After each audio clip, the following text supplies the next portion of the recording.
Salam əziz və hörmətli dostlar. Xoş gördük. Umarım keyfiniz sazdır, yaxşısınız. Mən bir tədad dostları dəvət eləməyə çalışım. Cənablarınızdan da xahiş eləyim ki, dostlarınızı dəvət eləyin. Ciddi bəhslər aparırıq. Vətənimiz üçün, millətimiz üçün çox önəmli bəhslərdir. Biz seçkidir, filandır, bunları da danışa bilirik, amma məsələ budur ki, bunlar bizim daimi məsələmiz deyil. Və onlara da baş tapmaq üçün ki, düz bir yolda yox, əyri bir yolda yox, çiraxa ehtiyacımız var. Çünki düzdür, indi orada günüzdür ya gecədir, o mühüm deyil, orada seçkilər gedir. Amma biz adamları tanımaq üçün onların bizə xidmət eləyəcəklər ya bizim düşmənlərimizə bir çırağa, bir gücə, bir ağıl qüvvəsinə ehtiyacımız var. O ağıl qüvvəsini biz bu bəhslərdə çalışacağıq ki, gücləndirək. Ta hər kəsən öz ağlının gücü ilə təşxis versin ki, Azərbaycanlıların və türklərin milli mənafei nədir? Kim ya kimlər bu milli mənafəyə xidmət eləyə bilər? Kim ya kimlər milli mənafəyə xidmət eləyə bilməz? Ona əsasən də eləyə bilirik ki, doğru düzgün seçək. Yəni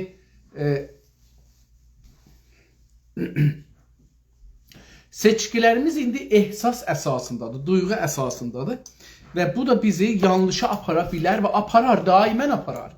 44 ildir bu rejimdə, 48 il, 46, 47 ildə, 45 ildə o birisi rejimdə, yəni üst-üstə 90 il, bunlar müxtəlif seçkilərə bizi aparıblar. Bizim ağıllılarımızı belə aparıblar. Millətimizdən mənim o qədər şeyim yoxdur, intizarım yoxdur. Onlar ki, özlərinin ağıllı bilirlər, onlar ki, özlərini düşünür bilirlər. Bunlar gərək baxalar görərlər ki, bizim mənfəətimiz nədədir? Biz 100 ilə yaxındır, farsların çalırlar, biz də oynuruq. Və deyirik ki, özümüzü oynuruq.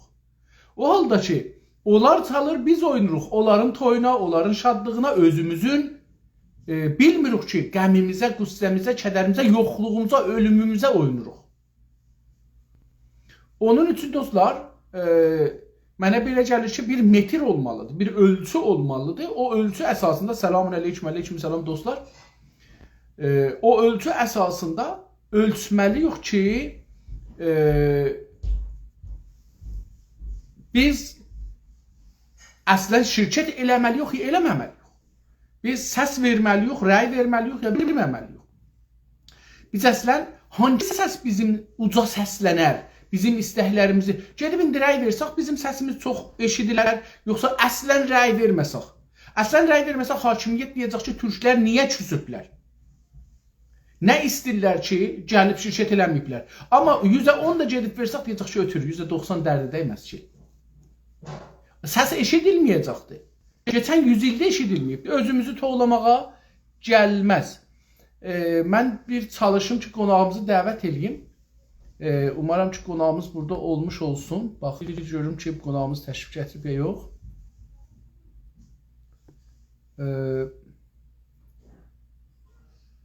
Mən buradan bir...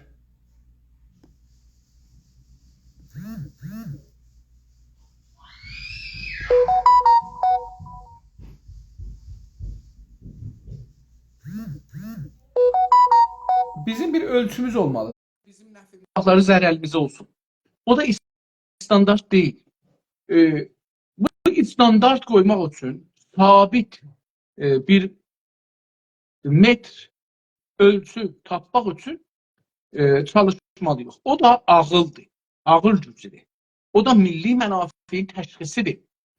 Biz milli mənafeyi təşxis vermək üçün məcburuq ki, biraz özümüzü təlim verək, biraz öyrənək, biraz gedək, baxaq görək ki, nə cür eləyə bilirik, milli mənafə dediyimiz o qəziyyəni ələ gətirək. O da bu cür deyil ki, hər kəsdən yuxudan dura deyək ki, hə, mən eləyə bilərəm. İmkansızdır. Hər kəs özü tapsın.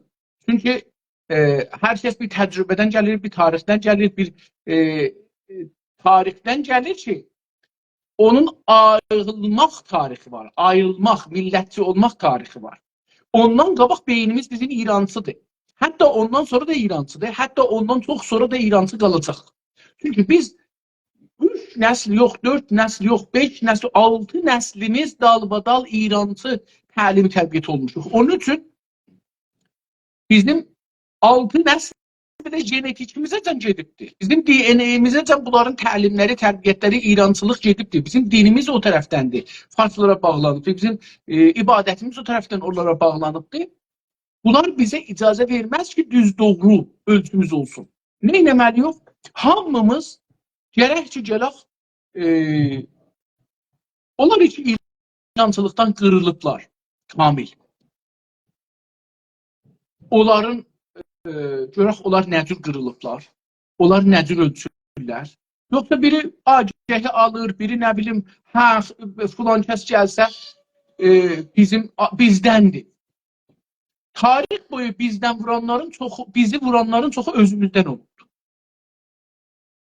Məşrutədə bizim hakimiyyətimizi yıxanlar özümüzdən olubdur. Türk olublar. Gediblər düşmənin səfinə, düşmən biraz pul verib, biraz ad verib, biraz ləğət verib, biraz qoltuqlarına qarpız qoyubdur, biraz başın, pişik başına bənzədibdir. Gəlib bizim hakimiyyətimizi əlimizdən alıblar. Nədir ağıllılarıdırlar? Ki, bunlar məsələn bizim milli hakimiyyətimizi əlimizdən alıblar, yıxıblar, veriblər farslara. İndi də farslar onları kitablarını çap edirlər filan. Niyə o birilərinin kitablarını çap eləmirlər? Niyə onların sözlərinin adları qədəğandır? Amma bu, məsələn, bir adamlar senator olublar, teorisyen olublar, bizə də indi yedirdirlər. 30 ildir bunu danışırıq. Məsələn, Axundov, məsələn. Fətəli Nəmənəzadə, Axundzadə, Nəmənə. Niyə bunları danışırıq? Çünki bunlar İrancılığı gətiriblər. Bunlar hər iki tərəfdə elə bir Eldar bəy təşrif gətiribdir, mən çağırırım. Xoş gəlmişsiniz.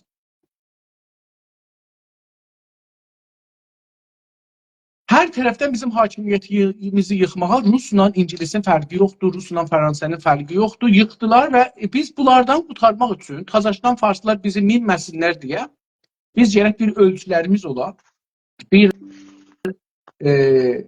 ağıl gücünə dayanaq. Bu ağıl gücü də bugün ələ gəlməz. Ağıl gücü təcrübə dalısındadır, savaş dalısındadır, mübarizə dalısındadır. Yəni onun arxasında savaş var, təcrübə var, illər boyu vətəndən qıraqda qalmaq var. Vətəndən qırılmasan, dostlar, baxın bu bir dana vaqiiyyət. Vətəndən qırılmasan, vətəndən eşiyə çıxmasan çox dərdi bilməzsən. Vətənin nədir olduğunu bilməzsən, vətən nədir anlamazsan.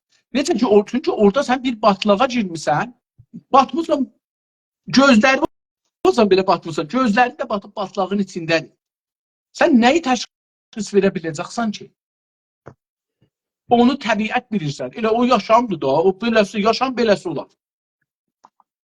Doğrusu sizə o gəlir. Onun üçün məsələn, gəlin, rəy verək filan, bəhman bu oyunlara, bugün bu oyunudur, sabah onun oyunudur, hamısı rejimin oyunudur. Ona giririk.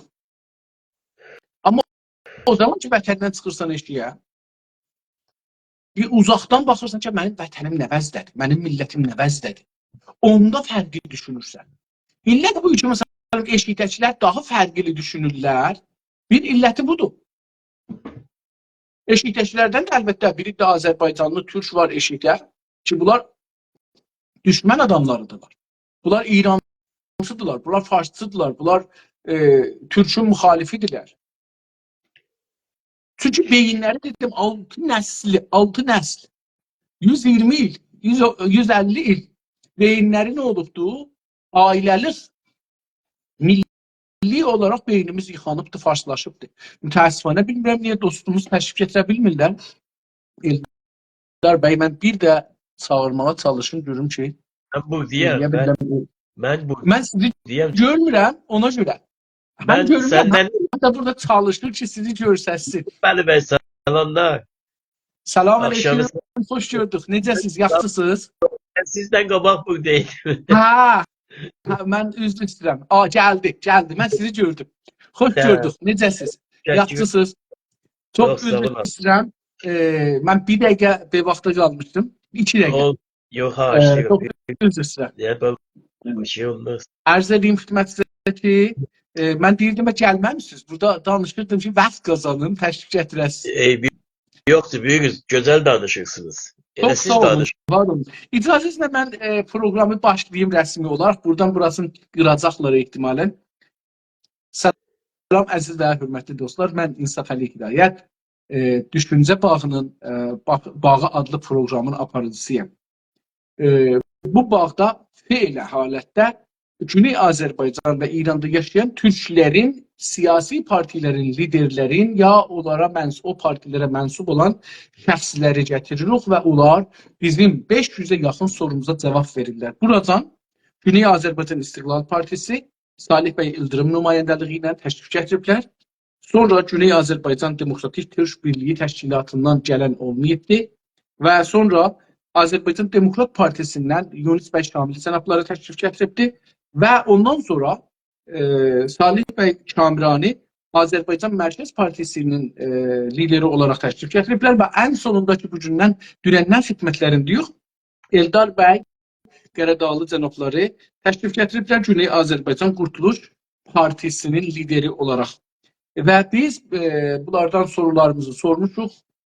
Dünənlərdə o işbirlik, əməkdaşlıq usulunun müqərrəratını da oxuduq. Daha ehtiyac yoxdur, onu təkrar eləyək. Onun əsasında dünənləri proqramımız qıtara dedim, bilmirəm eşitdinizcə yox. Dünənki proqramda Eldar bəy Qəradağlı cənabları milli ərdəmli unvanın bizdən aldı və beləliklə birinci günü başa keçirmişdik. Bu günləri ikinci günü başlayırıq. Eldar bəy, siz buyurun, səlaməlik eləyin. Mən də ondan sonra sorulara keçək. Ben her şeyden önce icazə verin sizə çəkdiyiniz zəhmətlərə görə təşəkkür edeyim. Çox sağ olasınız. Və gerçəkdən də bu günləri demək ki, mənə bir neçə dənə telefon oldu. Şəxsən sizdən təşəkkür elədilər. Və əlbəttə ki, mən də onların təşəkkürünə qatılıram. Çox böyük zəhmət çəkirsiniz. Demək olar ki, Güney Azərbaycan milli hərəkatında böyük bir tarix yazırsınız. Var olasınız, yaşayasınız. Elə tarix belə yazılır. Və bu insanlardılar ki, öz iradələri ilə, öz dayanışmaları ilə bu tarixi yazırlar. Və özəl səlamımı da çatdırım gözəl soydaşlarımıza, vətəndaşlarımıza, dünyanın arasında yaşamasından asılı olmayaraq, bizim həyatımızda bizə ən minnətdar olan və bizim onlara ən minnət borcumuz olan insanlara. Çox sağ olun, var olun. Sizdən xahiş edəcəyəm ki, biraz kameranın başını itəliyim daliyə tərəf. Sizin alnınızdan üstə... beləsi oturanda olur, amma qabağa gəlirsiniz. Yəni, Onda görsəm. Səsim yaxşıdır indi. Səsiz yoxdur. Səsiz yoxdur. Tamam. Ərz edeyim xidmətinizə, dünənləri sorularımızın 9-cu, 8-ci soruda əslində qaldıq. Dedik ki, düşmənlərlə savaş çağında istiqlal alıb istiqlalı və əmniyyəti qorumaq çabası çağında, milli hakimiyyəti qorumaq zamanında və milli hakimiyyəti iç və dış düşmənlərə qarşı müdafiə etmək çağında demokratik təşkilat ola bilərmi? Siz də buyurdunuz ki, yox, ola bilməz. İndi əgər bir izafə məlumat istəyirsiniz verəsi, buyurun. Təbii ki. Demokratik ilkələr, demokratik ülkülər, demokratik düşüncə, demokratik beyin hər zaman olması gərəkir. Hər zaman. Özəlliklə dövlətin üzərində bu demokratik demək ki, düşüncə, təfəkkür mütləqa aradan getməməlidir. Amma rəfə buraxılmalıdır. Çünki hər şeyin başında dövlətçilik keçir. Hər şeyin başında dövlətin demək var oluşudur. Dövlət var oluşunca zaten istər-istəməz demokrasiya ondan doğar. Dövlətdən doğar demokrasiya. Bir dövləti olmayan toplumun heç bir zaman demokrasiya arzuları gerçəklik tapa bilməz. Təbii ki, mən bunu düşünürəm ki, və bizim də partiyamız belə düşünür ki, demək ki, dövlət əgər hər hansı bir zəmində, hər hansı bir demək ki, tutanımda əgər ziyan zərbə görürsə, o ziyan zərbəni önləmək üçün mütləqa və mütləqa dövlətin çərçivəsini hifz etmək üçün özəl və eyni zamanda daha doğrusu sıxı dövlətçilik etməsi gərəkir. Bu sıxı dövlətçilikdə demokrasiya dediyim kimi anlam tapır zaten ister istemez. Şuar verməklə deyil. Mən həm sıxı dövlət olacağam, həm demokratik olacağam deyə dünyada belə bir demək ki tutum, dünyada belə bir örnək yoxdur. Ola bilməz. Doğru. Ayrıca dedim xidmət sizə, elə bizim yaxın tariximizə baxanda da görürük ki, məşrutiyyədən sonra farslar ya əbərqüdrətlər hər iki tərəfdən, həm şərq tərəfdən, həm qərb batı tərəfdən gəlirlər və Azərbaycan türklərin İran adlanan, bugün İran adlanan torpaqlarda, siyasi coğrafiyada hakimiyyətləri yıxırlar. 100 ilə yaxındır, 90 ildir yaz. 90 ildir hələ diktatorluqdan çıxıb demokrasiya getməyiblər və inanmıram 100 iləcən də getsinlər. Elə görürsünüz ki, bir zaman ordu, əskər ordu, yəni nizami deyirlər də İranda, nizami məhkəmələrdə insanlarımızı mühakimə edirdilər. İndi də dadgah-ı inqilab adında mühakimə edirlər. Yəni hələ feylən o mərhələdədirlər. Yəni bu görünür ki, dövlət daha mühümdür tamam millətlərə. İndi siz bu zamanda, o zaman ki, yəni vətənimiz inşallah, məsələn, deyək, İran dağılıb, istiqlala yetişirik, çalışırıq, o istiqlal çabasında, o dövlət qurma çabasında demokratik dövlət və sistem qurmaya necə baxırsınız o zaman? O zaman. İnsaf Əli bəy, siz çox ürəkdən belə bu məsələni dövlət dağılır da biz ona necə baxırıq deyə gerçəkdən də çox ürəkdən söylədiniz və millətimizin də sizin söyləntinizə mən inanıram ki, %90 şərik çıxdı. Amma bəzi dostlarımız da vardılar ki, bunlar sizin bu sözünüzdən qətiyyət diskinə bilərlər.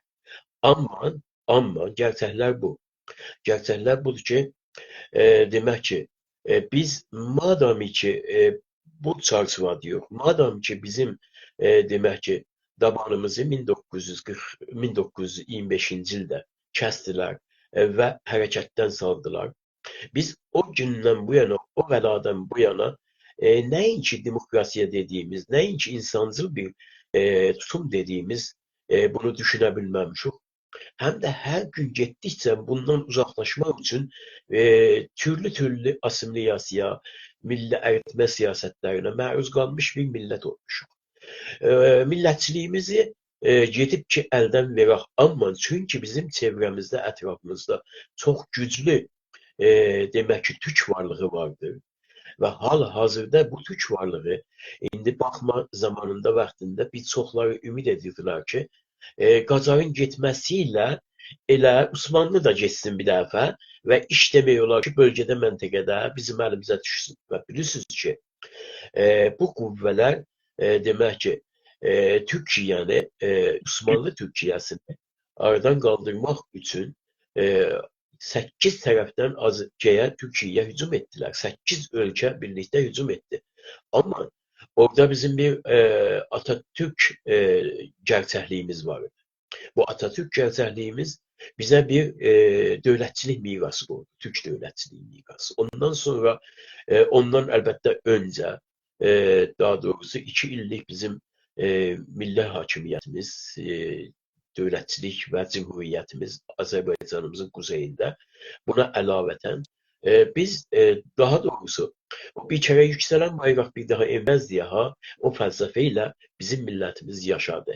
Ve yaşadı o milletimiz ve demək olar ki biz hal-hazırda bölgenin, məntəqənin en güçlü dövlət faktorlarına çevrilmişik.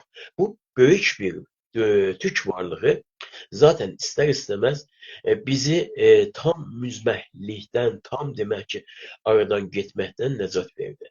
Və millətimiz dayalı olaraq bu məsələyə bu günləri elə bir vəziyyətdə, elə bir durumdadır ki, biz əlbəttə ki, demək ki, istiqlaliyyətimizi, bağımsızlığımızı İran adlanan dövlətin sabahısından etibarən demək o güclərə bağlı olaraq, mövcud olan güclərimizə bağlı olaraq nə edəcəyik? Düzənləyəcəyik, qurumsallaşdıracağıq, güclü halətdə dövlət səviyyəsinə gətirəcəyik, çatdıracağıq.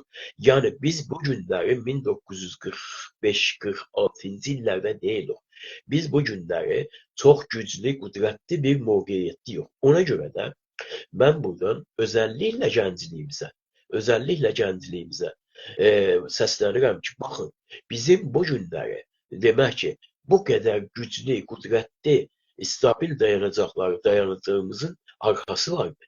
Bu arxası boş deyil, arxası güc arxadır. Və ona görə də bölgədə, bu məntəqədə demokrasiya gələcəksə, Azərbaycan türk milləti əlində gələcək. Demokrasiya bütün çevrəyə, bütün ətrafa demək ki, sağlam cəhətdə sıçrayacaqsa, Güney Azərbaycan Türk Cümhuriyyəti ilə sıçrayacaqdır.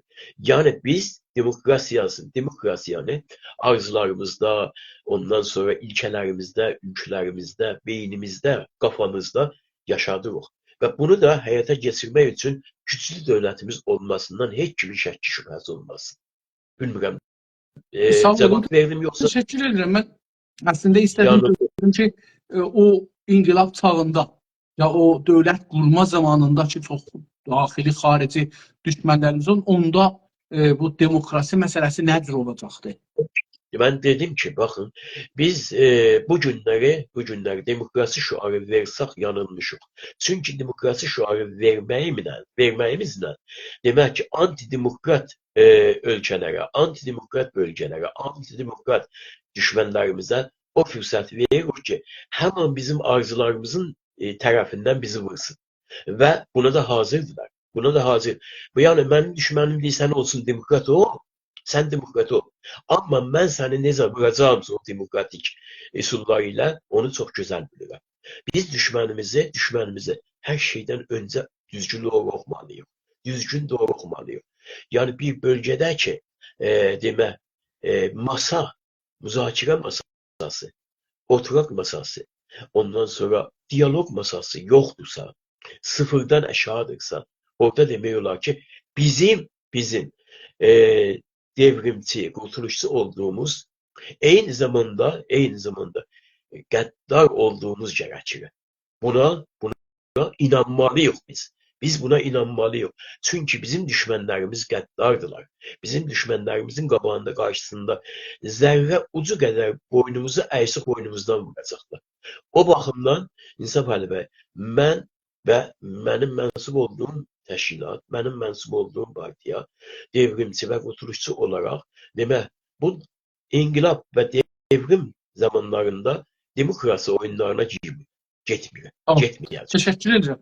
Sizcə, əlbəttə işarə buyurdunuz, amma biraz daha sərih etsəz bunu. Sizcə, demokrasi öncəlikli olmalıdır, yoxsa milli dövlətçilik, milli hakimiyyət? Dövlətçilik olmadan demokrasiya doğmaz. Demokrasi tətil ola bilərmi? Demokrasi tətil olar. Çünki demokrasi o zaman ki, sənin milli dövlətin ətrafdan çevrəndə savaş əsasında, ekonomi qəhətliyi əsasında, deprem əsasında, bütün təbii məsələlər əsasında, daha doğrusu dağılmağa gedirsə, əgər sənin dövlətçiliyin dağılmağa gedirsə, əlbəttə ki, rəfə qoymalısan və zaman gələndə onu yenidən bərpa etməyə qadir olmalısan. Gözəl. Sizə görə demokrasi sistemdir, yoxsa dövlətdir, yoxsa düşüncədir, yoxsa yaşam tərzidir, yoxsa yol yöntəmdir? Nədir demokrasi? Bunların hər birisində demokrasiyanın payı var. Amma əsas tutanda yöntəm. Yəni dövlət və millətin yönəlik sisteminə doğru, yəni nə demək yönəlik sisteminə doğru? Mən indi birazdan öz demək ki, o proqram açılışımızda əgər zaman olsa, vaxt olsa bunlara açaram, deyirəm, demokrasi demək ki, nədir? Demokrasinin qolları, demokrasinin budaqları, demokrasi haralardan gəlir, niyə gəlir, nədən gəlir? Bunları açaram. Demokrasi dediyim kimi bir yöntəmdir. sistem değil. Tamam. Sistem Siz, olabilir. sizin təşkilat kimləri üyəliğə keçdik, üyelərə görə soruşduruq. Bəlkə bir iddialar istərlər sizin üyəz olsunlar. Sizin təşkilat kimləri hangi şərtlər əsasında üzv götürür? Türk ve Türklüğe inanan, Türklü demek ki əsaslarında öz Türklüğünü kurtarmak için, necat vermek için Türkçülük iddiasına inanan insanlar ve aynı zamanda demek ki tabii ki Azerbaycanlı olması şartı değil. Çünkü Azerbaycan bizim için təkcə Türk dünyası değil. Azerbaycan Türk dünyasının bir bölümüdür. Ona göre de biz bir Türkçü teşkilat olarak mutlaka üyelerimizi elə düz əsasnaməmizdə, nizamnaməmizdə de var ve her hangi Türk ki Azerbaycan'ın güneyine, Azerbaycan'ın güneyinin kurtuluşuna, Azerbaycan'ın güney devletçiliğine gönül veren kapıları açıqdır. Kurtuluş Təşkilatının partiyasının onun üzəridir. Çox, yəni hər yerdən olur, dünyanın hər yerindən olsa, Əfqanistandakı türklər olsun, Əraqda, Suriyədə, Qırğızistanda, Türkmenistanda, Tataristanda, hər yerdə olursa olsun, sizin partiya bu. Bu bizim sermayemizdir. Bu bizim sermayemizdir. Sermayemizi öz elimizden düşmene vermeyeceğiz ki. Bu partiye olağan partiyası. Sizin partidə üzvlərin yüksəlməsi neçə və hangi şərtlərə bağlıdır? Necədir və hangi şərtlərə bağlıdır? Birinci demek ki tam olarak inandığı o nizamnameye ve bu devlet programına gönül vermiş insan onun üzerinde ter töker. Onun üzerinde çabalıyor. Eğer mesela diyelim 8 saat gelip başka bir yerde çalışırsa, işlerse, eğer bunun gelişi 1 saatte tutsun 11 saat, 12 saatini, eğer 2 saatte bunun nezir yemeğin işbayını tutsa, mutlaka bir 2 saatte buna koyması gerekir. Yani bu insan elbette ki böyle olursa demek ki bunun faydalı olduğu, bunun faaliyeti göz qabağındadır. Görürük biz. Her hafta bizim 2 saatlik görüşlerimizde her şeyden önce haftalik raporlar alınır. Haftalik rapor alınmadan hiçbir şey danışılmır. Ben ki təşkilatın başkanıyam, Qurtuluşun başkanıyam. Oranı idarə edən kimsəsi olur. Hər həftə fərqli adamlar oranı idarə edirlər. Hər həftə fərqli yönetimdən birisi idarə eləməkdə mənə izin verməz danışan. Çünki onun birinci vəzifəsi demək ki, təşkilatın üyelərinin fəaliyyətini dinləməkdir. Bu dinləyişdən nə gəlir, nə olur, bunlar hamısı not alınır. Hamısı not alınır ve bir zaman görürük ki 6 ayın içinde birisi elə çıxdı parladı ki artık demiyorlar ki elə gedir. Bizde tabii ki bunun ayağından yapışmayacak ki kolgana dolacak biləsinə ve gedəcəkdir. Ona göre de birinci çalışma, ikinci etiqadı tam olmuş, üçüncü inzibatı çok önemlidir. İnzibat, üzviyyət haqqının ödənməsi demək ki çok şərtidir. Çünkü üzviyyət haqqının ödənməsi bizim için her hansı bir parasal değil. Bizim için demək mənəvi dəyərdir. Çünkü deyik bu mənim özümündür. Yani bu demək ki dediğim əsaslarda, dediğim ilkelerde, şərtlərdə birisi irəli gedirsə bunun yolu açıqdır ta başkanlığa qədər. Gözəl. Üzvlərin təlimi varmı? İndi biri gəlir, səmpatdır, istəyir, ya səmpat deyil, ya istəyir görsün siz necə. Bu cür onlara bir təlim varmı? O özünüzün həftəlik üzvlərinizdir ya mərkəzi şuradır. Amma bu adi üzvlərə təlim zat varmı?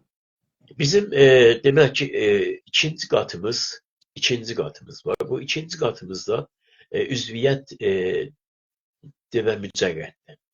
Üzviyyət mücərrətdir. Nə deməkdir? İkinci qatlarımız olduğu fərqlidir. Bizim demək ki yönetimdən birisi bundan 2 ay, 3 ay qalır. Onun raporunu verdiği, bizə cinayət raporu verəcəkdir. Ona qalır. Və qalır tərəfin çıxarına nə qədər çıxardıdır, nə qədər hazırdır. Hazır olandan sonra 6 ayın içində bu cəlb olur demək ki, mərkəziyyətə. Cəlb olun mərkəziyyətə və mərkəziyyətdə bunun yenə bir 6 aylıq dönəmi vardı. 6 ay buna vəzifə verilmir. 6 ay vəzifə verilmir. Sadəcə gəlir vəzifədar insanlarla orada olur. Təcrübəsini alır. Təcrübəsini alıb öyrənəndən sonra o zaman ki hazır oldu, onda təşkilatı demək ki, vəzifə biləsinə verilir. Bu ümumi şəkildə, ümumi halətlərdə. Amma istisna halətimiz də vardı. İstisna halətimiz nədir? Məsələn deyirəm, birisi çox tanınmış bir şəxsiyyətdir, çox tanınmış, etibarlı bir insandır. Bizə müraciət edir. Məsələn deyir ki, Elnar bəy, mən istəyirəm ki, sizinlə çalışam, işləyəm. Biz baxırıq bunun geçmişinə, baxırıq bunun demək ki, o ortada olduğu o xidmətlərinə, hizmətlərinə və bunu o qabaqçı dediklərimizdən müaf edirik. Ancaq gəlirik yenə içəriyə, amma demək ki, 2 ay, 3 ay vəzifə almadan və dənəmə geçirdik, zamanı geçirdik. Ondan sonra alırıq içəriyə təşkilat biləsin. Gözəl. Hangi sahələrdə və qonularda üzvlərinizə təlim verirsiniz? Demək ki, ümumi şəkildə bizim nizamnamədə dünənlərdə söylədim. Bizdə 10 bölüm vardı.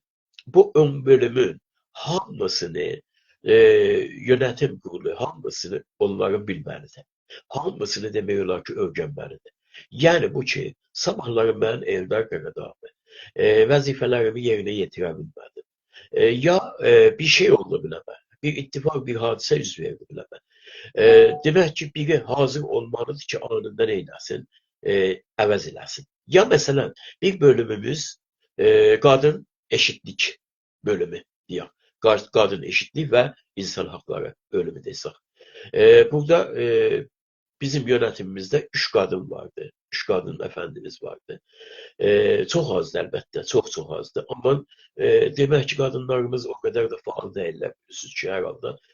Təbii ki, bizim də onları daha doğrusu çəkmə gücümüz, imkanlarımız az olduğuna görədir da. Ancaq bir tane mesela o bölümdə bizim xanım məsulumuz çalışa bilmədi. Hər hansı səbəbə görə çalışa bilmədi. Təşkilat bölümümüzdə kimsə varsa məsləhət gördük ki, bunu ataq ora. Öncə özü ilə söhbət olur, danışır və bilirik ki, hazırlığı vardı, geçsin. Çünki biz ümumi şəkildə demək ki, eğitimi sərgiləmişik təşkilatımızın içində. Demək olar ki, o baxımdan Eldar bəy, sizdə eğitim sistemi mən belə gördüm ki, idari sistemdir. Yəni idari sistemi təlim verirsiniz üzvlərə, üyelərə. Onlar ki, istəmək. Amma məsələn, mən danışdığım ideolojidir, siyasətdir, dünya görüşüdür, fəlsəfədir, yol xəritəsidir. Bunlar təlim verilir ya yox? ki, əlbəttə deyilməlidir. Çünki baxın, bizim keçənlərdə vəzifə verildi. Hər kəsə vəzifə verildi keçənlərdə. Düzüyümüzü konferans versinlər. Oxusunlar, gəlsinlər konferans versinlər. Bu düzüyümüzün oxuyub gətirib konferans verməsi 15 səhifəlik bir sənətdir. Onun içində ideolojiya var, onun içində demək ki, milli ideya əsasları vardı, ilkələrimiz, ülkələrimiz hamısı vardı. Yəni bunlar təlimdirlər. Ancaq bunu da nəzərdə almaq lazımdır ki, əziz İnsaf Əli bəy, bizim təşkilatlarımızın %99'u bəlkə desəm, amatör şəkildə çalışırıq. Çünki bizim imkanlarımız yoxdur profesyonel olaraq. İmkanlarımızın olmadığı əsasda da təşkilatlarımız zəifdirlər. Biz gəlib özümüzü böyütməklə deyil ki, gerçəkləri, vaqiyyətləri millətimizlə demək ki, ortaya qoymamız lazımdır. Bizim madami ki, gücümüz, qüdrətimiz profesyonelləşməyə sarıcı etməyibdir, elə bu cür aksaklıklarımız da olacaqdır. Ondan sonra nə olur? Ondan sonra siz demək olar ki, o qədər güclənirsiniz ki, 2 nəfər, 3 nəfər gətirirsiniz, məmur qoyursunuz media şeyindən, üzərindən, məsələn, portal şeydən, demək, platformlardan, fərqli platformlardan, elə burada olduğumuz Instagramda. Gətiririk həftəlik ideolojik dərslər veririk. Bu ideolojik dəstlər ümumi azaddır, açıqdır. Bizim bu gücümüz, bu qüdrətimiz yoxdur. Niyə yoxdur? Ondan ötürü ki, dedim, insanlarımızın zamanı yoxdur, vaxtı yoxdur.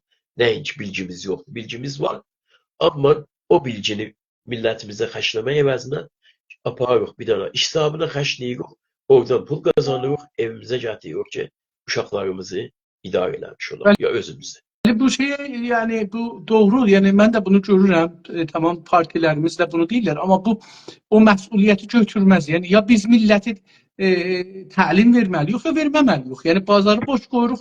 Məsələn, farsçılar, İrancılar radyo, televizyondan, ruznamələrdən, məcəllələrdən, veb-saytlardan təlim verirlər. Amma bizimki boşdur. Yəni biz gərək, yəni mən bu cür düşünürəm ki, partinin ən başda gələn məsələsi təlim vermək olacaqdır. Yəni hətta kadrı düzəltməkdən öncə.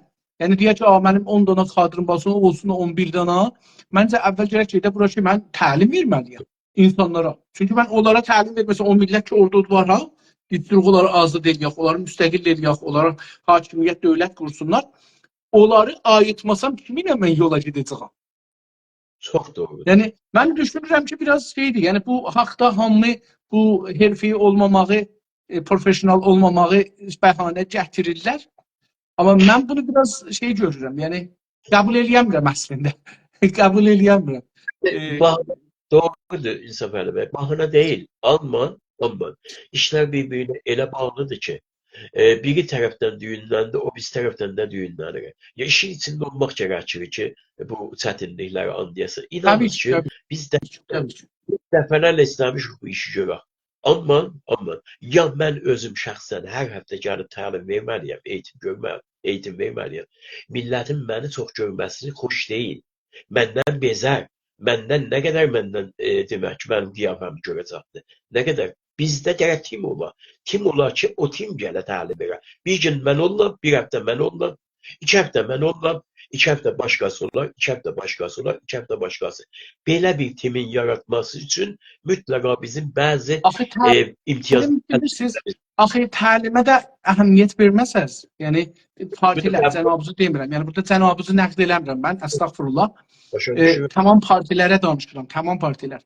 Nəqd əgər eləməsələr, yəni üzrsən, təlim verməsələr, 4 nəfər çıxıb toplumda deyə bilməz ki, aha, bura zəifdir, mən gəlib buranı deyim.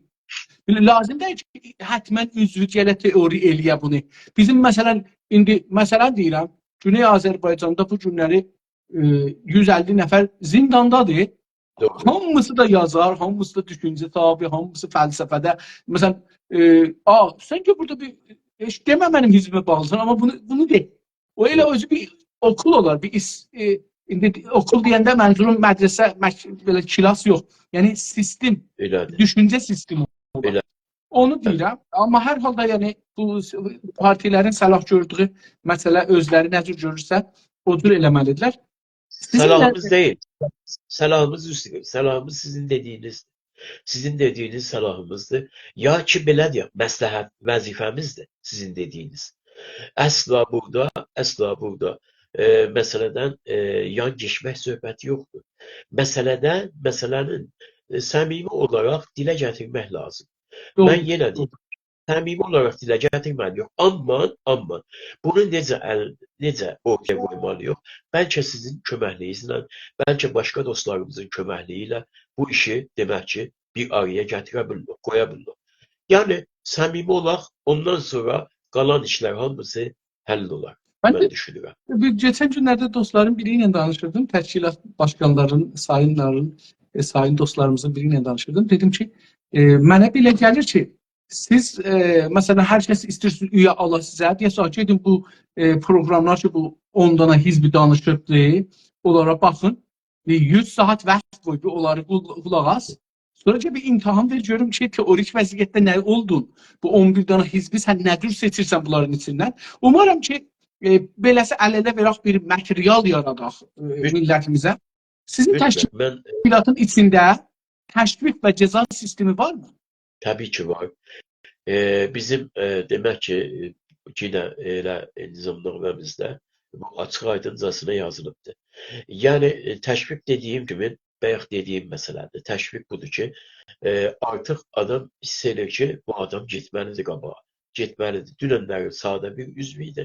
Bu gün gəldi yönətimə. Yönətimdə artıq neçə aydan sonra bu bir dənə məsuliyyət aldı öhdəsinə. O məsuliyyəti çox gözəl aparır qabağa və o məsuliyyəti əsasında təşkilatımızın eşiyində də belə mövqeyiyyət qazanıbdır, yaranıb. Bunu deyirik, biz çəkirik yuxarıya.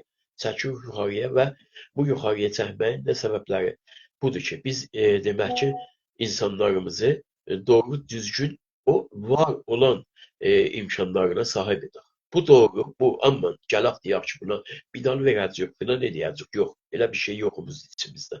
Hər kəsin vəzifəsidir, milli vəzifəsidir, irəli götürürük və biz də bunu dediyim ki, belə təşviq edirik ki, mövqeyiyyətin gücləndirik. Amma bunun tərsi olaraq bəzi dostlar vardılar ki, öz məsuliyyətlərini irəli götürməkdən qaçınırlar. Ya bunları demək olar ki, müəyyən dərəcə biz şifahi şəkildə uyarırıq, deyirik ki, bu düz deyil, sənin bu hərəkətin doğru deyil. Sən demək ki, nizamnamədən ayrı olaraq məsuliyyət ceyləmsən, vəzifə götürmüsən ya vəzifə daşıyırsan.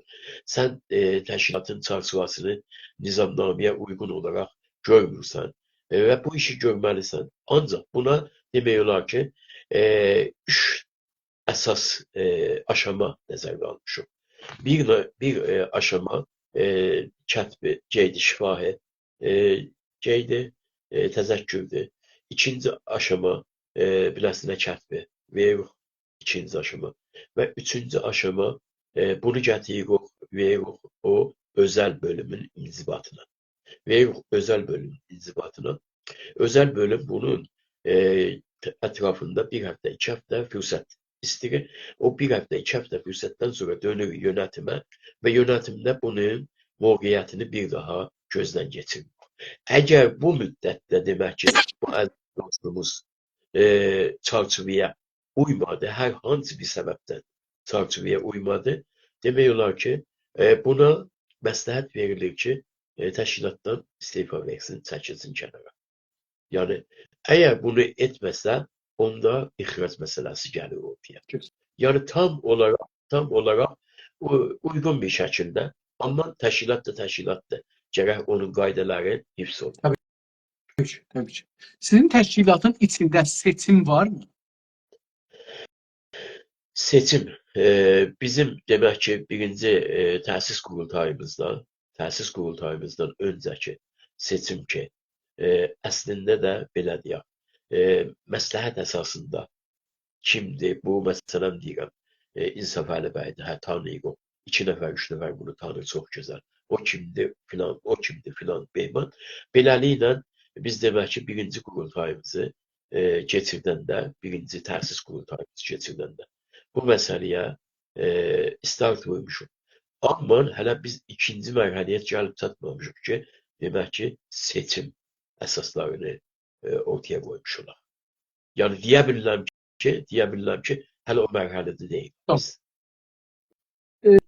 Sizin təşkilatda uzmanlıq önəmlidir, yoxsa təxəssüs? Hansına ciddi baxırsınız, yanaşırsınız? Uzmanlıq ilə təxəssüs deməkdir. Uzmanlığa necə baxırsınız? Belə soruşum, sonra təahhüdü soruşacağım, ona görə tartışmışam bunları bir-birini. Təbii ki, uzmanlıq bizim üçün ki, milli hərəkatımız gənc hərəkatdır və bayaq dediyim məsələlərə də nəzərən. Yəni, hər əziz dostumuz ki, içəridən gəlir eşiyə, onun demək olar ki, uzmanlıq siyasət deyil, bəlkə milli insandır. Milli insan olduğunda da bir çox siyasi nöqtə nəzərdən zəifdir. Zəif durumdadır. Amma biz onun üzərində çalışırıq, işləyirik və ona təlimat, eğitim, plan, behman veririk. Nəhayət budur ki, onu o həddə gətirib çatdırırıq ki, təqribən demək olar ki, öz həddində uzman olsun. Amma bu ki, profesyonel uzmandır, ya profesyonel uzmanlığa bizim etiqadımız vardı, yox. Ona etiqadımız yox. Təşəkkür ederim. Sizin təşkilatın içində ləyaqətə necə yaxınlaşırsınız? Ləyaqət bayaq dediyim kimi məsələni dönmək istəyirəm ki, əgər bir insan bütün varlığı ilə, bütün vücudu ilə birinci millətinə, vətəninə, bütünlüyünə, türklüyünə və nəhayət Azərbaycan Milli Hərəkatına. Bax, bizim Milli Qurtuluş Partiyası Azərbaycan Milli qabağa getmir, qabaqda deyil, öndə deyil. Bəlkə özünü Azərbaycan Milli Hərəkatının içində hər zaman görüb bilir. Ona görə də biz bütün gənc fəallarımıza hər şeydən öncə tövsiyə edirik ki, demək ki, ideolojik cəhətdən, bacədən sən gücləndin, çox gözəl. Siyasi nöqtə nəzərdən Azərbaycan Milli Hərəkatı sənin əsas evindir. Azərbaycan Milli Hərəkatı bu günləri məlmus olmasa da, əlimizlə hiss etməsək də bu günləri, bizlər oyuq. Bizlərin çevrəsində, ətrafında milyonlar insan odur. Yəni, bizlər onun bir demək bölməsi yox. Ona görə ilk öncə də bağlanmalısan və nəhayət gəlib qurtuluşa bağlanmalısan. Yox, mən gəlirəm qurtuluşçu olam deyə. Mən gəlirəm qurtuluşçu və qurtuluşu hər şeyin önündə görürəm, hər şeyin üstündə görürəm. Yox, elə bir şey yoxdur. Sən hər şeydən öncə millətini görməlisən, vətənini görməlisən, əsir torpağını görməlisən, Burada ləyaqəti necür görürsünüz? Yəni, ləyaqət ya necür ölçürsünüz ləyaqəti? Məsələn, mənim ləyaqətim bu işə var ya yox, necür ölçürsünüz? Ləyaqət bir ölçümdür ki, insan hər şeydən öncə özü bu ölçümü ələ verir. Hər şey insanı gətirib maşın kimin layiq və ya nalayiq etmə kursunda deyilik biz. Biz insanları daha doğrusu çünki bunların ümumiyyətlə fəaliyyətləri könüllüdür və heç bir şey almadan, hətta əlləri ilə qazandığı paranı belə töhmə ilə bu məsələ ilə məşğuldurlar. Biz burada bir ləyaqət bir insan görmürük. Ləyaqətsiz kimsəni görmürük biz burada. Amma o ləyaqətin nisbiyyətini görürük. Nisbiyyətini ölçürük. Nisbiyyət əsasında birisi olur X, birisi olur Y. O X əgər o ləyaqətin nisbiyyətini əldə edibsə, onun demək olar ki, üstünlüyü vardır zaten istər-istəməz. Bu da sonralar bilinir, bəlli olur bu da. Necür ölçürsünüz? Yəni, onun ölçməyi necür olur? Deyirsiniz ki, bu Həsən Hüseyndən əlaqətlidir bu işdə. Necür ölçürsünüz? Birinci vətəninə bağlılıq. Nə qədər bunda güclüdür, nisbəti nə qədər güclüdür. Demək ki, dövlətliyinə bağlı, nə qədər güclüdür burada. Vətəninin işğaldan azad olunması ilə bağlı, nə qədər güclüdür. Məsələn, deyirəm, birisi var idi, bizdə də geçmişdə də var idi. Demək ki, Təbrizdən gəlib, çalışır bizimlə də birlikdə və eyni zamanda uzman birisidir, uzmandır. Yəni, bilgisayarı çox gözəl bilir, çox gözəl imkanatı var filanı. Ya bu, gedir bir də görsən ki, məsələn, toplantımızdır bizim. Toplantımız, oturub su quranda bizlə deyilir, danışır, söhbət edir. Bu bir sual əlamətidir. Sual əlamətidir. Yəni, bu ki, bu da əziz dostumuz, təbiət çox gözəldir. Doğalçılıq çox gözəldir. Amma sənin burada başqa dostlarınla birlikdə toplantın vardı. O toplantını sakit, elə bir yerdə ki, başqa dostları təsir altına salmayasın deyə deyilsən. Bu zaten bir dəfə deyəndən sonra, iki dəfə deyəndən sonra baxsan görsən ki, yox, olmur. Olmursa, tamam, eybi yoxdur, olmasın, bırakırsan başına. Zamanla əgər gəldi, sənin standartlarına uydu, bu ləyaqəti qazanır. O, dediyim nisbi ləyaqəti qazanır. Yox, uymadı, nisbi ləyaqətin altında qalır və beləliklə də zaman gəlir görürsünüz ki, adam açıqcasına gəlir deyir ki, mən bir gün nə gəlməyəcəm, niyə, nə oldu gəlməyəcəksən? Bir gün gələcəm su qırağına. Zaten sən həmişə su qırağındasın da. Bir günümü də verəcəyə də su iç. Nə belədir? Təşkilatının yanına da.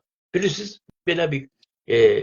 Bu bəzi şeyləri cənabınız buyurdunuz, onlar hamısı zehnidir. Vətəni sevmək, milləti sevmək, millətin qurtuluş yolunda hərəkət eləmək, bunlar hamısı zehnidir. Yəni, biz heç kəsin zehninə girib vaxtən bilmirik ki, nə qədər vətənçidir, nə qədər millətçidir, nə qədər azadçıdır, istiqlalçıdır. Bunları yəni, insanların zehninə girmək olmur. Bunlar biz bir iddə ləyaqətə parametrlər qoymalıyıq eşikdə ki, deyək, bunun əsasında ölçürəm. Məsələn, beləsi, deyək ki, parti deyir ki, hərə məsələn həftədə 3 dənə məqalə yazacaq. Məsələn, biri həftədə 6 dənə yazır, biri həftədə 5 dənə, biri 4 dənə, biri 3 dənə, oradan. Biri deyir ki, mən məsələn cələsə qoyacağam, durur gedir, məsələn o cələsəni qoymağa çalışır. Bu parametrdir, yəni bir şeydir ki, ondan ölçə bilir ki, bu adam çalışır, cibindən çox pul qoyur, gedir, gəlir, ailəsi ilə gətirir, cələsələrimizdə şirkət edir, xanımları təşviq edir. Məsələn, bizim çoxumuz varıq, mən özüm gördüyümü deyirəm. Məsələn, adam özü gəlir, xanımın gətirmir cələsiyə, qızın gətirmir cələsiyə. Uşağın gətirmir cələsiyə. Məsələn, burada məsələn nəzər ölçə bilək ki, bu millidir, ya milli deyil. Doğrudur. Tamamen. Bilirsiniz İnsaf Əli bəy, bunun tərsi də vardı. Mən bayaqları çəkindim bu məsələyə demək və haqlıydım da çəkinməyə. Mən siz sağ olun, bunu açdınız məsələni. Budur. Demək ki, biri 2 dənə, 3 dənə uşağı var. 2-3 dənə uşağı var. Onunla gəlibdi, yerləşibdi Almaniyada. Tamam. Uşaqları da kiçikdilər. Məktəbə gedirlər, dərs oxuyurlar. Özü məcburdur, getsin, 10 saat, 12 saat çalışsın, işləsin. Gəlsin bu uşaqların həyatını geçirsin. Doğru. Eyni zamanda həftədə 2 dəfə, 3 dəfədə bunun var, kursu, dil kursu vardı. Almancanı öyrənməli də düzdür. Orada da bir məşğuliyyəti vardı bu adamın. Çox gözəl. Orada da məşğuliyyəti oldu. Bu zaman gəlib təşkilatın işlərinə yetişə bilmir. Məsələn, deyirəm, siz dediniz ki, 3 dənə məqalə get, oxu, gətir, yaz, gətir filan. Bu gəlib oxuya bilmir. Çalışır, bir dənə gətirir, bir dənə. Sonra birisi də vardı ki, taza gəlibdi, özü də subaydı, kimsədir, özündən başqa da kimsəsi yoxdur, belə deyək. Sadəcə bir klasa gedir, gəlir. Gündə də 8 saat bunun boş vaxtı vardı. Buna deyəndə ki, 3 dənə məqalə yaz, bu 2 dənəsini yazı gətirir. Mən indi siz təsəvvür edin, mən indi nisbəti necə qoyub bunların ikisinin yanında. Təbii ki, məsələn, burada o iki işləyir, o iki ailəsi var, onun ləyaqəti daha çoxdur. Tamam, yəni ya oradan onu yəni ölçürük. Yəni deyirik ki, tamam, onlar ölçüdür da, yəni parametrdirlər. O parametri qoyursan bir-birinin dibinə, deyirsən ki, bu ölçüdür. Amma məsələn vətəndədir. Partinin üzvü var, vətəndədir. Məsələn, vətəndə olan adamın çox müşkülləri bizə görə azdır.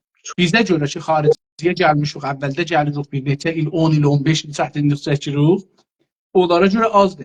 Məsələn, onlarda hər halda mənzumdur ki, bir parametrlər olmalıdır ki, bu ləyaqətlər ölçüb olsun və bu parametrləri, məsələn, mən bilməliyəm, hizbin üzvüyəm məsələn, ya istəyirəm olam, bilməliyəm ki, mən bu işləri görsəm, hizbin içində tərəqqi eləyəcəyəm, gedəcəyəm üstə, bu parametrləri müraciət eləməsəm, qalacağım əşyada ya da çıxacağım eşiyə. İstəyirəm bunu ərz eləyəm. Yəni, mənzurum budur ki, bunlar aydın, aşkar mənə deyilsə, o bayaq deyirəm ha, bir okul, təlim sistemi. O təlim sistemində məsələn, mən İnsaf Əli Hidayət. Məsələn, istəyirəm ki, X partinin nəzərlərini biləm. Heç istəyirəm üzv olam. Mən istəyirəm biləm. Görüm bu hizb məsələn nədir? Nədir? Bunun içində ədalət nə cür məsələn məna olur? Ədaləti nə ilə ölçürlər? Mənim nəzərimdə parametr ilə ölçürlər. Daha gələ ölçələr. Çünki məsələn, bu cür olanda bu cür olacaqdır. Mən də onun üzrünə deyir, okey, bu məsələn bir sistem qoyubdur. Bu sistemdə deyir ki, ləyaqət belə ölçüləcəkdir. Mən də bundan gedəcəm. Mənim nəzərim beləsi bir düşüncədir. Hər halda bu bəhsdən gedək. İcazə qeydək rant bölümünə. Buna ciddi o bəhs, farsça deyiblər, bəhs şirinə rant. Ərz edeyim ki, rantın mənası nədir, tərifi nədir? Rant hansı zəminlərdə olursa olsun, bax hansı zəminlərdə olursa olsun rantın sonunda bir sonuç vardır. Qazanc, para qazancı. Rant əslində ekonomi, siyasal, toplumsal, ondan sonra dinsel və Türkçesinin bütün əsas yaşamın o qolları ki vardı. yaşamın o konularının hamısında özüne özel olan rantı var. Rantçılıq var. Bu rantçılığın ama dediğim kimin bir esası vardı. Bir esası ancak haksız yere para pul kazanmak. Bu haksız yere para pul kazanmanın bir çox zamanlarda, bir çox vaxtlarda demək ailə bağları çox önəm daşıyır. Ailə bağları əsasında ya dostluqlar əsasında indi nisbi və ya nəsəbi və ya demək ki, səbəbi əsaslarda fərq etməyəcəkdir. Fərq etməz. İstərsə demək ki, bunu əxlaqsal, qeyri-əxlaqsal əsaslardakı də fərq etməz. Yəni necə deyirəm əxlaqsal? Məsələn deyirəm, bir dənə bir xanımdır, eşi həyatda deyil, 3 dənə uşağı var. Bu 3 dənə uşaqla yaşam sürür. Bunun bir şey var, bir ağabəyisi vardı. Bu ağabəyisinin də bir dostu vardı, bir yoldaşı vardı. Ondan xahiş edir ki, buna neyləsin? Fabrikasında köməklik eləsin, bu işə girsin. İndi bu xanım işə girir, bu xanım işə girir. Amma çünki işində çox güclü, qüdrətli davranır, bu parlı gedir yuxarılara. Yuxarılara getdikcə özü demək ki, rant vəsiləsinə çevrilir. Özü. Çünki qolqana da açılıbdır. Qolqana da açıldıqca bunun da rant gücü daha çoxalır. Rant vermə gücü daha çoxalır və özü vəsilə olduğuna görə o da ətrafı ilə, çevrəsi ilə birlikdə gedir, yüksəlir. Yüksəlir və bu gedir bir təşkilata, bir sistemə çevrilir. Təbii ki, bu hər zaman sadiq deyil, amma heç bir zaman da bunu deyə bilmərik ki, yox, elə bir şey olmaz. Olur da, həyat da bunu göstərir, olur. Məsələn, 6 klass savadı olan birisi rant işi ilə bağlı bir zaman özü gözünü açıb baxır, görür ki, 5 ildən sonra buna mühəndislikdə veriblər, biləsiniz, işə özünün xəbəri yoxdur. Nədən verdilər, hardan verdilər və ay mühəndis deyə böyüdü. Daha doğrusu böyük bir fəsadın, böyük bir kompaniyanın, böyük bir mafiyacının rəhbəriyyətinə çevrildi. Ya bu rant əsasında dediyim kimi əslində ailədən gəlir, ağabəylikdən gəlir, ondan sonra dostluqdan, qardaşlıqdan gəlir, böyüyür və toplumsal qatılımın ən dərin düşməni, toplumsal qatılımın ən demək ki, sinsi düşməni rantıdır. Bu rant hər halətdə siyasətdə, iqtisadda, ekonomida bir nəticə verir. O nəticə budur ki, dediyim kimi, haqqı olmayan haqsızlar gəlirlər haqqı olan millətin bütün varına qonurlar. Rant bu demək. Əlbəttə, açdım bunu, aça dedim ki, daha fikrimi, düşüncəmi doğru ortaya qoyum. Amma bilirəm Sağ ki, olun, sağ olun. sırayla Təşəkkür edirəm. İndi bir dənə bu məhfumu bəzi dostlar deyirlər ki, mali iqtisadidir. Deyirlər ki, bu rantıdır. Amma deyirlər ki, məsələn, bir ayrı məhfum da var, düzdür deyirlər. Bu da conflict of interest. İki nəfərin çıxarının bir-biri ilə qarşı durması. Bunu necə görürsünüz? Yəni, məsələn, nə cür görürsünüz? Bir təşkilat içində, bir şirkətdə, bir idarədə, bir yerdə bunları nə cür görürsünüz? İki nəfərin demək ki, iki nəfərin deyil, iki toplumun o nəfərdən asılı olan o toplumların bir-birinə qarşı durması deməkdir. Əslində, məsələ iki nəfərin içində, iki nəfərin arasında həll olsa, bunda heç bir problem yoxdur. Heç bir problem yoxdur. Yəni, biri haqsız olur, biri haqlı olur, biri haqlı olur, biri haqsız olur, məsələ bitir. Amma bu anında bir xəstəlik kimi, bir yovuqlu xəstəlik kimi demək ki, yovuqlu toplumun içinə gələn şəkildə, formatda xətərli olur, təhlükəli olur. Əslində, bunu belə demək olar ki, rant iki fikri, ya iki nəfərin, iki bireyin bir-birinin qabağında qarşısında haqlı, haqsız duruma düşməsi deyil. toplumun ümumiyyətlə bundan aldığı o xəsarlardır, o xəsarətlər. İstərsə siyasi olsun, istərsə iqtisadi olsun, istərsə bu bir şirkətin içində olsun, istərsə bir dərnəyin içində olsun, istərsə bir partiyanın içində olsun. Bunun fəsadları əgər ortadan qaldırılmasa, böyük bir üsyanlar ortaya qoyar. Doğru. Yəni biz bunun təəssüfənə çoxlu dərnəklər zətdə də görürük zahirən məsələn. Hər halda ora keçməyim.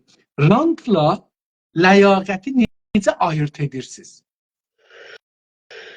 Çünki Rantla ləyaqəti. bir misal vurdunuz bir xanımla, bir evladı var gedir. İndi bunu ləyaqət ilə özü də orada işlədi, çabadı, zəhmət çəkdi, güllədi, getdi üstə iş yerində. İndi bunu o ləyaqəti ilə rantı nə cür ayırt edirsiniz? Baxın, bu nisbi şəkildədir. Ləyaqət dediyimiz başqa bir məqolədir. Ləyaqət dediyimiz bir insanın təmizliyi ilə, demək ki, mənəviyyəti ilə, içinin o saflığı ilə ortaya gələn bir varlıqdır. Gözə görünməyən, amma məlmus olan bir varlıqdır. Tamam. Yəni ləyaqət daha doğrusu belə deyək ki, obyektiv forma şəklə gəlmədən öncə bir subyektidir. Bu insanın içindən gələn təmizlikdən əmələ gələr. Amma rantla bunu qarşı-qarşıya qoymağımız doğru olmur məncə. Rantla məsələn deyək, zirəhliyi deyək məsələn, çivikliyi deyək məsələn, toplumu deyil, özünü demək ki, birey haqlarını toplumun üzərində görən bir insanın, bir şəxsin deyək. Ondan sonra yaltaqlığı deyək. Yaltaqlığın, yəni rantın ortaya gəlməsində ən böyük etkenlərdən birisi yaltaqlıqdır. Necə?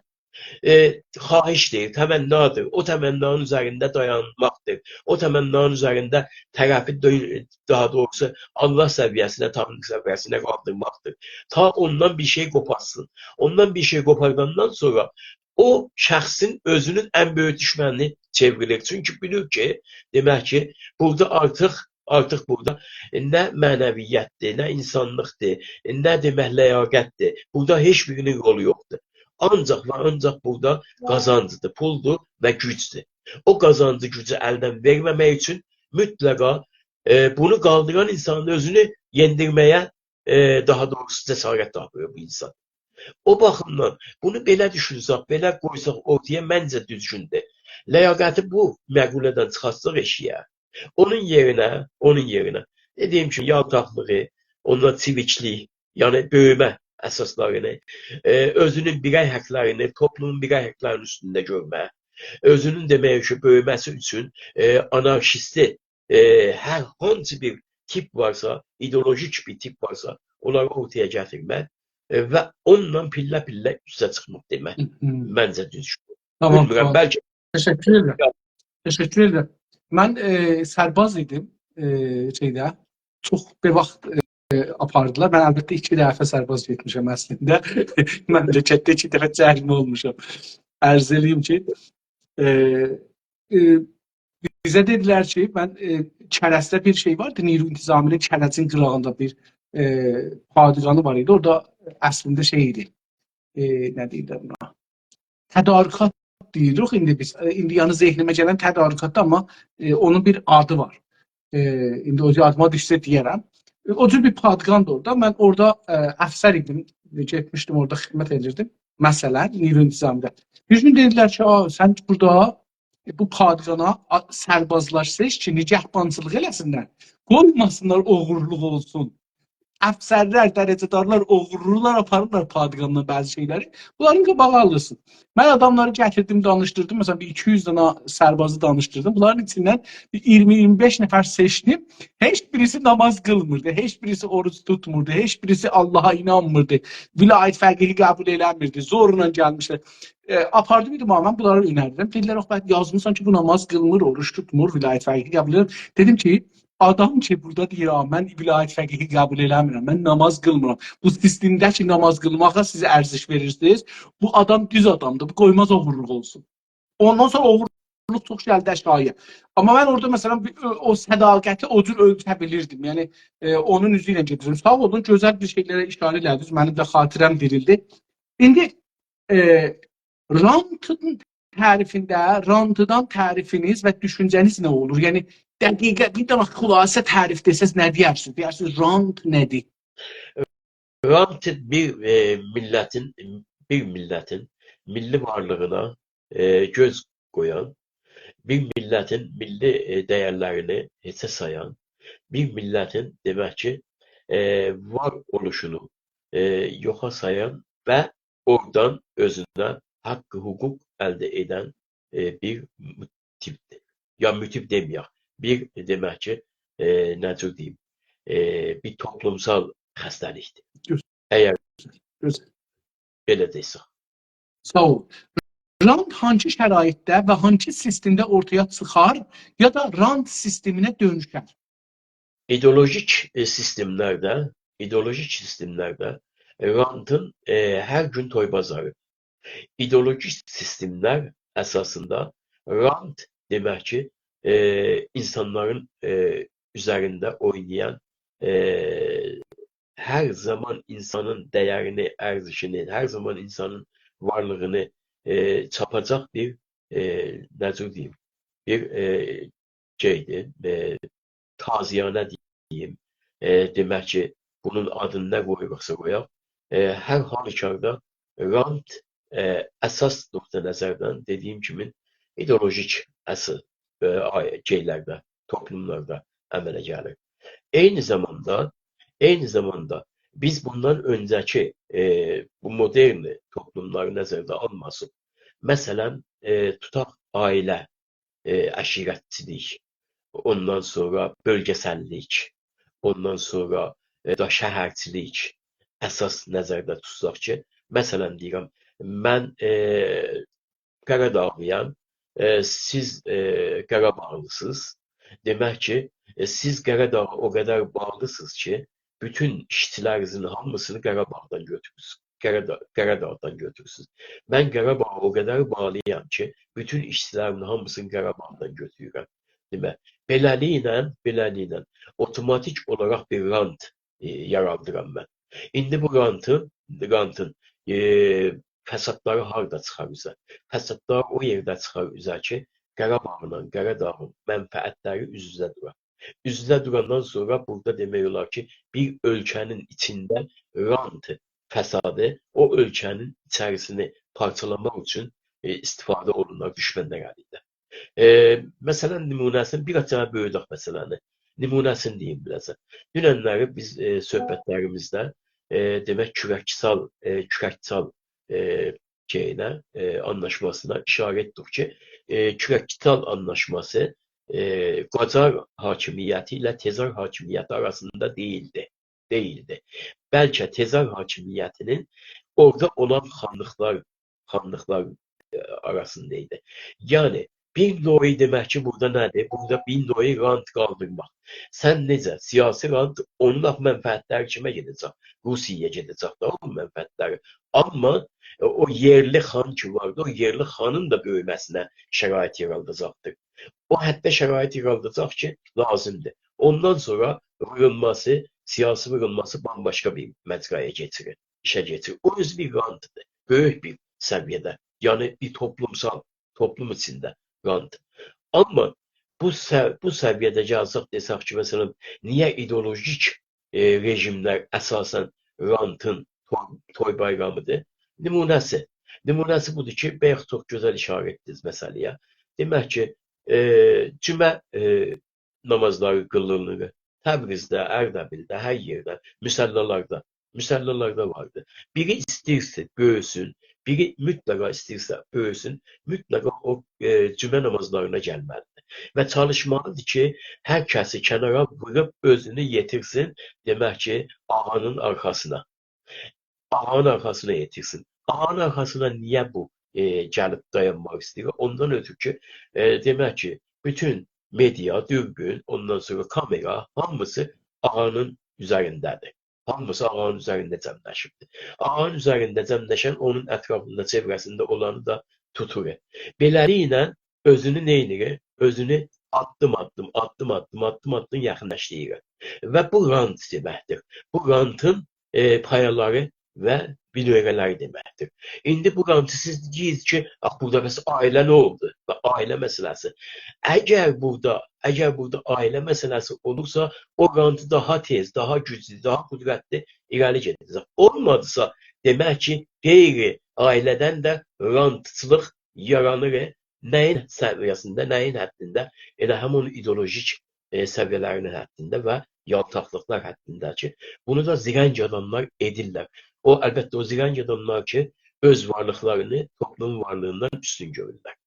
Bilmirəm, bu qədər deyə bilirəm. Sağ olun, teşekkür ederim. Sizin təşkilatın içində ləyaqətləri necə və hangi standart ilə ölçürsünüz? Sizin, bunu əlbəttə o öncə şeydə də danışmışdıq. Burada da çünki standartda rantlarla dəyəcəkdir. Ona görə burada da soruşuruq ki, necə ölçürsünüz ki, rant olmasın? Yəni bizim indi o təşkilatımız o böyüklükdə deyil ki, məsələn deyim, gəlsin, o qədər güclənsin, qüdrətlənsin ki, içində rant yaratsın. Əslində, dediyim, bütün təşkilatlarımızın hamısında elə bir durum, elə bir vəziyyət yoxdur. Məsələn deyirəm, mən bilirəm ki, bizim bir təşkilatımız vardı. Özümüzü demirəm. Bizim bir təşkilatımız vardı. Və o təşkilatın ən çalışqan insanlarından birisi, məni də sevməz o insan, deyim. Bəlkə hürmət qoyar, ehtiram qoyar, böyüklüyümə görə, plana vermənə. Amma bilirəm ki, sevməzlər. Yəni, amma bu adam qarışqa kimi çalışır gecə-gündüz. Bu adam gecə-gündüz o təşkilatın irəli keçməsi üçün, gəlməsi üçün, onun demək ki, hədəfləri üçün çalışır. İndi bunun da o təşkilatda bir qardaşı ola bilər. O qardaşı ola bilər. İndi biz buna gətirib rant deyə bilirik mi? Çünki yox, deyə bilmərik. Çünki bizim ümumiyyətlə burada hədəfimiz qurtuluş savaşıdır. Qurtuluş savaşında heç bir təşkilata burada deyim ki, hakimiyyətdən pay düşəcək, filan eləyəcək. Doğrudur.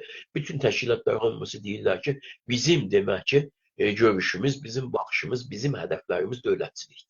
Doğrudur. Bunu deyirik, hamımız deyirik. Amma bu dövləti o rahatçılıqda sənə verməyəcəklər. Bu dövlətin demək ki, əldə edilməsi üçün qanunlar töküləcək. Bu dövlətin əldə edilməsi üçün nə demokrasiya, bəlkə savaş olacaqdır. Bunu indidən o rejimin davranışları ortaya qoyubdur. İndidən o da var. Mən indi gəlib deyim ki, məsələn, burada bir qanunçılıq var. Yox. Ya bizim öz təşkilatımıza gəlinəcək.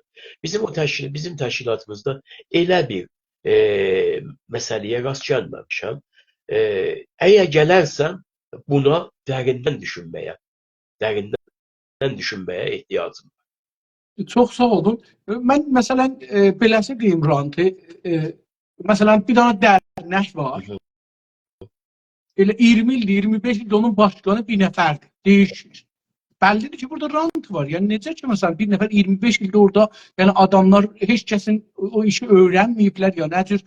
Bu mənim nəzərimə, bəlkə də iştibah edirəm. Amma nəzərimə gəlir ki, məsələn ola bilməz ki, məsələn bir dənə partidir.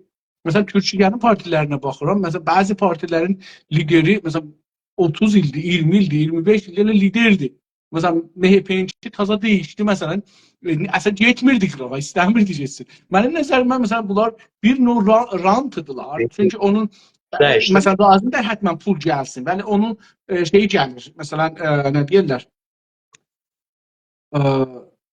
siyasi bir midyası var, məşğul olmaq var, siyasi bir durumları var. Məncə bunlar hamısı şey olurdu. Yəni rant hesab olmalıdır. Bəli bəy, bir şey soruşum sizdən. Mən çox xəbərim olmadı. Yəni bu necə ola bilər?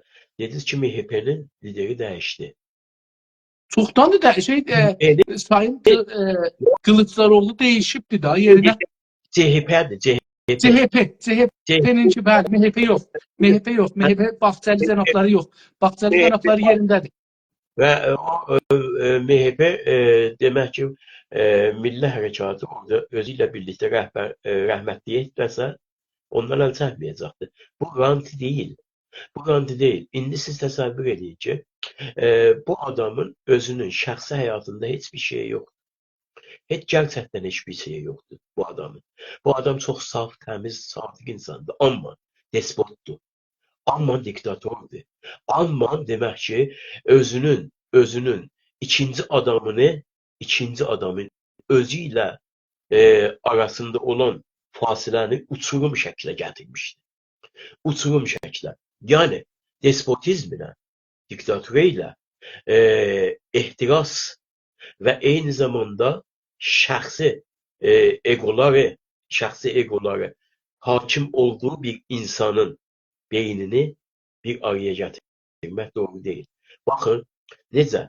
Ego bir insan, siyasi insan üçün ego lazımdır. Çünki siyasi insan lazım.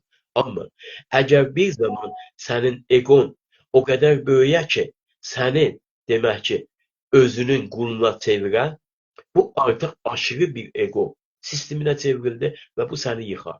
Məni deyim. Sən demiyorum, yüz istəyirəm. Sən Yox, deyim, mən sən hər kəsə də o imkan ki, o moqeyiyyətdədir. Fərdi danışmırıq burada. şəxsi ehtiraslar. Şəxsi ehtiraslar o qədər böyük ki bir adamda. Özünü hiss edir ki, bütün bu kainatın nümayəndəsidir. Məsələn, bu günləri Türkiyədə bir millətçi kəsim var. Türk milliyətçi kəsim var. Ocaq vardı. Ocaqlar vardı və bu ocaqlarda demək ki, milliyətçi kəsim tərbiyə alır, tərbiyə tapır. Bizim də arzumuz budur ki, bir günləri bizim toplumumuzda belə bir ocaqların oluşması gerçəkləşsin. Ancaq əslində təsəvvür eləyin ki, həmin ocağın özündən yaranan insanlar, ocağın özündən böyüyən insanlar sonralar gəlirlər Dövlət Bahçalının zülmünə məruz qalırlar. Yəni nəinki bunların böyüməsinə şərait yaratmır, bəlkə bunların yaşamasına belə şəraiti dar görür. Yəni bu ehtirasdır. Bu şey deyil ki, rantı deyil ki. Bu kimdən rant alıb ki? Bu gücünü, qüdrətini özünün çalışmalarından. Adamın 40-50 dənə kitabı vardı. Adam savadlıdır. Çox güclü savadı vardı. Yəni daha doğrusu belə deyim ki, ya bu adamın ranta ehtiyacı yoxdur ki bu günlərə. Amma baxın, özünə bir canişin təyin edə bilmir bu adam. Niyə? Çünki bunun egosu özünə hakim olubdur. Buna rantı deməyək. Tamam, Buna deyək ki ego, tamam. buna deyək ki despotizm. Buna nə deyək, amma rant bambaşqa bir şeydir. Tamam. Əcəba sizin təşkilatda standartlar hamı üzvlərə standartdır, yoxsa bəzilərə az standartdır, bəzilərə çox standartdır? Hamıya eyni standart. Hamıya eyni standart olmağa çalışırıq. İnşallah ki bunu bacaraq və bunun ləyaqətini yaşayaq. Çünki bunu bacarmaq çox çətindir. Çox çətindir bunu bacarmaq. Mən özümdən deyim, əgər mən bunu bacararsam, mən həm Azərbaycan Milli Hərəkatına, həm Azərbaycan Milli Qurtuluş Partiyasına ömrümün ən dəyərli şeyini qoyub getmişəm sanki. Yəni belə deyim. Kaş ki bunu bacarmış olaq. Hamımız çalışmalıyıq bunu bacaraq. Hamımız. Amma bunu da nəzərdə alaq ki, əziz İnsaf Əli bəy, bizlər 100 illik milli assimiliyasiya əsarətinin məhsullarıyıq. Bizlər qafamızda nə qədər də təmizlik, nə qədər də güncəlləşmə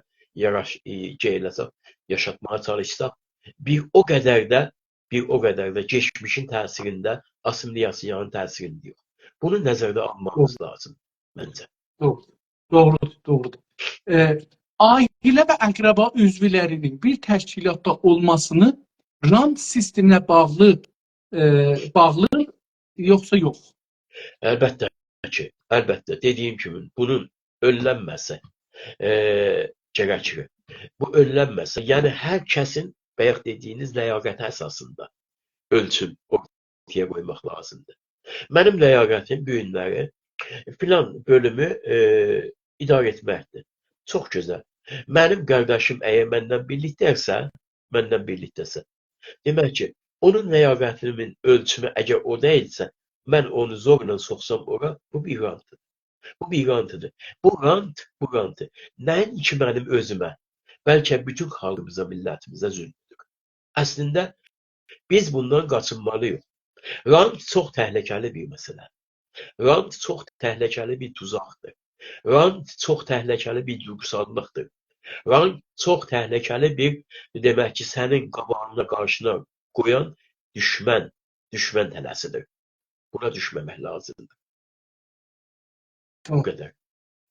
Sizin təşkilat ailə, əqrəba və famillərdən qurğulanıbmı? Yox. Bizim təşkilat 1992-ci ildə qurulanda mənim ailəmdən heç kimsə orada yox idi. Və demək ki, bizim quruluşda indiyənə qədər bu müddət zamanında sadəcə və sadəcə mənim həyat yoldaşım Azər xanım, Azər xanım da özü tanınmış bir şəxsiyyətdir. Yəni məndən daha ötə bir şəxsiyyətdir. Əbülfəz Elçi bəyin yer üzündə, ömründə, həyatında təkcə qadın müavini olubdur. Yəni bu mənim üçün deyil, bu mənim seçdiyim deyil.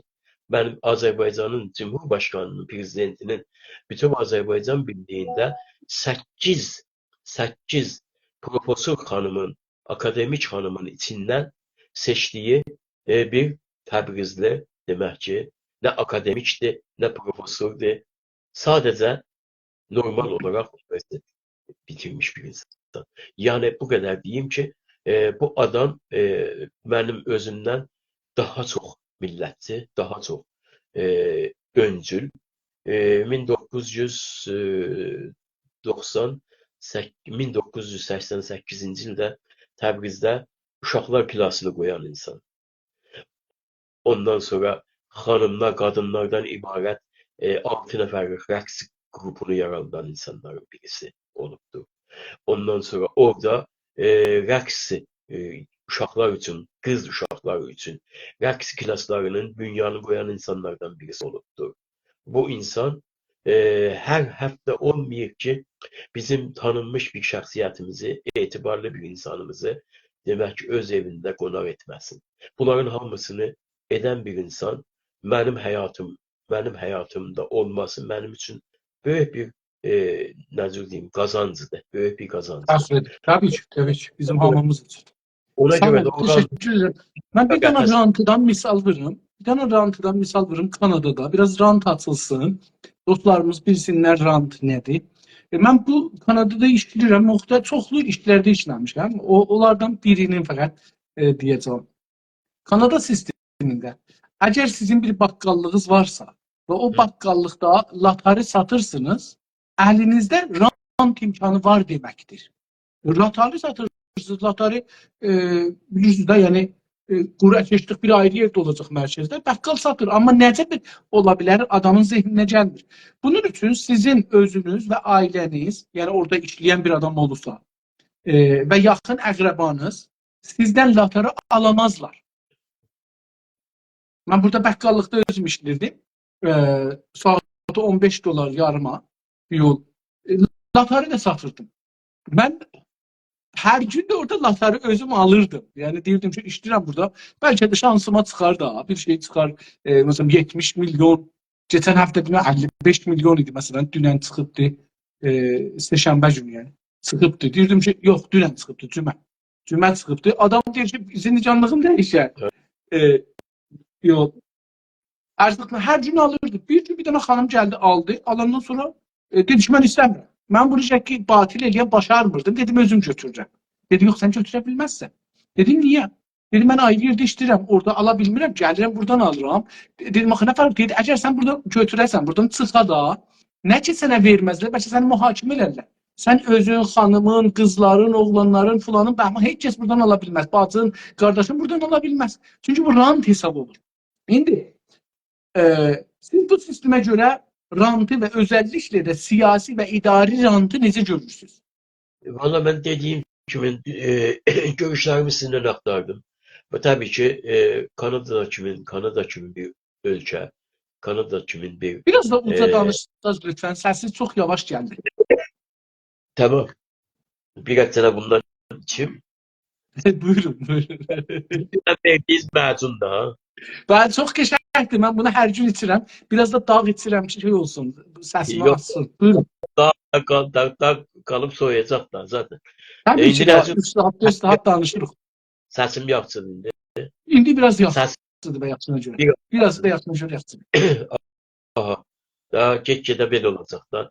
Demək ki, bu xəstəlikdəndir. Mən hər halda bir neçə gündür xəstəlik keçirirəm və çox üzr istəyirəm də Yox, bundan biləxərə. demək, nə Söz demək. vermişəm, Lütf sözümün edirsiniz, üstündə bu də xəstəliklə gəlmisiniz, lütf edirsiniz, var olun. təşəkkür edirəm. Demək ki, mən bayaq dediyim kimi, Kanada kimi bir ölkədə ki, bilirsiniz, hər halükarda Kanada bir açıq və mühasirəpəzir bir ölkədir. Yəni, Kanadanın qapıları nə qədər açıqdırsa, o qədər də Kanadanın toplumu təhlükədədir.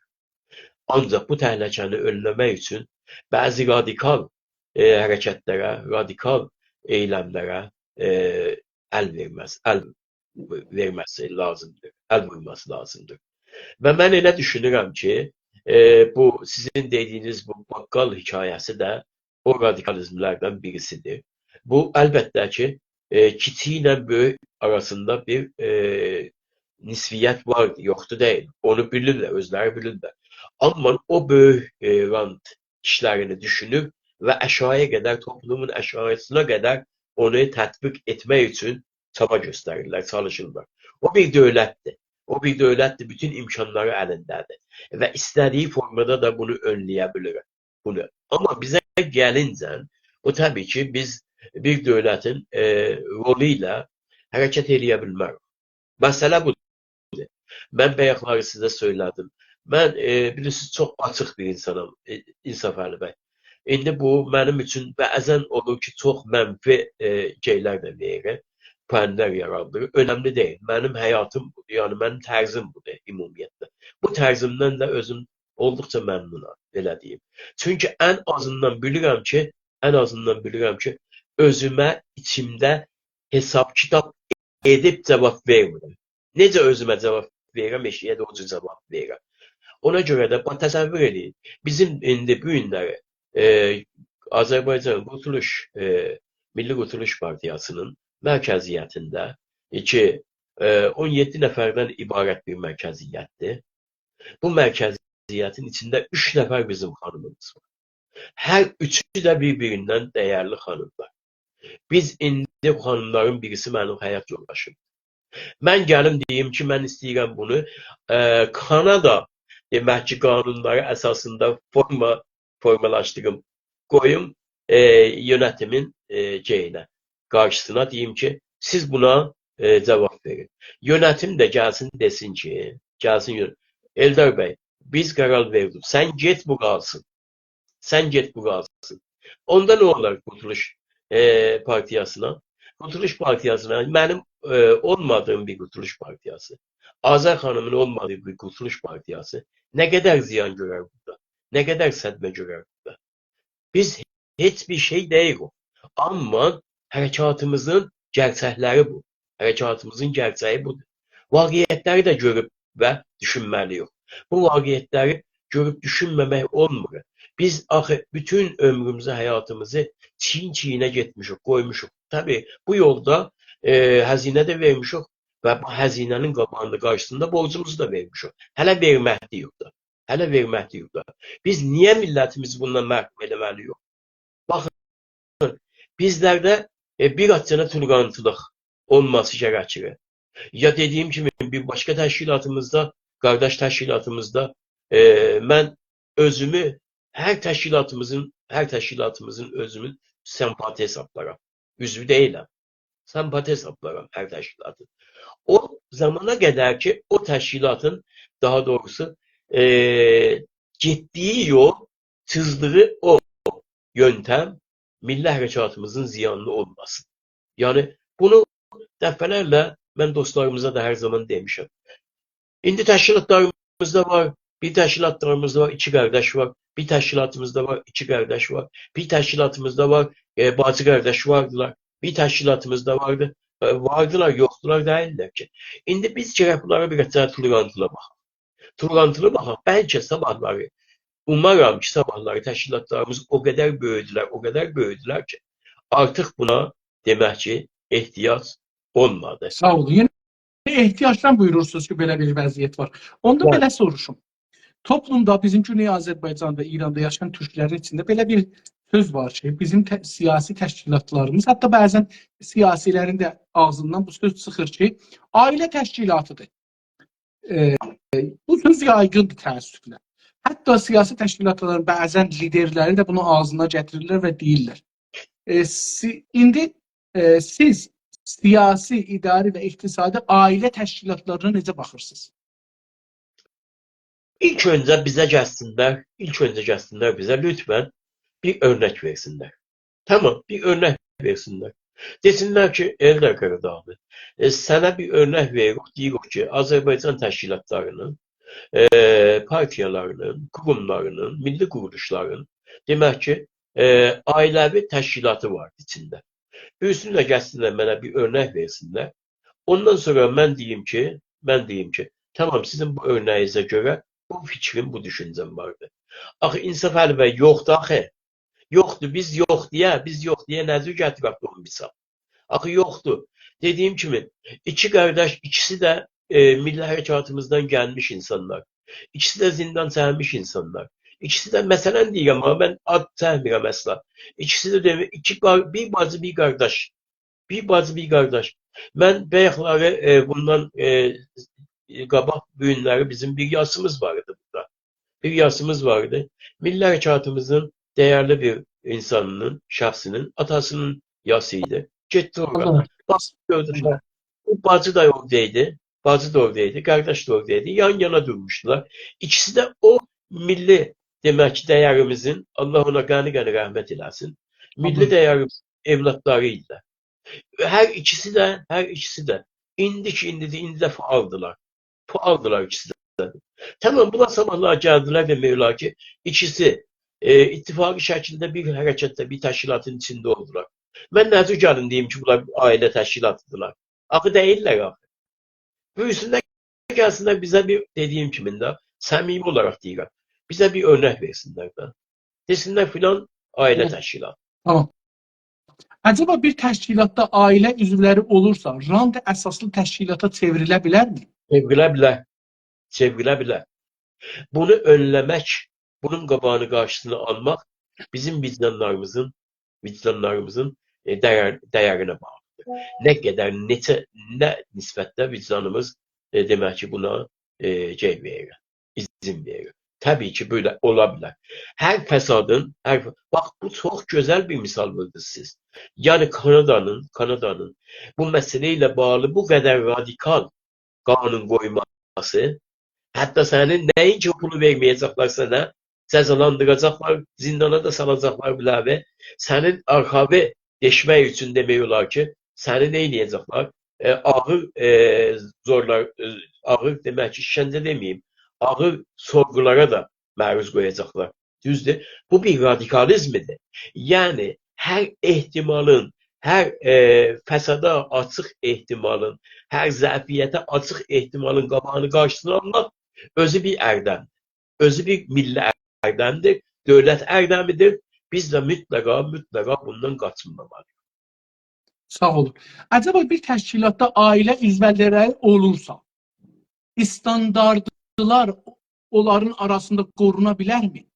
Yəni üzvlərin arasında. Bir təşkilat var ki, orada ailə üzvləri də var, ayrı üzvlər də var.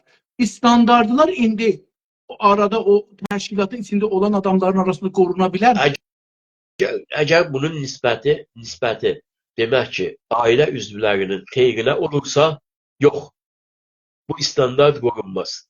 Əgər bunun nisbəti, daha doğrusu genişliği ve yüzdəsi karşı tarafın əlində olursa, bu standartı əldə etmək mümkündür. Tamam. Acaba bir təşkilatda ailə üzvləri olursa, yüksəlmək imkanı partinin içində, o təşkilatın içində onlara digər üyelərlə bərabər şans ola bilərmi? Hemen cevap verebilirler. Yine nisbətine bağlıdır. Nisbət əsası. Yani bu təhlükəni o təşkilatı idarə edən yönetim kurulu əldə etməlidir.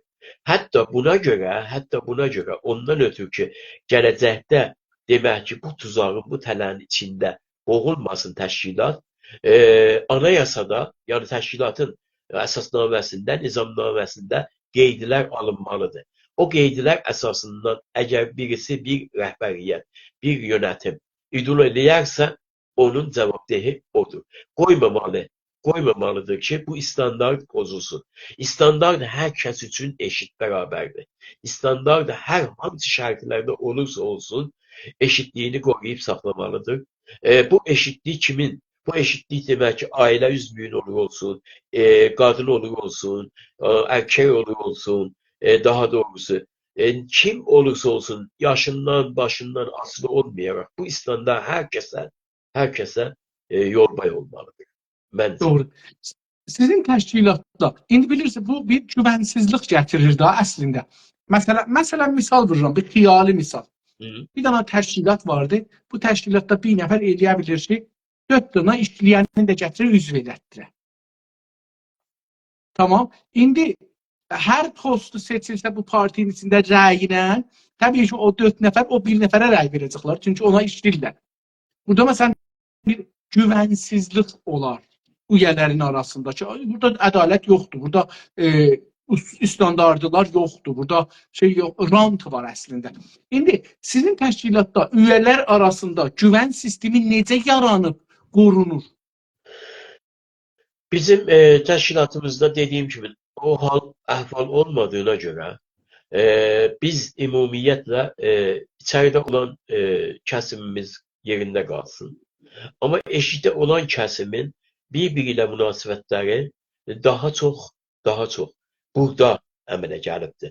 Yəni birisi Xiyabdan gəlibdir, birisi demək ki, Məradan gəlibdir, birisi Sulduzdan gəlibdir, birisi Səlmasdan gəlibdir, birisi Zunuzdan gəlibdir.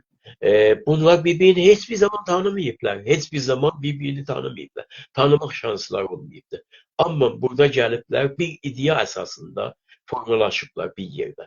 O çarçıva təşkilatdır. O çarçıvanın içində bunların standartları, daha doğrusu sizin dediğiniz o rant əsasında olmayıbdır, əmələ gəlməyibdir. Bəlkə idea əsasında əmələ gəlibdir. O idea əsasında əmələ gələn demək ki, əsasları nəzərdə alsa, bizim təşkilatımızda belə bir xəstəlik, belə bir nigarançılıq yoxdur. Şükür olsun. Bu bölümü də beləliklə tutaraq keçək yasama bölümünə. Burada da bir qıssacan yasalardan danışacağıq. Sonra bunlar bəhslər açılacaqlar. Sonralar. Bunlar xülasə bəhslərdir. Əvvəldə bir əlimiz qızışsın. Sizin təşkilat hangi qanuna dayanaraq yaranıbdır? Ya haranın qanuna dayanaraq yaranıbdır? Bizim təşkilatımız ancaq Güney Azərbaycanın yazılmamış qanununa əsasən və milli bağlarının əsasında yaranıbdır. Bizim millətimiz, bizim toplumumuz əsir bir toplumdur. Əsarətdə olan bir toplumun içində olan hər hansı siyasi, milli siyasi hərəkət yaranırsa, bu sadəcə siyasi deyil və sadəcə milli deyil. Bu eyni zamanda ikisinin demək ki, birləşməsi milli siyasi deməkdir. Milli siyasi təşkilatların yaranması dünyanın hər yerində millətin bağlarına bağlı olaraq yaranır. Bundan başqa yaranma şansı yoxdur.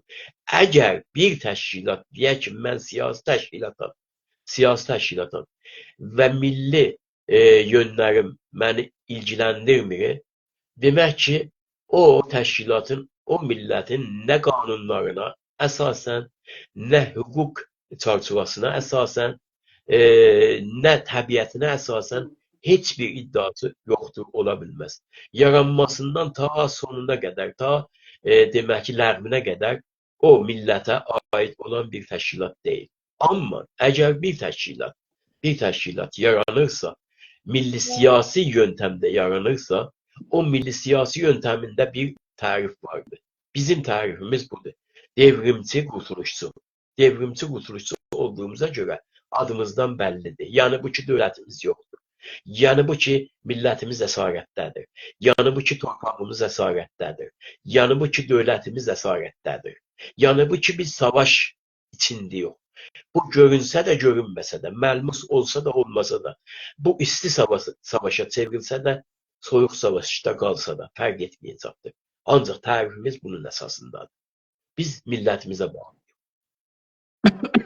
Yəni siz buyurursunuz, mən belə düşünürəm. Yəni siz bir üsyan qanununa mütəqqidsiniz. Üsyan qanunu, Qurtuluş Qanunu ilkəsi sizə bu icazəni verir ki, mövcud qanunlara baxmayaraq öz təşkilatınızı qurasınız və öz qanununuzu qurmaq üçün, dövlətinizi qurub qanun yaratmaq üçün hərəkət edəsiniz. Belə düşünürsünüz? Tabii ki. Doğru düzgün. Və bu baxımdan isyan deyil bu. Bu isyan deyil. Bu millətin yox olmuş mənfəətlərini, mənafeyini yerinə qaytarmaq məsələsidir. Bu demək ki, millətin içindən çıxan ziya və millətin içindən çıxan elit kəsimin öz millətinin haqlarını, hüquqlarını əldə etmə davasıdır.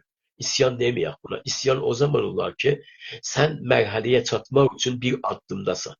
Bir addımda isyana gərəkirsə, isyan etməlisən. Əlbəttə ki. Ona görə biz devrimçiyik. Ona görə biz devrimçiyik və ona görə biz qurtuluşçuyuq. Bax, məsələ bundan ibarətdir. Biz heç bir şeyi o gücə, o qüvvəyə, o qüdrətə, o dövlətə yetişmək üçün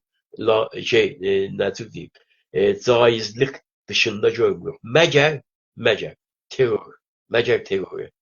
Biz terror əsasını demək ki, insanlığın ondan sonra hər hansı bir milli qurtuluş hərəkatının, hər hansı bir millətin qurtuluşunun əsasında olası mənfi, verəsi demək ki, olumsuzluq siqnalları görürük və düşmənin əlində bir plan görürük ki, səni bütün terror gücü ilə bastırsın.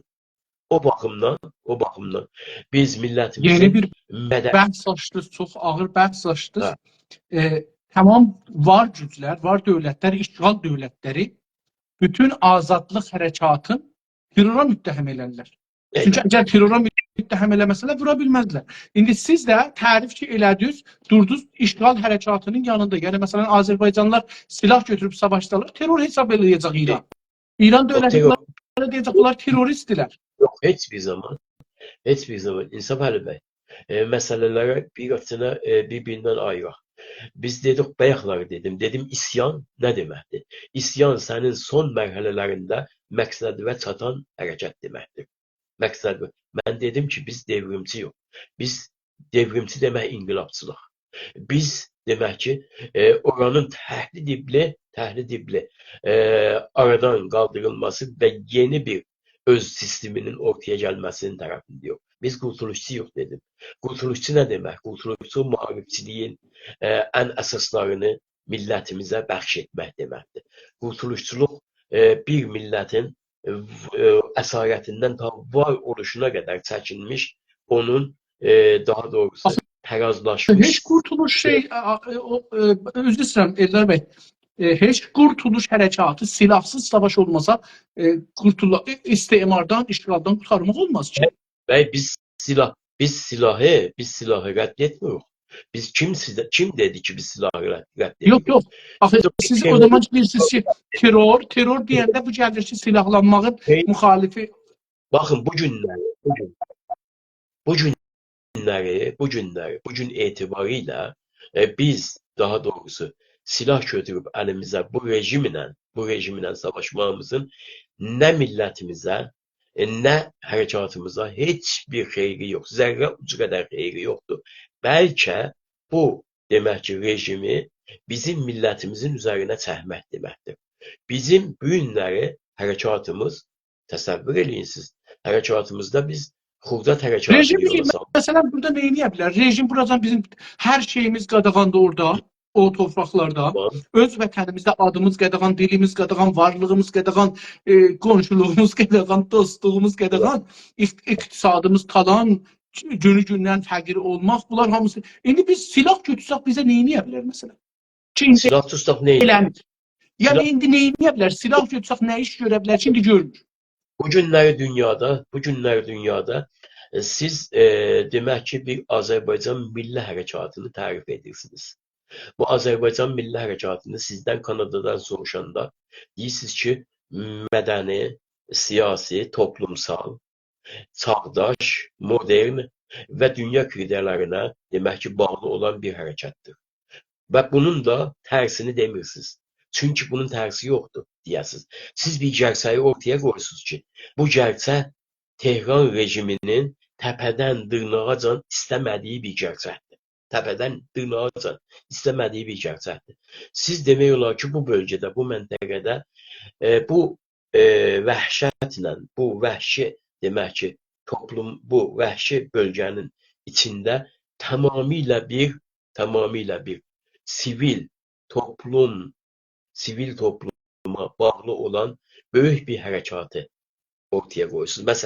Eldar bəy, əgər Eldar bəy biz əgər Kanadada desək ki bizim məmləkətimiz işğaldadır və biz savaşmırıq, qanuni əsasilərində, bunların bir qanun əsasilərində yox, bunların o tada gələnlər üçün təlim verirlər. Orada bir tane şey var, şəhərbəndi imtahanında da bu gəlir.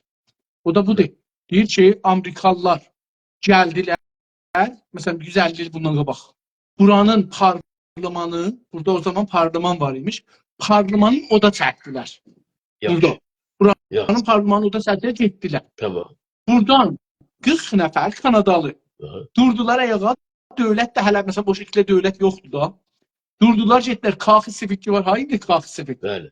Onu 150 il bundan qabaq oda çəkdilər, getdilər, gəldilər. Bu Kaxi Sivik onun yerinə tikildi. Həmin Kaxi Sivikdir, onun yerinə tikildi.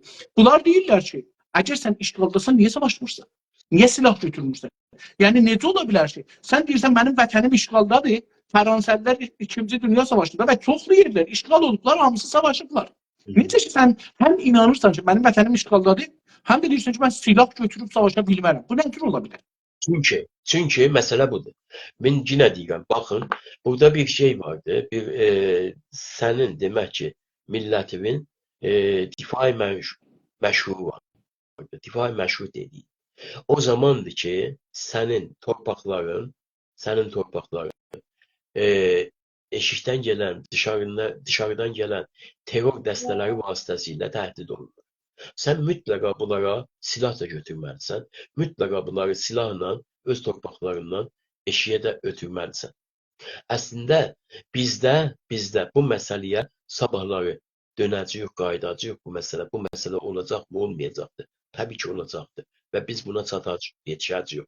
Biz Qurtuluş Partiyası olaraq heç bir hərəkatı dediyim kimi silahsız, ondan sonra sırf mən ölüm sən Allah şüarı ilə ortaya qoymuyor. Heç bir hərəkəti həm beyin silahı ilə, həm əl silahı ilə biganə heç görmüyor, sanmıyor. Amma bu günləri bizim millətimizin milyonluq gücü vardı, çıxsın eşiyə. Bu milyonluq gücü olan millətin bu günləri ehtiyacı yoxdur o silaha.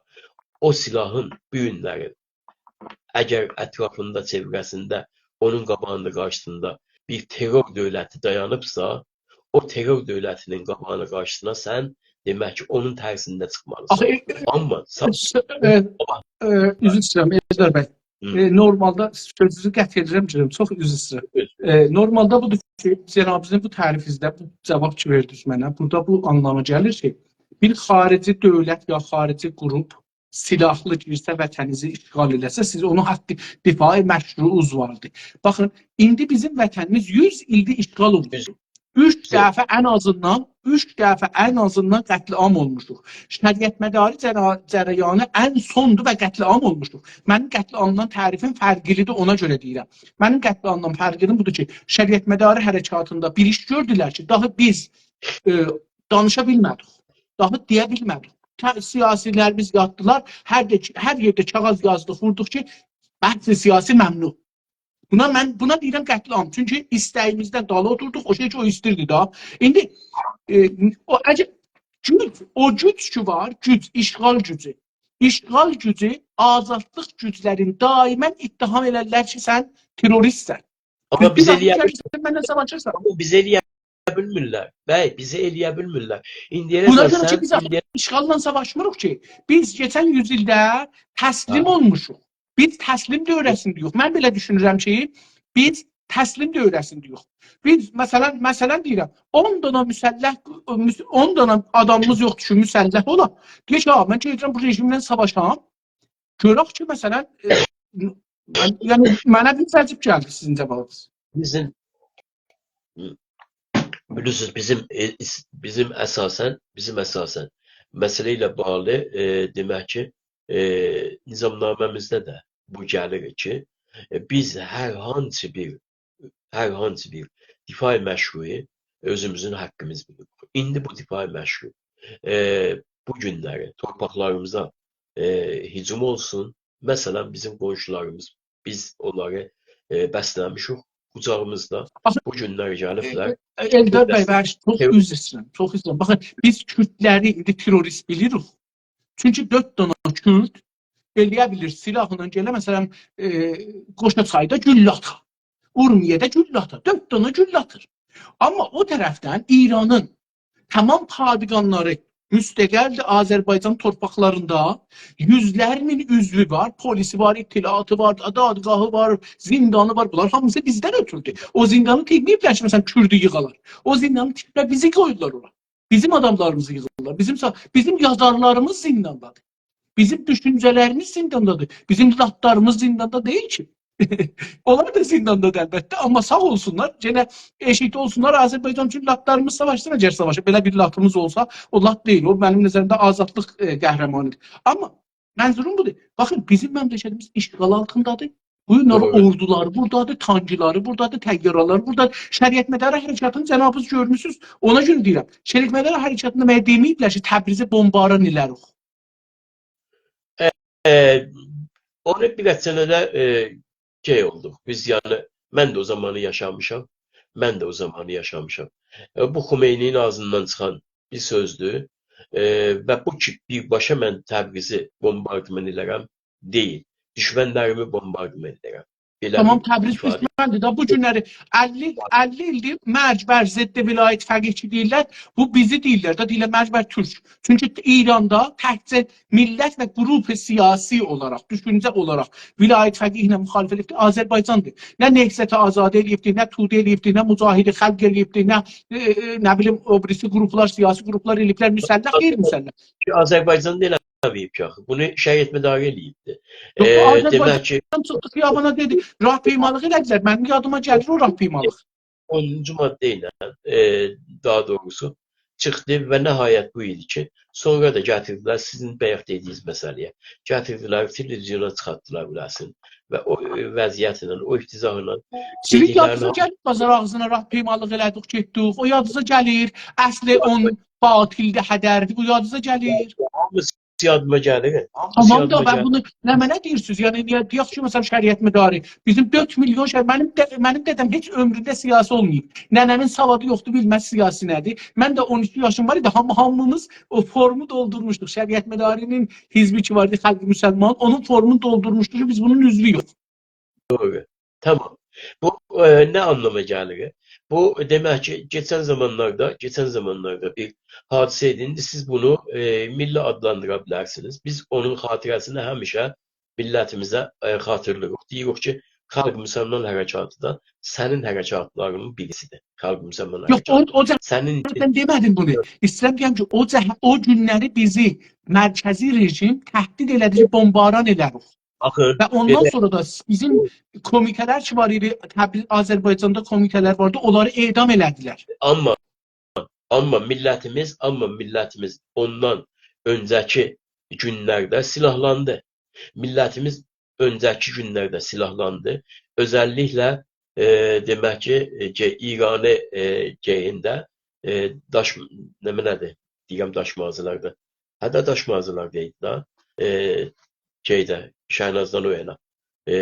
orada bir komite vardı, İran komitesi. Ki İran komitesi silahlandı. Kim aldı? Kimden aldı bu silahları? Bu silahları Padgan'dan aldılar. Ondan sonra o birisi komitelerden aldılar. Yani Hümeyniçilerden aldılar. Ve silahlandılar. Silahlandılar. Milletimiz demiyorlar ki müəyyən derece silahın önünde mukavemet gösterdi. Silahla ama bu çatmadı ve milletimiz artık o amalını elden verdi. Və Şəhid Medarının da gəlib televizyonda o cür danışması artıq demək bir böyük məğlubiyyəti bizim millətimizə yenidən yaşatdı. Ya bunlar başqa bir şeylərdir. Bunları eləyə bilirik, hər türlü bəhs eləyək. Onlar işğalın Amma əlamətidir. Yəni işğal olmuşuq. Biz 57-də yenidən işğal olmuşuq. Nədir olar işğal? zaten biz işğalıq. Zaten mən sözlərimin hamısında da, bütün cümləsində hamısında deyirəm ki, biz işğal. Tamam. Ancaq bizim milli İşğal olan torpağın haqqıdır müsəlləhanə savaşsın. Əgər savaşmır bu təslim olmaq anlamına gəlir. yox, məncə təslim olma anlamına gəlmir. Zamanı yetişməyib də anlamına gəlir. Zamanı Tamam. yetişməyib. Tamam. Zamanı yetişərsə Təşəkkür edirəm. olacaq burada. Bu yasalanma sorularını da geçək. Məncə cavab verdiniz. Çünki siz buyurdunuz ki, biz işğal dövrəsində qanuna inanmırıq. İran qanunu yayırmamışıq. Biz o inqilabi qurtuluş Evet. qanunları əsasında çalışırıq. Onun üçün bunları da çox daha ondan qalanları hamısı o haqda idi ki, əgər bir yerin qanununa bağlı olsa soruşum. Doğru. Məramnamə və düşüncə bölümünə keçək. Fəlsəfə. Sizin təşkilatın yazılı məramnaməsi varmı? Vardı və dediyim kimi həm yazılı məramnaməmiz vardı, həm düzüyümüz var, həm də ki dövlət demək ki proqramımız vardı. Proqramınız var. Yəni, Yol xəritənizdə varmı? Məsələn, o qurtuluşu nə cür yetirəcəksiniz? Hangi mərhələləri, hangi aşamaları keçib qurtuluşa yetişəcəksiniz? biz devrimə və millətimizin demək ki o aşamasına, o mərhələsinə gəlməsinə inanırıq. Nə cür, neçə mərhələdən keçir? Yəni yol xəritəniz varmı? Təbii ki, varımızdır. Yol xəritəmizdə əsası bunu tutur ki, demək millətimizin intibahı və eyni zamanda gəlişməsi əsasında həm bununla qarşılıqlı olaraq Cümhur İslamının ki fas şovinizminin bugünkü nümayəndəsi sayılır, hər gün getdikcə zəifləməsi və hər gün getdikcə öz paygahını millətlərin yerində əldən verməsi. Bizim ümumiyyətlə hər şeydən öncə öz millətimizə dayalı xəritəmiz vardı. İkinci də budur ki, xəritəmizdə ümumiyyətlə dediyim kimi mərhələ hesablanırıq, mərhələ sayılırıq. Amma əgər bu mərhələ birilərinə aiddirsə, məsələn bizim başqa dostlarımız da var, başqa təşkilatlarımız da vardılar ki, deyirlər ki, yox, biz ilk öncə gərək İranda bu rejimdən sonra bir demokratik rejim gələ, o rejimlə demək olar ki, biz böyük şəriklər olaraq onlarla birləşək və yarı biz, yarı onlar, qalan da qalsın deyə o birisi xalqlar, millətlər olaraq, yəni 40% biz, 40% onlar hərəkət yaradaq, demokratik bir qurğu, demokratik bir dövlət quraq və o dövlət parlament vasitəsilə bizim əlimizə keçsin. Bu demək ki, bir dostlarımızın. Bəzi dostlarımızın ki bizə daha yaxındılar, onlar amma bizdən daha müəyyən dərəcədə fərqlidirlər. O da budur ki, demək ki, İran adlanan ölkədə sadəcə türklər deyirlər ki, oradadılar. Bəlkə bəluçlar vardı, türkmənlər vardı, bəlkə demək ki, kürdlər vardı və ərəblər vardı. Bunların azadlıq istəyən və qurtuluşçu hərəkətlər ilə birlikdə biz bir federal təşkil verəcəyik. O federal dövləti mərkəzinin istəyi əsasında olsun, olmasın deyə. Bizim gücümüzdən asılı olaraq, şəriklərimizin gücündən asılı olaraq bu yaranacaqdır. O federalda paslar olacaqmı, olmayacaq, buna cavab vermirlər, verə bilmirlər. Çünki bunun cavabı onlar üçün çox çətindir. Desələr, birinci demək ki, tərəfə yaxınlaşırlar. Yox desələr, bizlərə yaxınlaşırlar. Ancaq biz istiqlalçıların əsasən yol xəritəsində dediyim kimi qurtuluşçuluq, devrimçilik əsası oyunu millətimizin qalxıb və öz haqlarını, hüquqlarını əldə etməsi bizim yol xəritəmizdir. Teşekkür ederim. Bu siyasi xəritədir əlbəttə dediyiniz. Başqa xəritə məsələsinə başqa yerdə gəlir. Çox Yok şeyləməyək.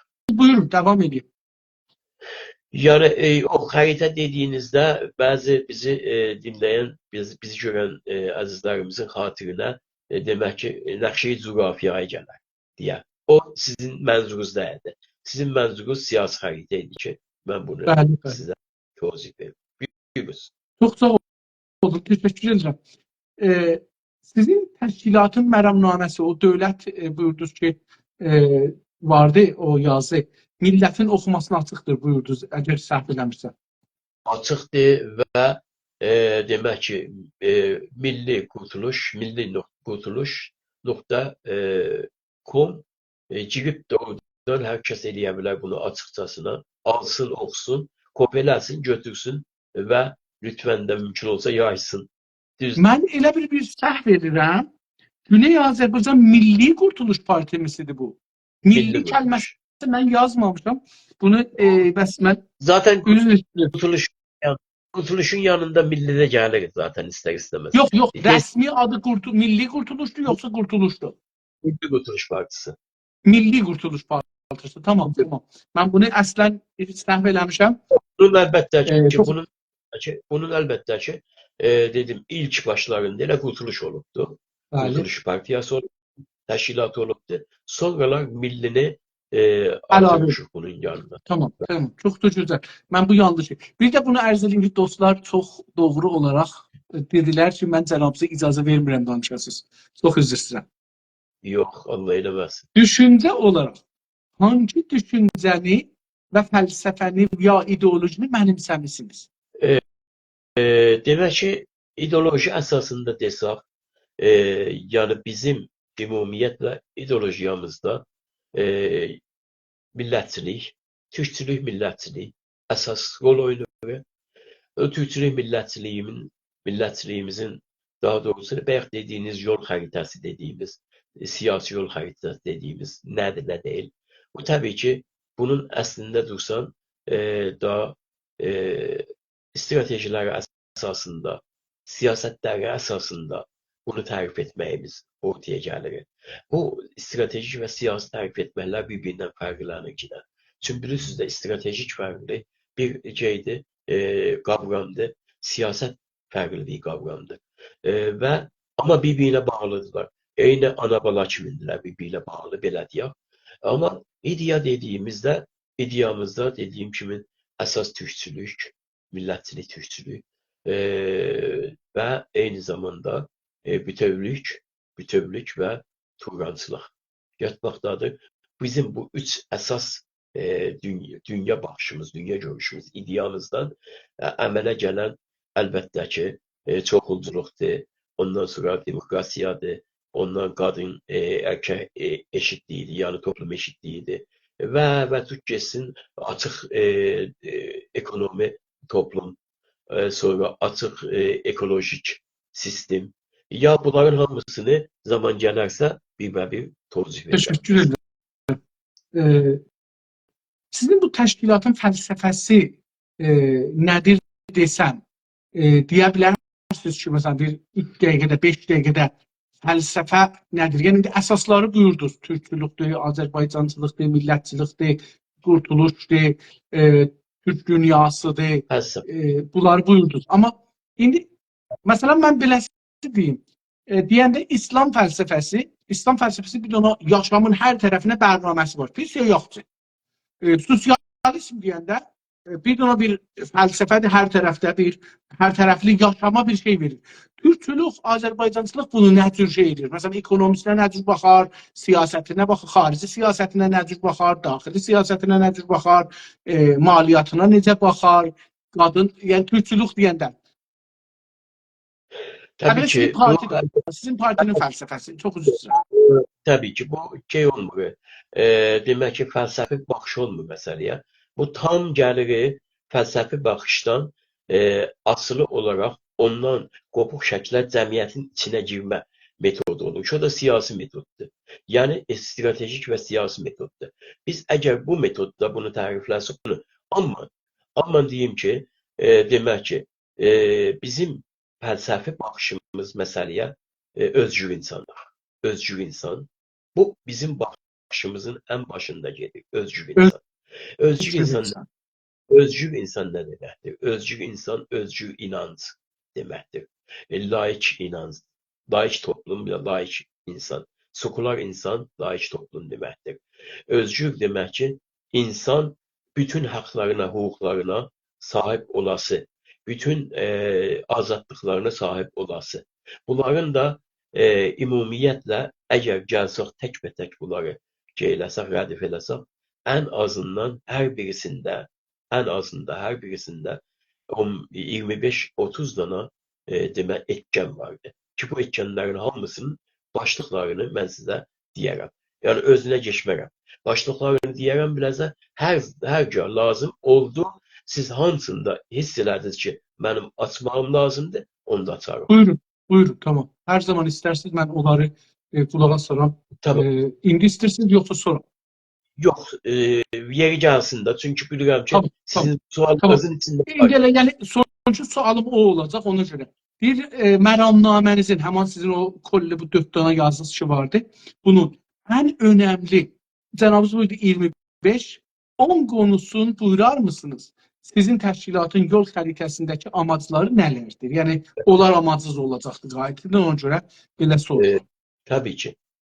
Demək ki, stratejik amaclarımızda, belə sayın, stratejik amaclarımızda ki, bizim tam olaraq da rədif ilə gəlibdir, dövlətçilik görüşlərimizdə bağımsızlıq, bir əsas bağımsızlıq. Güney Azərbaycan Türk dövləti. Hansı şəkildə olur olsun? Biz cumhuriyyət deyirik ona. Amma bizim demək ki, dostlarımız, bizim qardaş təşkilatlarımız bir araya gəlib bunu başqa bir türlü düşünə bilərlər. Onda biz o demokrasi əsaslarına dayanaraq bunu tərif edirik.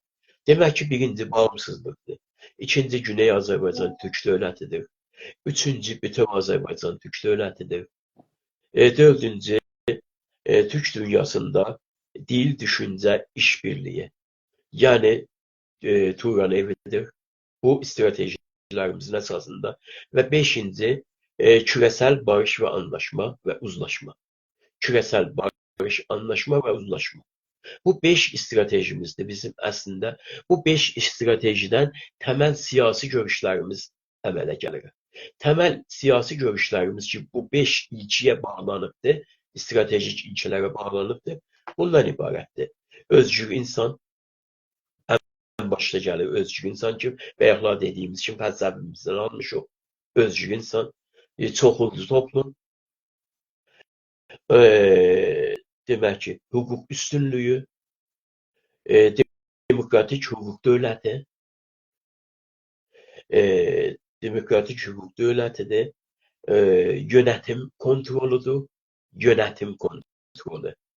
Bu çox önəmlidir, yönetim kontroludur.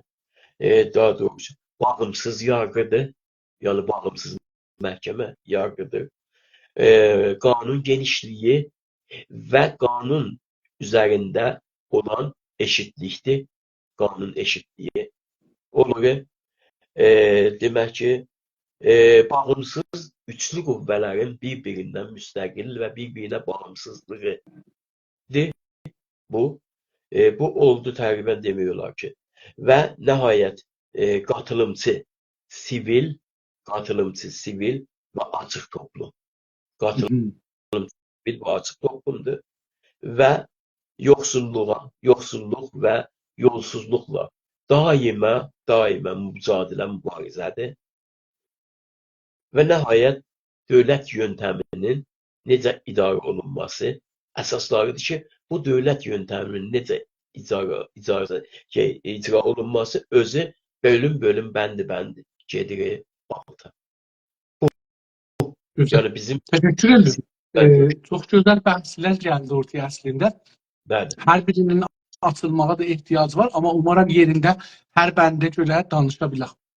İndi təbii ki. icazənizlə mən bir qıssacan da vətənə görə danışaq. Bir 5-6 sualdır, 5 sualdır. Burada vətənə görə bir balaca soruşaq, sonra keçək yavaş-yavaş əsli bəhslərimiz başlasın. Sizin Tamam. təşkilat vətəni necə tanımlır? Bizim təşkilatın vətən tanıtımı demək ki, coğrafiyayı nöqteyi-nəzərdən Güney Qafqazdan Kuzey Zaqrosa qədər çəkilmiş bizim bitişik torpaqlarımız sayılır. Bu Kuzey bitişik torpaq Zaqrus deyəndə mənzurunuz hara olur? Kuzey Zaqrosu deyəcəm. Onun siyah şeyini də gətirəcəm. Bu demək ki, coğrafiyaya əsasdır. Və bu coğrafiyaya əsası hardan götürmüşük? Bu coğrafiyaya əsası mənim özümün onun üzərində çox çalışdığım, işlətdiyim iki yayla sayılır. İki yayla. Bir İran yaylası ki, Fəlati İran deyilir. O qondarma sistemdir ki, demək ki, pan-İranistlər, pan-farsistlər bunu qondarmalığı ilə bu günlər gündəmə gətiriblər. 3.500.000 kvadrat bunun genişliyi. Yəni demək ki, Körfəzdən tutmuş, Körfəz dediyim ki, bugün Kəngər Körfəzi ya Bəsrə Körfəzi adlandırılır. Bir tərəfdən gedir ta Suriyənin quzeyinə qədər, Suriyənin quzeyindən gəlir Ərağı alır içəriyə, Azərbaycanı zaten alıb içəriyə, Anadolunun böyük bir hissəsini alır içərisinə, gedir o tərəfdən, daha doğrusu gəlir aşağıya, Əfqanistanın hamısını alır içinə, o tərəfdən Pakistanın böyük bir hissəsini ki, o zaman Pakistan deyil, Hindistan idi, sonra Pakistan əmələ gəlir, alır və bunun ən böyük demək ki, irtifası da Pakistanda olan think tank ya Pakistanla təbbətin arasında olan bir 7800 demək ki, ucalığında dağdır. Bu pan-farsizmin ortaya koyduğu bir qondarma siyasi Coğrafiyayı qavramdır. Və ya belə deyək, pəlat deyirlər. Biz deyərik, ona pəlat yox, biz yayla. Bir də vardı, iki dana bizim bölgəmizdə daha doğrusu bir-birinə bağlı doğal bir yayla vardı. Birisi Azərbaycan yaylasıdır. Ki, Qafqazların güneyindən başlayır ta Zagrosların quzeyinə qədər çəkilir yayla.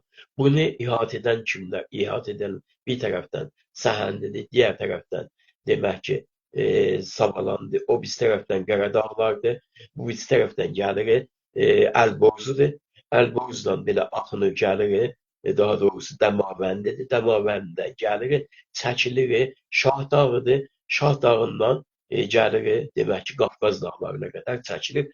Bu yaylanın ətrafında, bu yaylanın dərəsində Azərbaycan varlığı, tarixi varlıq vardı. Digər tərəfdən də bir yayla vardı, Anadolu yaylası. O Anadolu yaylası da bunun demək olar ki, tam qərbindən gəlir, başlayır, ta şərqindən başlayır, qərbinə tərəf çəkilir, gəlir. Demək ki, bir əlavə formasında bir-birini kəsən bir yayladır. Bu iki yaylanın birləşməsi olur Azərbaycan Anadolu yaylası. Bu bizim mənim özüm çalışdığım bunun üzərində demək ki, çalışdığım şey. Bunu da mən ilk dəfə olaraq daha doğrusu Azərbaycan mərkəzli türkçü düşüncə kitabında gətirmişəm və son dəfə bunun üzərinə daha basa, daha bunu təmizləyib və bunu demək olar ki, şəkil formasına salıb və Güney Azərbaycan üçün İstiqlal Manifesti kitabında gətirmişəm bunu. Yəni, bilirsiniz, mənim hər halükarda bir 10 dənə kitabım vardı. Və əslində bu kitabların da ən önəmlisi iki dediyim kimin kitab olduğunda hər ikisində də bu gəlibdir. Sonra bunu biz biraz gətirək daha siyasi Bəli. tabıra yenilir. Bəli. Siyasi tavrımız bu olur ki, Qafqazlıların demək ki, güneyində yerləşən Dərbənddən ki, biz Gülüstan anlaşmasında, müqaviləsində bunu rəsmən verdik Ruslara. Bunu rəsmən verdik Ruslara olan o zamanlar Rusların işğalına geçti. Onun Uslanı kimin sayılır. Demək ki, oradan başlayır. Gəlir Süngür günləri xəritə əsasında Kirmanşaha verilmiş Azərbaycan torpağıdır. Süngür orada Süngor deyilir, Süngor. Demək ki, bunun ikisinin arasında olan ihatə edir o tərəfdən gəlir, daha doğrusu Əlborz Ustanı, bir tərəfdən gəlir Tehranın kəsməsindən belə gəlir Əlborz Ustanı, bu tərəfdən çəkilir gəlir Qəzvin, demək ki, Zəngan, Xəmsə deyək o tərəfə, o bölgəyə ümumiyyətlə.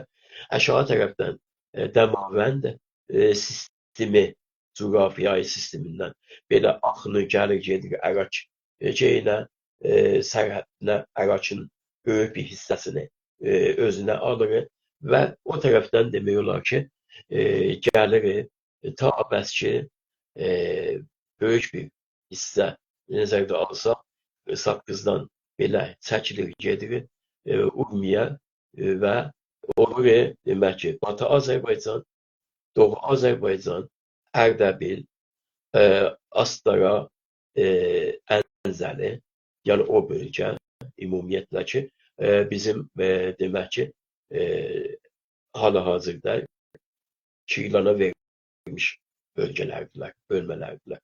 Və bu tərəfdən gəlir Əlborz Ustanıdır, demək ki, Ərak və eyni zamanda bu tərəfdən gələndə daha doğrusu 8 ustanı hal-hazırda əhatə edən, 8 ustanı müstəqil olaraq əhatə edən və bəzi ustanların böyük bir bölməsini əhatə edən bizim torpaq anlayışımız, vətən anlayışımızdır. Bu vətən anlayışımızda hardasa 24 milyon üzərində bizim soydaşımız yaşır. 24 milyon, 26 milyon da bunu demək ki, qeydləyiblər, ölçüblər 24 milyon. Təbii ki, bu ölçümlər hamısı milli hərəkatımızın ölçümləridir. Dövlət heç vaxt gəlib bunu rəsmi şəkildə ölçmür. Bu demək ki, bəs 24 milyondan 26 milyon bizim bitişik torpaqlarımızda soydaşlarımız yaşayırlar. Bizim ondan əlavə Tehranda da hardasa 6 milyon üzərində insanlarımız yaşayırlar və eyni zamanda Fəridun Tehran Kərəc, yəni Ustanı Tehran, Ustanı Əlborz sizin vətən anlayışında yer alır ya yox? Əlborz vətən anlayışında tamamen yer alır.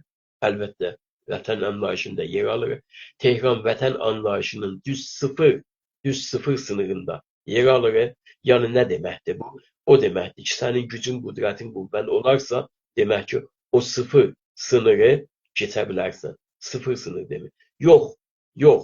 Bizim mövqeyimiz, şəraitimiz, imkanlarımız əl verməzsə, Tehranın özünün içində bir metropol şəhərdir, bilirsiniz. Dünyanın ən metropol şəhərlərindən birisidir.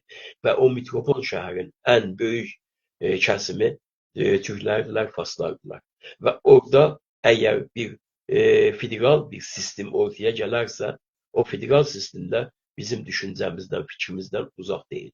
Amma sıfır nöqtə hər zaman bir mübarizə, bir mücadilə, bir savaş nöqtəsidir. O sıfır nöqtənin bu günlər gəlib üstündə hesab qoymaq yanlışlığa düçar elər biləmizə. O baxımdan bizim əsas məsələmiz nədən ibarətdir? Əsas məsələmiz bundan ibarətdir ki, Təbriz mərkəziyyətini əldən verməsin. Təbriz mərkəziyyətini hər gah əldən versə, Güney Azərbaycanın istiqlaliyyəti, bağımsızlığı tam olaraq xətərə düşər. Tam olaraq demək ki, o mərkəziyyətini itirər. Mərkəziyyətini itirən bir milli siyasi hərəkət də heç bir zaman hədəfinə çatmaz. Heç bir zaman. Bizim ümumiyyətlə vətəndən anlayışımız budur. Bəzi dostlarımızın Azərbaycandan anlayışı demək ki, Azərbaycanı təhqir edir. Azərbaycanı kiçildirir, bir kiçik bölgəyə, məntəqəyə çevirir. Ki, Azərbaycanı otomatik olaraq bağlayır demək ki, mərkəziyyətə. Otomatik olaraq bağlayır mərkəziyyətə. İstər istəməz. Bu çox böyük təhlükəlidir. Biz düşünürük ki, Azərbaycanı öz gerçəklərindən kiçildib və o durumunu, vəziyyətini mərkəzə çəkmək özü böyük bir yanlışlıqdır. Bu yanlışlıqdan inşallah ki, hər kəs dönsün. Əzəlim xidmətsə, geçən bir həftədə bir dana video mənim əlimə gəldi. Mən də yaydım. Bir dana xanım qız düzəldib qumda. Çox sevdim mən bu videonu. Orada deyir ki, görək ki, türklər qumun neçə faizini təşkil verir. Neçə faiz. Çox gözəl gedir adamlar soruşur. 60 ilə 70 arasında qumu, yəni əlbəttə 50 deyən də olur. 50 deyən də olur, amma biraz 50 ilə 70 arasında qumun cəmiyyəti türkdür. Sizin nəzərinizcə qum bu vəziyyətdə türk torpağıdır yoxsa fars torpağıdır? Bu bizim xəritəmizin əsasında sıfır demək ki, sınırdır. Necə ki, Tehran sınırdır, orada sıfır sınırdır. Yəni, qumun müadilələri çox-çox fərqlidir. Tehranda nə qədər siyasi müadilələr bizim əleyhimizədirsə, qumda o qədər məzhəbi müadilələr bizim ziyanımızdadır. Yəni, bu iki faktdır. Bizim Azərbaycan milli hərəkatına gələcəkdə ən böyük ziyanı, zərbəni vuracaq bir faktlar ola bilər. Ona görə buna diqqət eləməliyik. Amma nə olursa olsun, demək ki, sən sıfır sınırda bir torpağın varsa, oranın iddiası da sənin üzərinə düşür. İndi burada taza bir məsələ yaratdınız. Mən sorularda sorulmamışam bunu. Amma sizlə bunu danışaq. Yəni, siz məsələni yaratdınız əslində. İndi Tehran və qumu belə tərif edəndə, xüsusən qumu deyəndə ki, din baxışından doğrudur. Biz farslara indi bizi fars şiəliyinə bağlıyıq. Amma bu günlər Cumhuriyet İslamidə belə görünür ki, fars şiəliyi üstədir. Azərbaycan şiəliyi görünmür. Amma görürük ki, çoxlu kitablar yazılır, çoxlu şeylər vardır. İndi sabahları bu molla rejimi biraz laxlasa, diş kimi çıxada qoysa, ehtimalən qumda elə o 60% da ayətullahlar türkcə ayətullah ola bilərlər. Azərbaycan ayətullahı ola bilərlər. Nəzəriniz ona görə nədir? Yox, mümkün olası bir şey deyil. Təbii ki, baxın, çox gözəl bəyəkləri məsələyə işarət etdik. Sizin bəzi işarət etdikləriniz məsələlər vardır ki, gələcəkdə bizim mübahisəmizin, bəhsimizin dərdinə dəyir. Rant dediyiniz bəyəkləri, rant dediyiniz, dinsel rant, məzhəbsel rant, insanın həyatından sökülsə qafasından sökülməz. İnsanın qafası hardadırsa onun həyatı oradadır. Onun həyatı orada mənundur. Yəni, təsəvvür edin siz, bu bölgə məntəqə Qumunan Nəcəf hər zaman şiəliyi və qoy belə deyək, şiə, biz şiyi yox, tamam. Amma özünü anlayıb, özünü düşünən hər bir Azərbaycanlı heç bir zaman şüəbi olmaz. Heç bir zaman şüəbiyyətliyə meyli göstərməz. Şüəbiyyətlik bambaşqa bir şeydir. Şüəbiyyətliyin demək ki, məquləsi açılarsa çox geniş bir məqulədir. Mən bunu açmaq istəməyim, burada icazə verirsiniz. Ancaq... Tamam. Ərz edeyim xidmətsə, mən fəqət istəyirdim bunu soruşam ki, bunu ərz edeyim ki, kaş bu xanım qızın işi bir İranın tüm kiçik və böyük şəhərlərində yayılar. Yəni, insanlar, o türk insanlar buralar deyirlər ki, mən də öz şəhərimdə soruşum görüm ki, xüsusən Fars bölündə, Əl-Əhvazda, hər yerdə, tamam şəhərlərdə bunu eləyərlər, adam bir dənə məlumat verir, bilirsiniz, oradan çıxadır ki, məsələn, mən deyirəm, qumun cəmiyyəti 2 milyon olsa, 60% türkdür. İndi bu Tehranda da ola, Rəşdə də ola, Mazəndaranda da ola, tamam bu ustanların, Bəluçistanda da ola, Əl-Əhvazda da ola, bunların hamısında ola. Bu bizə bir dövlətin amarlarının kənarında, istatistikanın kənarında bizə bir yeni bir amar verər. Öz millətlərin içindən.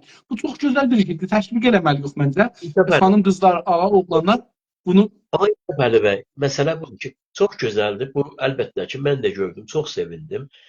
Xanım qızımız, gözəl qızımız demək ki, özünün nə qədər vətənə bağlı olduğunu, özünün kimliyinə nə qədər bağlı olduğunu göstərir. Bizi çox sevindirir, amma bunlara çox da demək status çərçivəsində baxmayaq. Məsələn deyirəm, ola bilsin ki, əlbəttə demirəm amma ola bilsin ki, 100 nəfərdən bu soruşur. 100 nəfərdən soruşur və bunun o soruşmaqdan bir hədəfi var. O hədəfi istəyir təbliğ eləsin, reklam eləsin o hədəfi. O hədəfə görə istəyir nə eləsin? Sənin, mənim bəyənimi alsın, məsələn. 100 nəfərdən soruşur, 5 nəfər buna istədiyi cavab verir. O 5 nəfər gətirir, demək ki, nə edir? Mediasal edir. Mediasal elədiyində bunun bir hədəfi var. Təbii ki, cavandır, gəncdir. Mən çox sevinirəm. Özəlliklə qızlarımıza özəlliklə, türk qızlarına bu qədər faal olmağı Allahdan istəyirəm. Amma yenə deyirəm ki, buna istatistiksel olaraq baxmayaq məsələyə. Məsələyə daha doğrusu baxaq, amma bunun üzərində çalışaq. Bunun üzərində çalışma qrupları yaradaq. Bunun üzərində daha profesyonel, daha demək gəlişmiş sistem təbii ki, ortaya qoyaq. eləyə bilək, məsələn, biz danışıcıları gətirək meydana, deyək ki, bu işi elmi şəkildə tamam şəhərlərdə görün. Amma o gəlsə, elmi şəhər tayını gələr. Yəni bunu da eləmək olar. Umarım ki, bir gün biz bu yerə yetişək ki, medialarımız bizə köməklik eləyərlər. 2 dənə böyük mediamız var. Köməklik eləyərlər, məsələn, bu tür bir işi danışıcıların əli ilə elmi olaraq tamam şəhərlərdə. Məsələn, hər şəhər 5000 cəmiyyət var oradan üstə. Oradan aşağıları işləmirlər. Əlbəttə onlardan da olsa daha yaxşı olar, amma olsa bu işi görsək, vaqəən bizə böyük bir potansiyel. Çünki bizim əvvəlin məsələmiz budur ki, bilaq sayımız dövlət dediyindən nə qədər çoxdur ya azdır. Yəni biz indi məsələn mən baxanda deyirəm ki, Tehranın 65%, 70%, Qumun 65-70%, o birisi yerlərdə ələ gəlsə, bəlli olar ki, bizim nüfusumuz nə qədərdir. Bu çox önəmlidir. Hətta bunların içində məsələn Çaşmısan bizdən sonra dedilər ki, o xanım bir şey dedi ki, mənim dədəm şeydən gəlibdi, babam Bakıdan gəlibdi. Məsələn, nə yaxşı ki, birdən soruşanda sənin 3 baban bundan qabaq, nənə tərəfdən, dədə tərəfdən. Çox gözəl bir şey verər, bizə milli düşüncə verər. Milli düşüncəmizi əslən dəyişdirər, belə bir şey olsa. Hər halda, vətənin anlamı və önəmi sizin təşkilat və təşkilatın üyələri üçün nədir? Vətən kimin vətən anlamı? Vətən kimin ana anlamı? Demək ki, mücadilə, mübarizə və yaşam, ölüm məsələsi. Bizim vətənə anlayışımız mücadiləmizin, mübarizəmizin əsasında dayanan, duran ilkədir. Vətənimiz hər şeyin başındadır. Biz eləyə bilirik dünyanın ən böyük türkçüləri olaq. Biz eləyə bilirik dünyanın ən böyük inqilabçıları, devrimçiləri və qurtuluşçular. Amma vətənimiz olmayandan sonra biz heç bir şey yox. Çünki vətənsiz insan dünyada heç bir statusa sahib deyil. Biz o statusun, o siyasi statusun əldə edilməsi üçün milyonlar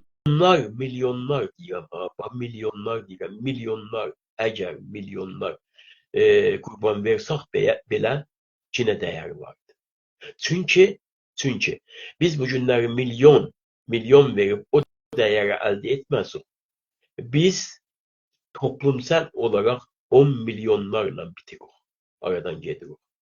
İnsan bir gün olur, bir gün doğur, bir gün ölür.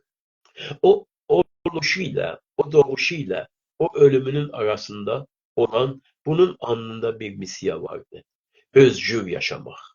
Özgür yaşamaq bizim fəlsəfəmizdir. Özgür insan harda yaşar? Özgür insan istədiyi yerə müsafirət edə bilər. İstədiyi sözü deyə bilər.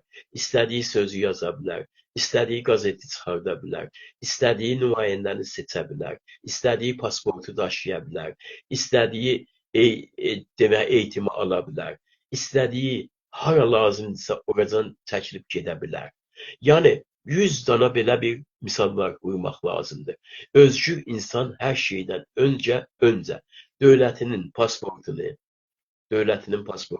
daşımalıdır ki, demək ki, özgür olsun. Bir vətən o zaman vətəndir ki, pasportu var. Bir vətən o zaman vətəndir ki, pulu var, parası var. Bir vətən o zaman vətəndir ki, sınırı, gömrüyü var. Bir vətən o zaman vətəndir ki, bayrağı dünya bayraqlarının arasında var, yaşır. Və bir vətən o vətəndir ki, vətəndaşı fəxrlə, iftixarla desin mənim vətənim. Biz vətəni belə düşünürük. Bir vətən o zaman, mən də əlavə edeyim, bir vətən o zaman vətəndir ki, ordusu var. Güclü ordusu. Tabii. Çox şeyləri. Bəli. Çoxdur. Sizin təşkilat vətənin sərhədlərini necə təyin edir? Yəni siz xüsusən işləmişsiniz, kitabda yazmışsınız. Bir indi yayladan danışdınız. İndi bu yaylanın birazı Türkiyədədir, birazı Azərbaycan Cumhuriyyətindədir. Bunu bizim indi Azərbaycanın ya sizin zehninizdə olan vətənin sərhədləri necə təyin edirsiniz? Yox, bizim Azərbaycan yaylası ancaq Azərbaycandadır. Anadolu'da deyil. Anadolu yaylası çəkilir Azərbaycandan belə geçirir. Yəni, bu nə deməkdir? Demədim ki, Anadolu. Dedim Türkiyədə. Yəni, məsələn, bugünkü Türkiyənin birazı Azərbaycan hesab olur. Tarixən də belədir. Doğrudur. Tarixən elədir, düzdür. Ancaq demək ki, bizim zamanında vaxtında tarixə baxsaq, bizim vətən anlayışımızda iki anlayış vardı. Bir milli vətən anlayışı vardı. Bir demək olar ki, tarixi vətən anlayışı vardı. Bu tarixi vətən anlayışı hər zaman mütəğəyyirdir. Yəni daha çox mütəğəyyirdir, belə deyək. Amma demək ki, vətən anlayışı şeyə gələndə, normativ vəziyyətə gələndə, bu da mütəğəyyirdir yenə, dəyişə bilir. Amma az dəyişə bilir. Biz o az vətən anlayışından söhbət edirik, danışırıq. Məsələn, zaman vardı ki, bizim demək ki, iqtidarımız, gücümüz, qüdrətimiz çəkilib ta Körfəzə qədər gəlir. Ya Kəngər körfəzinə qədər çəkilib gedir. Kəngər kimdir? Kəngər kimlərdirlər? Kəngərlər olardılar ki, biz bu günlər onları Sumer adlandırırıq. Sumerlər kimlərdir? Bizim atalarımız, babalarımız. Demək ki, çay arasında böyük mədəniyyət yaratmış, böyük mədəniyyət qurmuş bir miladın 3500 il öncəliyi bir mədəniyyət. Böyük bir mədəniyyət.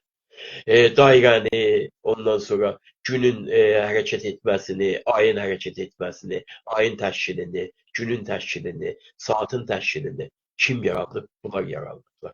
Bunu tarix deyib. Mən demirəm ki, bütün institutlar hamısı bunu deyirlər. Bunların deyirlər ki, dili nədir? Deyirlər dili bunların iltisaqi dildir. İltisaqi dildə kimdir? Bu bölgədə, bu məntəqədə təkcə bir dənə iltisaqi dil vardır. O da Türkçədir. Heç bir dil iltisaqi deyil. Məgər bir sənə gedərsən demək ki, Güney Asiya tərəflərinə Kurəllər iltisaqıdırlar. Onlardan başqa bu tərəflərdə heç iltisaqi dil yox. Türklər ancaq vardılar. Və demək ki, bu günləri elə ki, Amerika, Kanada, sonra Avropa institutları çıxardırlar. 7-800 kələməni çıxardırlar ki, bu kələmənin Sumerlərdə işlətdiyi əsasla bu günləri Türk dünyasında işlətdiyi əsas 90-95% eynidir. Əlbəttə bizim bir düşünürümüz var Təbrizdə. İndi adı olubdur Ağbayraq. özü ad qoyubdu, özünə Ağbayraq, Rəhim Bəqqali Əsgəri, əgər səhv eləmirsəm, çox böyük bir milli insanımız düşünür. Bu Sumerin üstündə işləyir. Kitabda yazıldı, kitabda İranda da çap olubdu, Türkiyədə də bir dənə professor bunu kamilən qəbul edibdi, imzalayıbdı. Orada deyir ki, 3500-ə 4500 kəlmə özü bu Ne güzel. Amerikanlılardan indiribdi, onlardan götürübdü. Deyir ki, bunlar Türk günündə, bu günlərdə bizim işləri ağzımızda. Bu əlbəttə, indi bu bir daha izafi məlumat idi, o qədər şey yoxdur. Amma o sərhədləri nə cür təyin edirsiniz? Azərbaycanın sərhədləri. Sərhəd gücüyle tayin olar. Sərhəd bugün benim dediğimden tayin olmuyor ki. Benim dediğim bir partiya iddiasıdır. Ve bu iddia dayanır tarihi əsaslara, tarihi sənədlərə dayanır. Əgər mən buna dediyim kimi o tarixi Azərbaycan baxışından baxsam, sərhəddimi gərək edəm Əfqanistanda axtaram. Sərhəddimi gərək edəm Kəngər körfəzində və bu günləri şeyxlərin yerində. Gərək edəm Xuzistanda axtaram tapam, Ələhvazda tapam.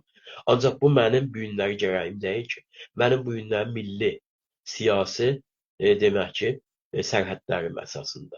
Milli siyasi sərhədlərim əsası mənə gələcəkdə təmin edəcək ən minimum sərhədlərdirlər ki, bu günləri biz onu tərif elədik. Və yaxud dediyim sərhədlər, sınırlar var. Bizim xəritəmiz tezliklə çıxacaqdır. Qurtuluşun xəritəsi işlənilir üzərində.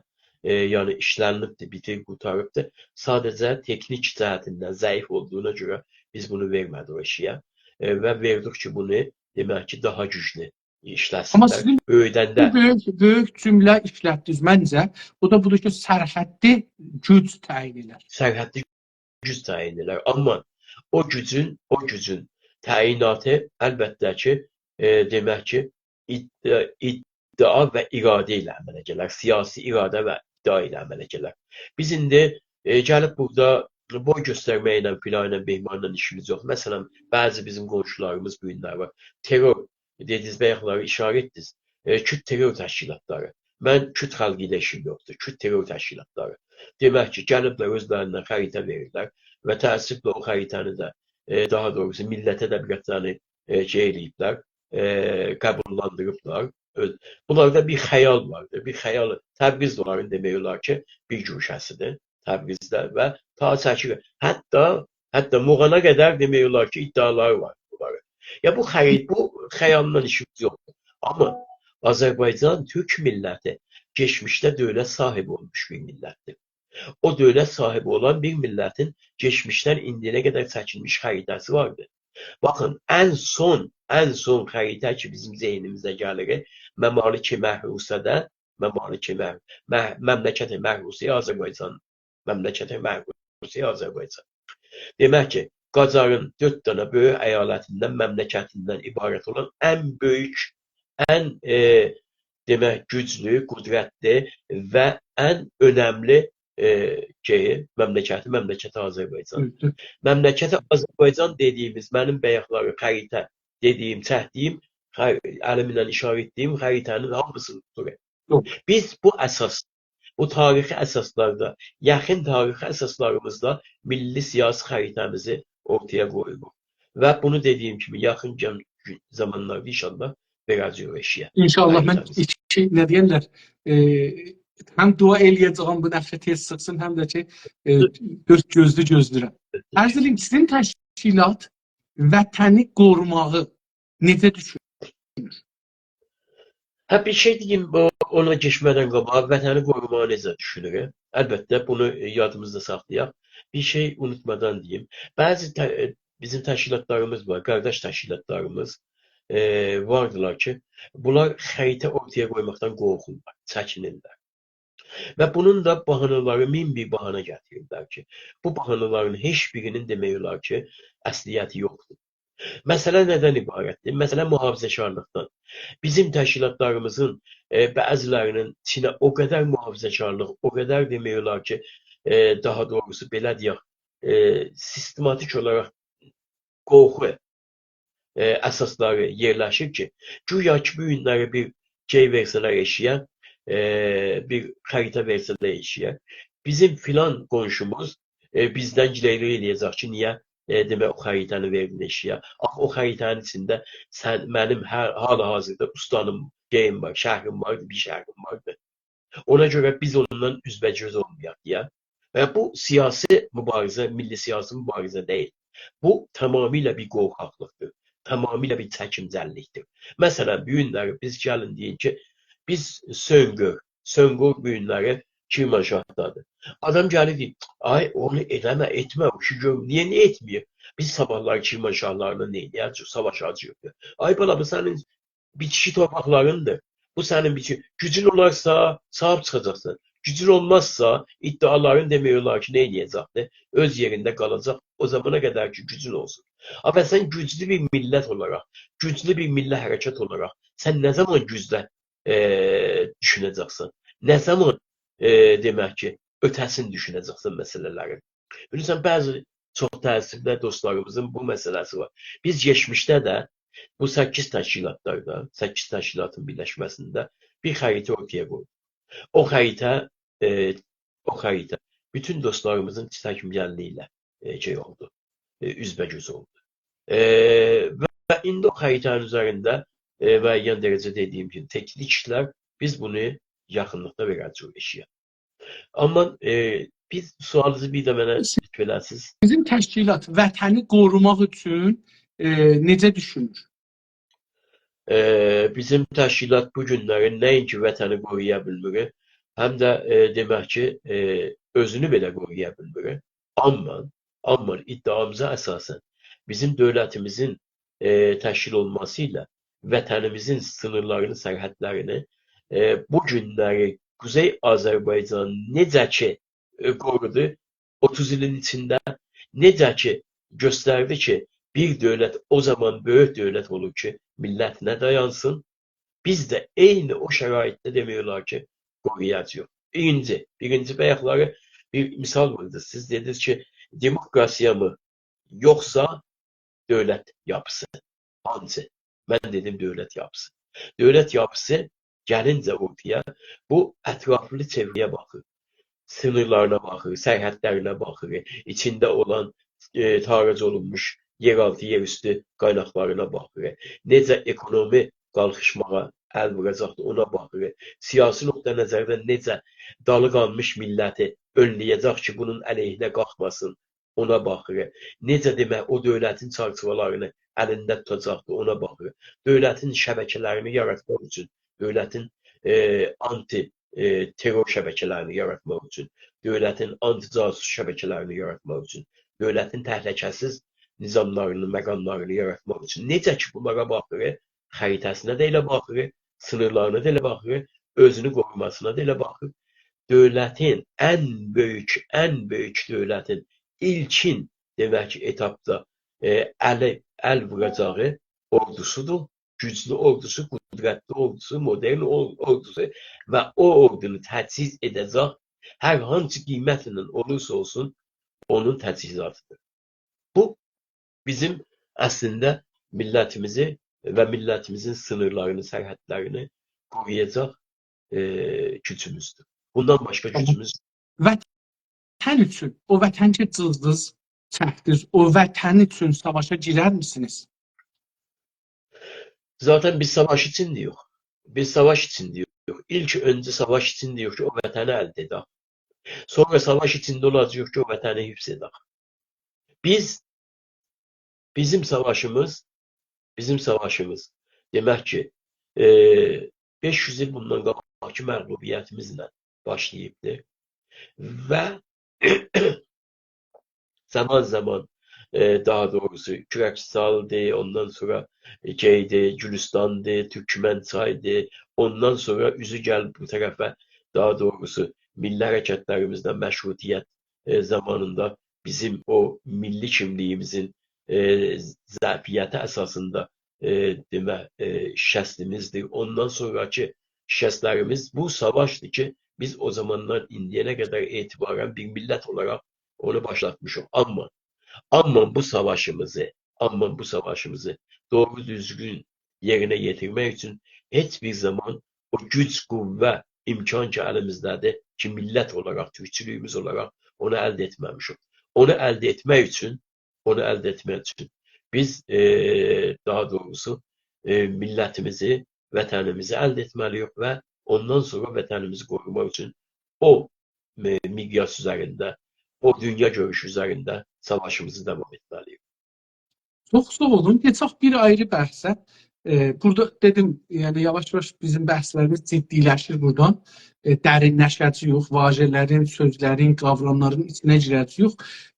Buradan millət və qovm bəhsini keçirik.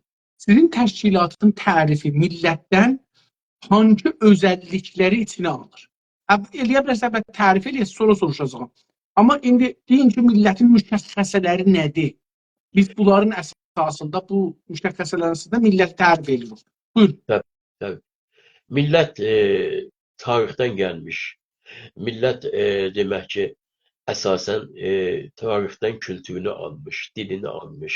O dil vasitəsilə həyat fəlsəfəsini əldə etmiş. Toplumsal olaraq genel demək ki, gələnəklərini, görənəklərini mükəmməlləşdirib, birləşdirib və ümumiyyətlə bu sahələrdə toplu şəkildə bir forma, bir toplu şəkildə bir bitişib və ortaya gələn bir varlıqdır. Ancaq millət o zaman tam olaraq tərif olur ki, millət özü mən tərif etdiklərimin hamısını istəsin. Millət özü mən tərif etdiklərimin hamısını istəməsə, zaten o demək ki, millət belə deyək, kriterlərinə sahib olduğu halda millət sayılmır, millət olunmur. Yəni belə. İndi bilirəm ki, bunun darısı gələcəkdir, ona xilas edəcək. Bəli. Sizin təşkilatda kimlərə millət deyilir? Bizim təşkilatımızda millət kimlərə deyilir? Müşəxəs kimlərə deyilir millət, yoxsa tərif kimlərə deyilir? Yox, belə kimlərə millət deyilir, kimlərə millət deyilmir? Dediyim kimi, birinci kiçikliyindən, böyüklüyündən asılı olmayaraq, tarixdən gəlmiş, tarixin gələnəklərinə, görənəklərinə bağlı olan, öz kültürünü tarixdən almış, dili üzərində fəlsəfə qurmuş və fəlsəfə üzərində demiyorlar ki, özünün bütün necə deyim, budaqlarını əldə etmiş. Budaqlar nə deməkdir? Budaqlar onun demək olar ki, sənətidir, musiqisidir, teatrıdır. Ondan sonra ona bağlı olan bütün adətlərdir, ənənələrdir, bütün yaşam sistemini əldə edəcək o çarçıvalardır. Bunları əldə edən hər kimsə ancaq bu şərtlə ki, bunların hamısını mənimsəyən ona millət deyilir. Tamam. Güzel. İndi sizin təşkilatın düşüncəsi qovm sözündən ki, İranda işlənir, nədir? Qovm bilirsiniz ki, ərəbdən gəlmiş bir termindir və qovm ümumiyyətlə modern dünya ilə hər hansı bir bağı yox. Hər hansı bir bağ qura bilməsən modern dünyada qovma. Qovm ümumiyyətlə əşirətlərin əslində daha doğrusu bir-birinə itlaq edilmiş bir şeydir. Tələqqi sistemidir, belə deyək. Ümumiyyətlə bizim bölgəmizdə, məntəqəmizdə qovm ancaq faşizminin iş başına gəlməsindən sonra millətləri təhqir etmə, millətləri alçatma və bu millətləri daha doğrusu vahid bir millət haline gətirmək üçün qovmiyyətlərin bir araya gəlməsi terminini ortaya qoydular. Yəni bu demək ki, bu günləri sən bir Farsdan gəlirsən, soruşasan ki, sən bir qovmusan, deyək yox, mən qovmu deyirəm, mən millətəm deyə qovm oluram ki, mən. Amma gələsən deyəsən ki, bir türk bir millətdirsə, sən də demək ki, onda bir millət sayılsan, deyək yox, sizlər demiyorlar çünki dövlət sahibi deyilsiniz. Sizlər qovmusunuz, biz üçün dövlət sahibi yox, biz millət sayılırıq. Bu qədər bəsit bir tərifdir ki bu. Bu bəsit tərifi hər hansı bir 6 klass savadın qabağına qoysan, gülər buna. Deyər bu nə tərifidir. Amma bu fars şovinizminin tarifidir, qovmiyyətin əsasını ortaya qoymaqda. O Siz baxımdan bizim etiqadımız qovmiyyətə yox. yoxdur. Tamam, bəs ondakı sonuncu soru seçkilərdə dəymir sizdən soruşmaq olur. Sizin təşkilatda millətlər ilə qovumları hangi meyarlar və ölçülər əsasında bir-birindən ayırt edirsiniz? Siz buyurdunuz ki, qovmiyyət tanımırsınız, tamamen millətdir. Təbii ki. Kürtləri bir millət bilirsiniz, Kürtləri, Lorları, Gilaniləri, Mazəndaranları, Farsları, qovum bilirsiniz ya millət bilirsiniz ya nə bilirsiniz? Demək ki, bunların indi bir tərifi var gözlərindən. Bilirsiniz ki, bu tərifdə əsasən Hindistandan gəlmiş bir Arya və Aryana, ondan sonra Arya, ondan sonra İran deyə belə bir şey. Bunun əslində bizim bölgəmizə, məntəqəmizə sonradan gəlmiş siyasi terminlərdirlər əslində. Heç kök terminləri də deyirlər, siyasi terminlərdirlər.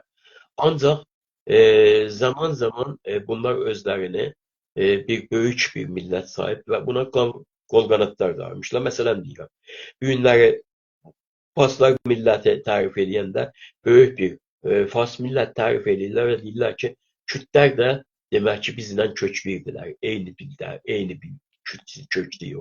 Bəluzlar bizlə eyni kökdə, eyni dildə, amma bir-birimizdən biraz daha fərqli yox. Yəni ki, beləliklə bunlar gətirirlər ancaq və ancaq deyirlər ki, ərəblər yox, bizdən deyil. Ərəblər çünki Samilərdən gəlmiş, Sami demək ki, dilli xalqların bir bölümü olaraq ərəblər olmuşlar və bu günlərdə ərəblər özlərinə görə adətləri, ənənələri, dilləri, dildən yaranan fəlsəfi həyatları bir-biriyle bizlə bağdaşmır ümumiyyətlə. Belə deyirlər. Türklərə gəlib deyəndə deyirlər, hə, Türklər bizdən deyil. Ümumiyyətlə Türklər özləri bir millətdirlər və millət olduqlarını da biz danmırıq. Amma bugünkü demək ki, İranda yaşayan Azərilər Türklər deyirlər və bunlar daha doğrusu zaman zaman özellikle Selçukluların zamanından bu yana, ondan Selçuklulardan bir sene qabaq, bir sene sonra yani Moğolların daha doğrusu gəlib hakim olmaqları, Elxanların gəlib Azərbaycanda hakim olmaqları ilə demək ki, bunlar türkləşiblər.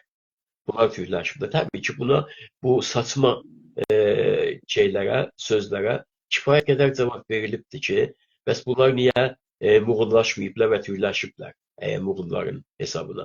Sonra da ola gəlirlər, deyirlər, çünki Elxanlarda ümumiyyətlə İslamiyyətin qəbulundan sonra ki, Elxanlar İslamiyyəti qəbul edirlər, Elxanlardan İslamiyyəti Türklər demək ki, toplu şəkildə Elxanların içinə girirlər, Moğolların içinə girirlər və Türk-Moğol sistemi birləşir. Türk-Moğol sistemi birləşəndə çünki Türklər daha güclü, daha qüdrətlidirlər. Ona görə də bu bölgə, bu məntəqə Türk dilli olur. Türk deyirlər, Türk dillidirlər deyə. Bizə görə ümumiyyətlə məsələni belə tərifləmək olur ki, hal-hazırda İranda demək ki, xalqlar yaşayırlar və millətlər yaşayırlar. Kəsin millət olaraq demək, ərəblər millətdilər, türklər millətdilər, kəsin olaraq millətdilər. Xalqlar da vardılar. Bu xalqların indi əgər məişətlər, əgər demək ki, geylərin köklərinə geçsək, millət sayılırlar. Kürtlər millətdilər, Bəluzlar millətdilər. Amma bu millətlərin kökü Farslarla tam bir-birindən ayrıdır, tam bir yox, ayrı deyil. Onlar da demiyorlar ki, bir millət sayılırlar. Amma tam olaraq bir-biriyle üzülmüş, bir-biriyle fərqlənmiş bir xalqlardılar. Ki, ümumiyyətlə bu xalqlar bir-birinə qovuşturmaq, bir-birinə qaynaşdırmaq mümkün deyil. Tamam. Təşəkkür edirəm. Sizin bu söhbətlərinizin ortasında mənim zihnimə hep bir düşüncəm var idi. O gəldi. Bilmirəm, deyim, amma uzanacaqdır. O da budur. İstimar şeyində, istimar tarifinə mən baxanda görürəm ki, hər yerə bu Məsihi istimar, yəni hər yerə Ruslu olsun, Qərbili olsun, hara olur olsun, bunlar hər yerə gediblər, oranı istimar edəndən sonra onların beyinlərin müstəmir eləmək üçün özləri ilə onların arasında ilgi yaratmağa çalışırlar. Məsələn, hindilərə deyirlər, Hindu-Aryayı Elə. ya Hindu-Urupayı. Hindu Hindu-Ukrayna. Yəni özlərinə bağlayıblar. İngilislər bunu buradan bağlayıblar. Məsələn, Fransızlar gediblər şeydə bağlayıblar özlərinə. Afrikada. İspaniyalılar gəliblər Amerika Latində bağlayıblar özlərinə. Yəni deyiblər ki, İranda da Farslar gələndən sonra tamam o birisi qeyri-farsları köklərin farslığa bağlamağa çalışıblar. Ərəblər ərəb deyirlər, ərəb dillidirlər. Türklər türk deyirlər, türk dillidirlər, Azəridirlər, farsdılar kökənləri. Və o birisilər, Kürtlər də əsl İranlıdırlar əslən. Mən buradan görürəm ki, istimarı, sümürgəni, o məğlub olan milləti özünə bağlamaq üçün onları özünə bənzətdirir, onlara hüviyyət verir. Hüviyyət verir ki, baxın mən ağıyam, siz mənə yapışsız ağı olarsınız. Məncə belə gəlir. Bilmirəm bu nə qədər bəzi dostların zehninə nəzr gəlir, amma mən belə düşünürəm. Kollən sümürgə bərnaməsini belə düşünürəm. Hər halda buradan keçək, bu fəqət bir parantez arası idi. Fəqət istədim ki, düşüncəmi bu haqda deyim, qalsın tarixdə. Sizin Azərbaycanlılar, siz, yəni sizin parti, Azərbaycanlıları, Qəşqailəri, Türkəmənləri, Ərəbləri, Bəluçları qovm hesab edirsiniz. Nə hesab? Bayaqlar xalq sözünü işlətdiniz. Xalq hesab edirsiniz, yoxsa millət? Bakın, dediğim kimi Türk dediğimiz İran adlanan ülkenin bütün her yerinde yaşayan Türk halkları Türk milletidir. Türk milletidir. Ancaq bunların gələcəkdə siyasi nizama nə qatqı verəcəkləri çox önəmlidir. Nə qatqı verəcəkləri çox önəmlidir. Yəni bu ki, bir Qaşqay özünün gələcəyi üçün, özünün taleyi üçün... Qaşqay millət bilirsiniz. Qaşqay bir millətdir ya, Qaşqay nə görürsünüz? Türk millətidir. Qaşqay Türk millətidir. Qaşqay Türk millətidir. Amma gələcəkdə o bölgədə, yəni Azərbaycandan dışarıda olan bölgədə ki, bizdən fasiləlidirlər və təəssüflə bizlə bunların bitişikliyi olmadığına görə özləri mücadilələrini, mübarizələrini götürüb aparmalıdırlar və bizim yardımımız, köməkliyimiz olaraq qardaşlıq köməyi olacaqdır. Özlərini orada necə tərif edəcəklər, o önəmlidir. Bayaqları mən ərz elədim sözlərimdə. Dedim ki, millət demək ki, tərifində, millət qavramında, anlayışında onun budaqları var, qolları vardır. Amma ən son nöqtə budur ki, o budaqları, o qolları yaşayan özünü bunun sahibi mənimsəyər. Özünü biz baxaq görək ki, Qaşqay əzizlərimiz, bizim canlarımız, ciyərlərimizlə Qaşqaylar özlərini necə orada idarə etməyə çalışacaqlar. Əcəba o bölgədə, o məntəqədə Farsları bir federal sisteminə zorlaya biləcəklərmi? Zorlaya biləcəklərmi? Bu təbii ki, çox önəmlidir ki, nədən istiqlalı olaraq düşünməyək, ya düşündürməyək ki, istiqlal ala bilərsiniz? Yəni, biz düşündük, yox. Biz əgər onlara gəlsək, desək ki, demək ki, siz zəifsiz, siz kiçiksiniz, siz onların qabağında qarşısında çox dağınaqlıqsınız, çox, dağlarda, bağlarda, demək ki, hələdir, indi də yaylaq qışlaqlarda yaşayırsınız. Siz hələ gələk deyək ki, indi də hələ sizin içinizdə tayfaçılıq vardır, yəni əşirətçilik vardır və siz onlarla bacara bilməzsiniz. Bu böyük bir xətadır. Amma onların gerçəyini bilib onlara yardım etmək lazımdır ki, bir vahid xalq, vahid millət halına gəlsinlər. O vahid millət halına gəlməklərinin də ən böyük etkiyanı Azərbaycan Türk millətinin dövlətçilik sisteminin yaratması. Bir də o Qəşqaylarda gözəllik bilirəm. O da budur ki, özlərinin el bilirlər. El Türkçədə millət anlamıdır ki, ərəb sözündən gəlmədir. Bu el də içində tayfalar ola bilər. Amma o tayfaların hərəsi bir hizb ola bilər. Çox sürətlə 5 dənə tayfanın başı yığışıb bir millətin liderliğini yarada bilər və gedə bilər qabağa. Məncə, məsələn, onların sürətlə dövlət qurmaqları Güney Azərbaycandan çox qabağadır. Yox, mən elə düşünmürəm. Dövlətçilik millətçilik tələb elər.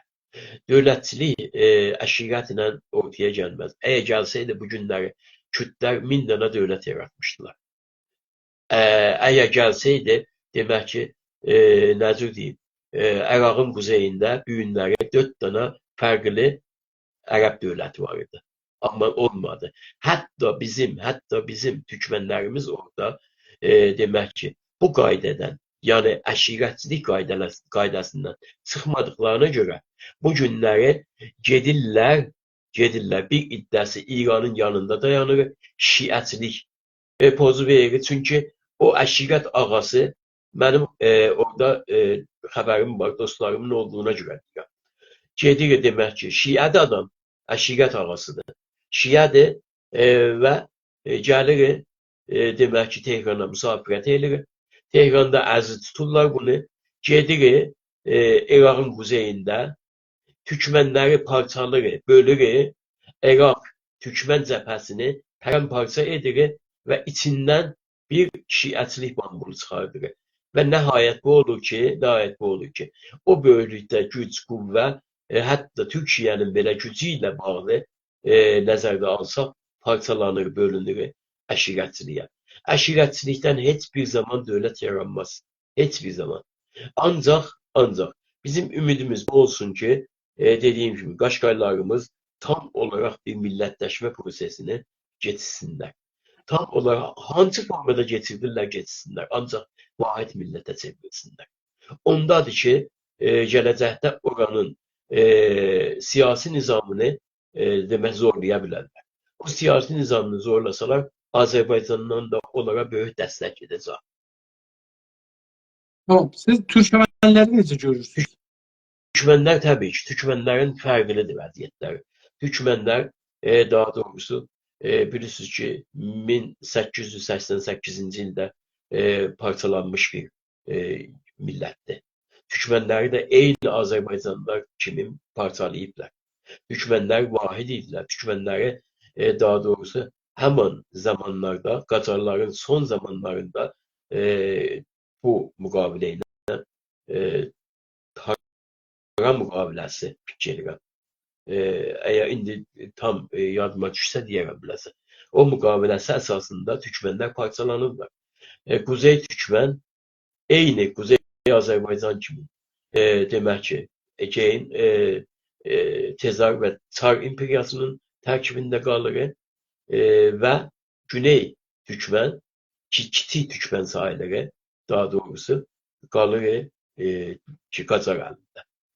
Yəni onların durumu vəziyyəti bizim tayımızdır. Əgər türkmenlərin içində bir millətçilik bağları güclənərsə, onların durumu vəziyyəti daha fərqli olacaqdır. Daha fərqli. Mən buna əminəm ki, Türkmenistan Cumhuriyyətinin hər gün güclənməsi ilə demək Türkmen səhra ya Güney Türkməndə, Güney Türkmenistan desək daha yaxşıdır. Güney Türkmenistan da demək ki, öz haqlarına, hüquqlarına yaxınlaşacaqdır. Ərəbləri və Bəluçları necə görürsünüz? Ərəblərlə Bəluçlar, ərəblərin arxası çox güclüdür. Ərəblərin arxasında demək ki, mali güc, imkanlar çox güclüdür. Və ərəblər ilk etapda İran adlanan ölkənin dağılması ilə demək ki, öz bayraqlarını qaldıracaqlar. Və bu günləri bəzi zamanlarda, bəzi vaxtlarda İrana dostluq əli göstərən şeyx neşinlər orada demək ki, tam olaraq Əl-Əhvaz hərəkatını dəstəkləyəcəklər. Çünki Əl-Əhvaz hərəkatının içində böyük bir yataq var. Böyük bir yeraltı yataqları, qaynaqları vardı. Yəni neft qaynaqları vardı. Doğrudur. Yəni millət görürsünüz ərəbləri əslində də bu ərəblər Əl-Əhvazı millət görürsünüz. Əlbəttə ki millətdirlər. Əlbəttə ki millətdirlər. Bəluçları necə? Kompakt bir millətdirlər. Bəluçlar da hakeza. Bayaqlar işarət etdiyiniz Arya, işarət etdiyiniz Hind-Avropalı demək xalqların böyük bir parçasıdır. Elə Bəluçlar da eyni Azərbaycan kimi parçalanıblar. Ancaq bəluzları 3 parçalayıblar, 3 yerə parçalayıblar bəluzları. Demək ki, 1925-ci ildə və hardasa 1905-ci ildə parçalayıblar 1800 zənd edirəm 90-larda belə 3 yerə parçalayıblar bəluzları. Demək ki, ilk öncə İranla Hindistan arasında parçalanıbdı. İranla Hindistan arasında parçalanıb. Sonra ki Pakistan Hindistandan ayrılıbdı. 20-ci əsrin demək ki ortalarında bəluzlar 3-ə bölündülər. Olublar Pakistan bəluzu, olublar Əfqanistan, üz istəyirəm, bayaq dedim ki, Əfqanistanla İran arasında olublar Əfqanistan bəluzu və olublar İran bəluzu. Onların da demək ki, tamamilə çox az bir zaman içində müstəqil olmaqları gözlənilir. Çünki onlar da çox silahlanıblar, güclü qaynaqlarda, güclü hamiləri, himayələri vardı. Amma üz istəyirəm bunu deyim, ərəblər qədər zəngin, ərəblər qədər çağdaş, ərəblər qədər çağa eləyən, demək ki, irəli gedən bir xalq deyirlər. Çox geri qalıblar. Farsları nə bilirsiniz? Farslar millətdilər, nədirlər? Təbii ki, Farslar millətdilər. Farsların millət olmağında şək şübhə eləməyək. Farslar da tarixdən gəlmiş bir millətdilər. Doğrudur, yeniş yoxuşları çox olubdur. Bu yeniş yoxuşların əsasında biz daha doğrusu gəlsək tarixi danmaqla bir şey əldə etməyik ki. İmperiyalarda qurublar. Sonra demək ki, böyük savaşlarda da iştirak ediblər. Yazıyer savaşında çox ağır eləyiblər, məğlubiyyət alıblar, əldə ediblər. Ondan sonra daha doğrusu durumların vəziyyətlərini itiriblər. Amma bu günləri zaten istər-istəməz dövlət onların əlindədir. Və o birisi Farsların vətəni varmı? Yəni indi məsələn belə soruşmalıyam. İndi məsələn Azərbaycanlıların vətəni var, Gənclərin vətəni var, Türkmənlərin var, ərəblərin var, bəluzların var, Türk Azərbaycanlıların da var. Amma indi vəsətdə farsların vətəni varmı? Rəhmətli 400 Zeytabi Azərbaycan türkləri tarixi kitabında deyir ki, demək ki 2000 miladdan öncə 900 il qabaqdan daha doğrusu bir qovm gəlir, belə deyir. El və el birləşmələri. El və el birləşmələri Hindikuş dağlarından axırı belə gəlir. Yəni bu hesabla bu günlər desək, üz istəyirəm, bayaq dedim 900, üz istəyirəm. Bu günləri hesab ilə desək, demək ki 2900 il bundan öncə. 2900 il bundan öncə bir el birləşmələri Hindikuş dağlarından belə axır gəlir. Bir də daha doğrusu Orta Asiyadan belə axır gəlir və bunlar birləşirlər. El birləşmələri əsasında böyüyürlər. Böyüyürlər, amma daha doğrusu o gücləri yoxdur, qüdrətləri yoxdur ki, orada hakimiyyət əldə etsinlər. Satrap formalarında gəlirlər, quldarlıq edirlər, qulçuluq edirlər. Kimə? O zaman daha doğrusu Azərbaycanda, Azərbaycan bölgəsində çox böyük imperatorluqlar vardı. Şeylər vardı, demək, Urartular, Lullubillər vardı, Qutlular vardı. Ondan sonra Aratda mədəniyyəti vardı ki, bugünkü daha doğrusu Urmu mədəniyyəti də adlanır. O zaman bunlara yaxınlaşırlar, bunlardan icazə istəyirlər ki, bunlara qulluq eləsinlər və bunlar onlara icazə versinlər ki, o yerlərdə sakin olsunlar, məskunlaşsınlar. O yerlər bu günləri o hesabla 400 hektarının göstərdiyi hesabla bu günləri Yazdidir, Kirmanın demək ki, böyük bir qismətidir və o tərəflərdə ümumiyyətlə o şeylər vardı, qumsallıqlar vardı, qumsallıqlar var. Bu Farsların əsas məsələləri, əsas demək ki, Vətənlər, torpaqları sahib. vətən. İndi Tamam. vətən Sizcə Azərbaycanlılar, Qəşqaylar və Türkmenlər Türkçülər yoxsa hərəsi bir şeydir? Başqa bir şeydir hərəsi.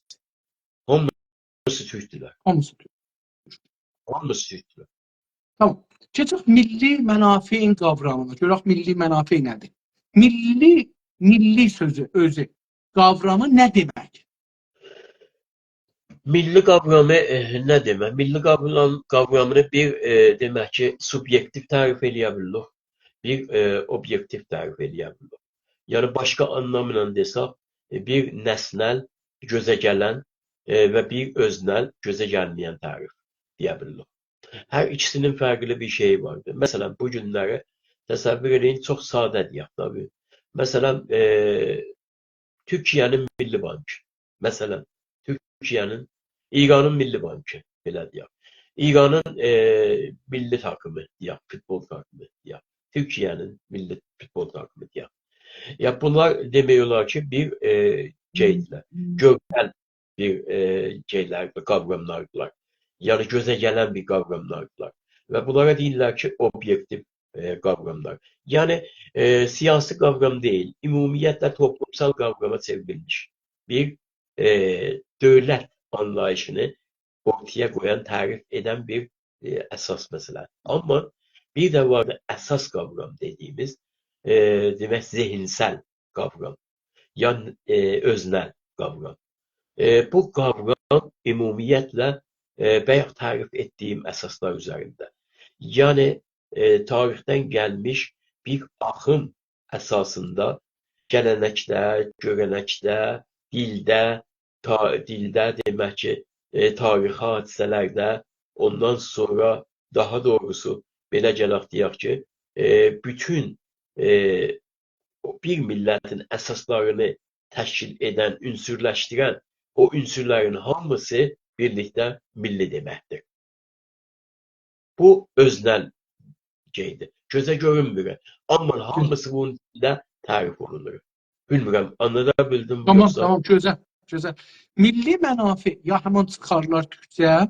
Bu nə deməkdir? Milli mənafe bir millətin, dövlətinin, bax bir millətin, dövlətinin. Çünki dövləti olmayan bir millətin milli mənafeyindən söz danışmaq əbəsdir.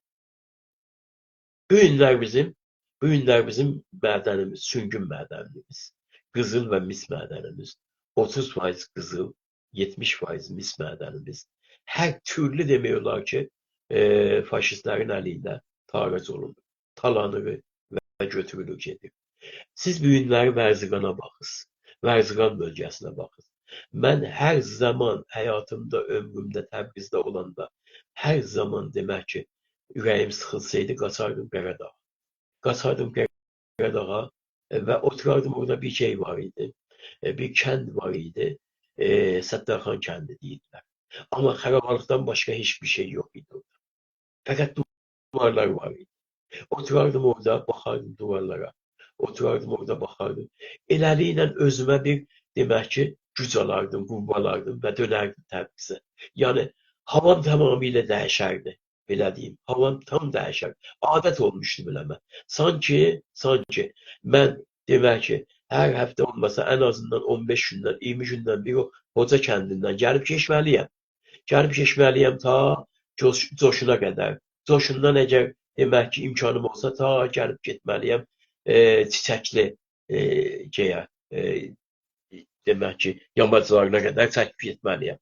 O da nəzər, o da haradır? O da Güney Azərbaycanla Quzey Azərbaycanın sıfır sınırı sayılır bu tərəfdən, Qaradağ tərəfindən.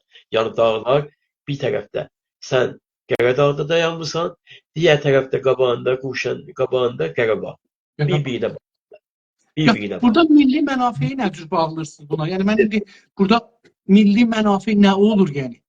Onu demək istəyirəm. Milli mənafe dediyim kimi bir dövlətin, millətinin ya milli qaynaqlarının əldə edilməsi əsasları bir.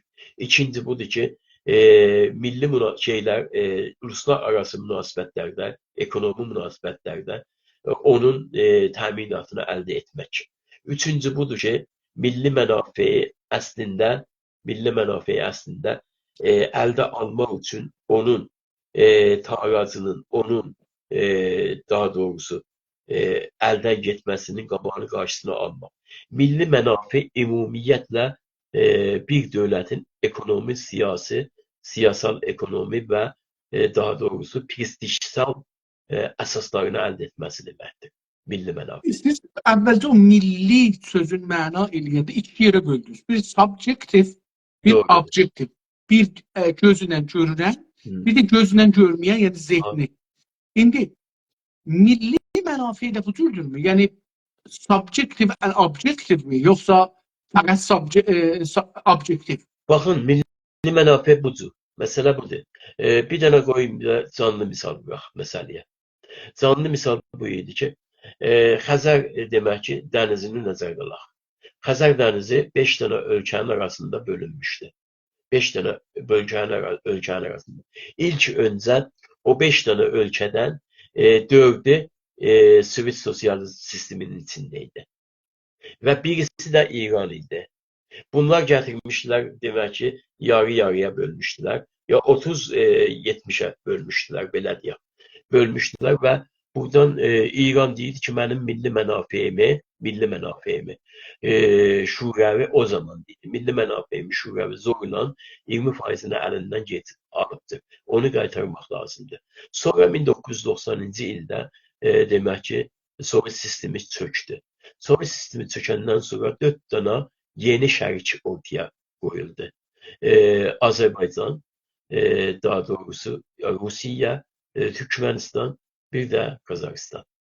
Eləmi? Bunları gətirdilər demək ki, sahiliyanə əsasları üzərində böldülər. O sahiliyanə əsaslar üzərində İranın payına düşdü 12%. 12% düşdü İran. İran gəldi dünyaya elan elədi. Mənim milli mənafeyimi burada tamamilə daha doğrusu əlindən aldılar. Mən ona görə də hətta hazır idi getsin, şikayət eləsin. Amma əli heç bir yerə çatmayacaqdı. Çünki qabağında qarşısında müstəqil ölkələr var idi. O müstəqil ölkələrin əslində payını İran özünə milli mənafə adlandırırdı. Halbuki Azərbaycanın orada payına düşən ən azından 25%'e yaxın bir payı vardı. Və Azərbaycan o milli mənafeyi əldə etmək üçün Rusiya ilə, İranla və o birisi ölkələrin hamısı ilə demək ki, neylədi? Diyalog savaşına girdi. Və nəhayət bunu hüquq baxımından əldə etdi. Bu bir milli mənafe idi. Milli mənafe dediyimiz bu. Milli mənafe dediyimiz budur ki, Qarabağ savaşından sonra Azərbaycanın Qarabağda demək ki, haqqları, hüquqları hələ Azərbaycana verilməmişdi.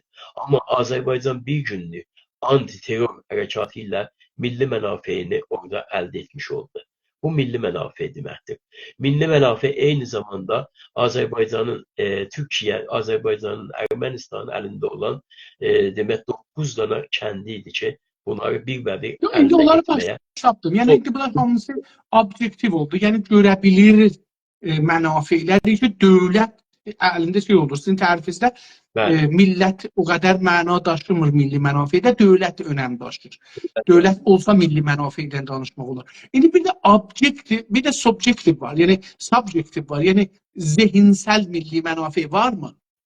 Yox, mən zehinsel milli mənafeyi ancaq o dövlətin təbliğatında, o dövlətin ideyasında, reklamlarında görə bilirəm.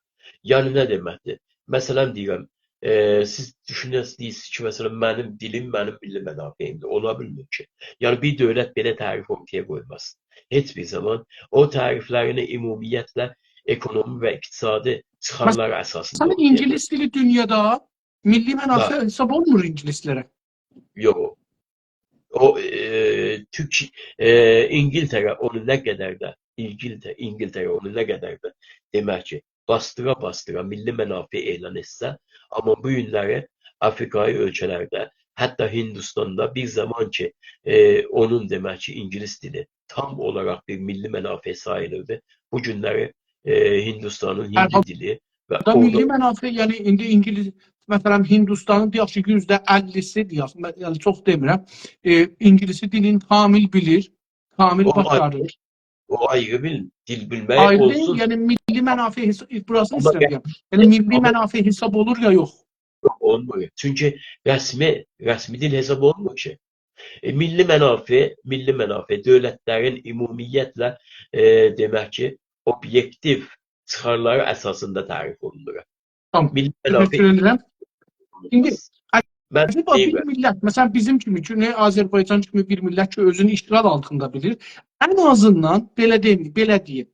Ən azından Güney Azərbaycanın ziyalıları, düşünürləri və partiləri bir çoxu Güney Azərbaycanı, Qərb Türkməni və o birisi yerləri işğal altında bilirlər. Acaba bunlar milli mənafe tərif edə bilərlərmi? Dövlətləri də yoxdur. məsələn, gəl sizinlə özümü misal vurum burada. Siz milli mənafeyi, əlbəttə sual deyil, ha? Fəqət məsələn, açılım verək, birəçinə məsələyə, açılış verək. Sən milli mənafeyi necə tərif edirsən? Mən milli mənafeyi deyirəm ki, o şey ki, İranda yaşayan Türklərin xeyrinədir, milli mənfəətdir. Bu zehni olsun, yoxsa fiziki olsun. Ya zehnisel olsun, ya görümsel olsun. Hər ikisi o şey ki, bunların xeyrinədir. Mənfəətlərin təmin edir. Bizim öz əllərində ola ya olmaya. Öz əllərində ola ya olmaya. Amma onların potansiyel olarak onların mənafeidir. Mən bunlara deyirəm milli mənfəətlər. Dövlət də deyirəm tərif eləmir. Bunu mən tərif edirəm. Ziyalı olarak, bir siyasi olarak, bir düşünür olarak beləsi tərif edirəm. Bəlkə belə deyək. Bəlkə belə deyək. Əziz İnsaf Əli bəy. Milli zərərlər deyək, milli mənfəətlər deməyək. Yəni bu günləri süngün, mədəni Azərbaycan üçün milli zərərdir, milli mənfəətdir. Təzə bir söz çıxdı ortaya. Bizim milli mənfəətlərimizin qarət olması bir şeydir ki, zərər deyə bilərik. Təbii ki, zərər veririk. Amma bizimdir. Yəni bizimlığında dayanmaq düşünürüm. Yəni milli deyəndə Əziz buyurun. Əziz İnsaf Əli bəy, bizimlikdən çıxırıq. Siz təsəvvür eləyin ki, süngün mədəni... Onda mən bu sözü deyirəm. Deyirəm, biz nəyə savaşırıq da? Məsələn, Eldar bəy, Qərədağlı cənabları, Güney Azərbaycan Milli Qurtuluş Təşkilatının nəyə qurubdur? Bir inanır ki, bir vətən var ki, orada fiziksel və ruhsal ya beyinsel mənfəətlərimiz var ki, amma bizim əlimizdə idarə olmur, qarət olur. Mən o milli bildiklərim üçün mübarizə edirəm. Doğrudur. O milli demək ki, sənin istəklərimin əsasında, istəklərimin üzərində dövlətçilik dayanır. O dövlət olmayandan sonra sənin bu günləri bütün milli mənafə ki dediyin, o sərvətlər ki dediyin, onlar talanırlar. O talandıqca sənin milli sərvətlərin tükənir. Təbii ki. Sən bir dənə zəngin bir bölgədən, zəngin bir ölkədən çevrilirsən fəqir ölkəyə, yoxsul ölkəyə. Bu, əcəba, yenə demək istəyirəm ki, milli ziyandırmı, yoxsa milli mənfəətdir? Bizim bugün... Milli ziyandır. Əlbəttə. Yəni, indi, amma biz mənfəət tərif eləməsək, yəni... Bir şey eləyəcək. Eləyəcək. Əlbəttə ki, eləyəcək. Əlbəttə ki, eləyəcək. Biz ana dilimizi milli çıxar bilirik. Deyirik, bizim milli mənfəətimizdir. Ana dilimiz. Dövlətçiliyimiz milli mənfəətimizdir. Əlimizdə deyil, amma milli mənfəətimizdir. Yəni, onu əldə eləsək mənfəət qazanacaq. Əldə eləməsək yox. Zərər desək, zərərin içində yox. Təbii ki, zərərin içində yox. Mən ona görə deyirəm ki, bizim demək ki, milli mənfəətlərimizin əsası təməli dövlətçiliyimizin üzərində yatır. Dövlətçiliyimiz olmadan biz milli mənfəətlərimizi, milli mənafeyimizi tərif etməyimiz belə sadəcə və sadəcə bir subyekt forması tapır.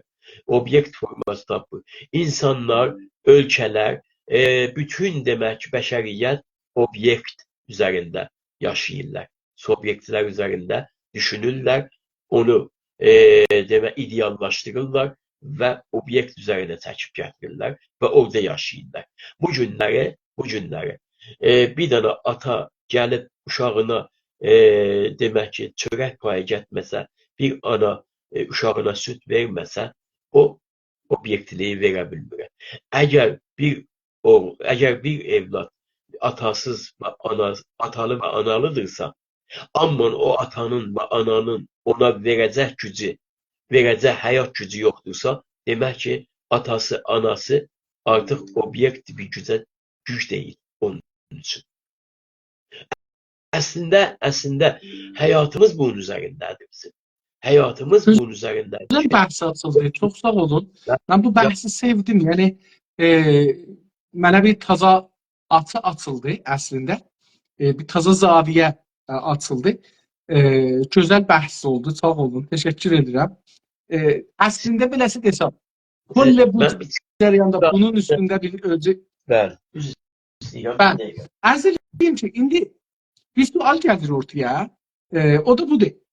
Milli çıxarlardan indi cənabız, əgər desək zərərdir, yəni indi əslində siz dediniz, yəni zehnidir, subjektiv tərif eləyə bilirik indi. Objektiv eləyə bilirik, yəni əmələn mənfəət götürəmirik. Amma onda sizin parti və siz, cənabız, milli çıxarlardan vazgeçər misiniz? İndi yoxunuz da əlimizdə. Yəni bir şey yoxdur ki, vazgeçək. Amma vazgeçər misiniz? Biz onlardan nə tür savaşırıq? Onda bir mənafi var ki, vazgeçmirsiniz. Təbii, mənim mənafiyim, mənim sərvətimdir. Mənim var olan vücudumdur, var oluşumdur mənim. Mənim var oluşum. Pəs burada bu yetişir ki, qarət olan bölümü qarət olur. Düşmən aparır, zərər verir. Amma qalanları bizimdir. Yəni mənfəətimizdir. Qalan qalarsa. Tez də bəşaqçı qalan qalsın. Doğru. İndi onlardan vazgeçər misiniz? O varlıqlarımızdan, milli çıxarlarımızdan vazgeçər misiniz parti olaraq? Təbii ki, yox. Kim vazgeçər ki? Mən də vazgeçər. Məsələn, onlardan biri sınırlardır, biri dövlətçilikdir, biri ana dilidir, biri bayraqdır, biri ordudur, biri güclü bir ekonomidir. Əsla, heç birindən vazgeçilməz. Milli çıxarlardan hangi durumlarda və hangi şəraitlərdə vazgeçə bilərsiniz? Milli durumlarda. Yox. Milli çıxarlardan hangi şəraitlərdə, hangi durumlarda mümkündür ki, vazgeçəsiniz ya geçərsiniz? Geçmək yox, bizi geçsələr, məcbur qalsıq, bir çoxlarından vazgeçərik, məcbur qalsıq. Necə?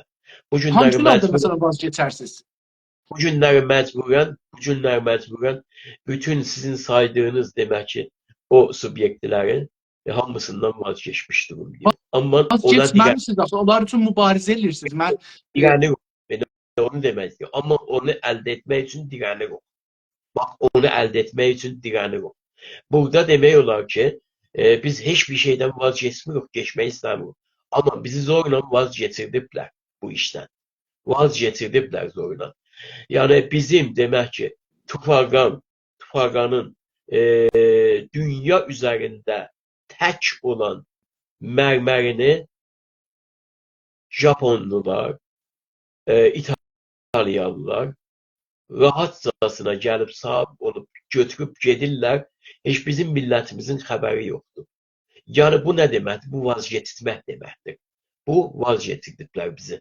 Ancaq biz bunların heç birindən vazgeçmərik. Məgər bir halət olar ki, sən demək olar ki, milli dövlətçiliyi və əldə etmək üçün, bax, milli dövlətçiliyi və əldə etmək üçün bəzi şərtlər əsasında gələsən, bəzi ölkələrə bir imtiyaz verəsən ki, sənin demək ki, o milli dövlətçiliyi və əldə etmək üçün sənə yardım etsinlər.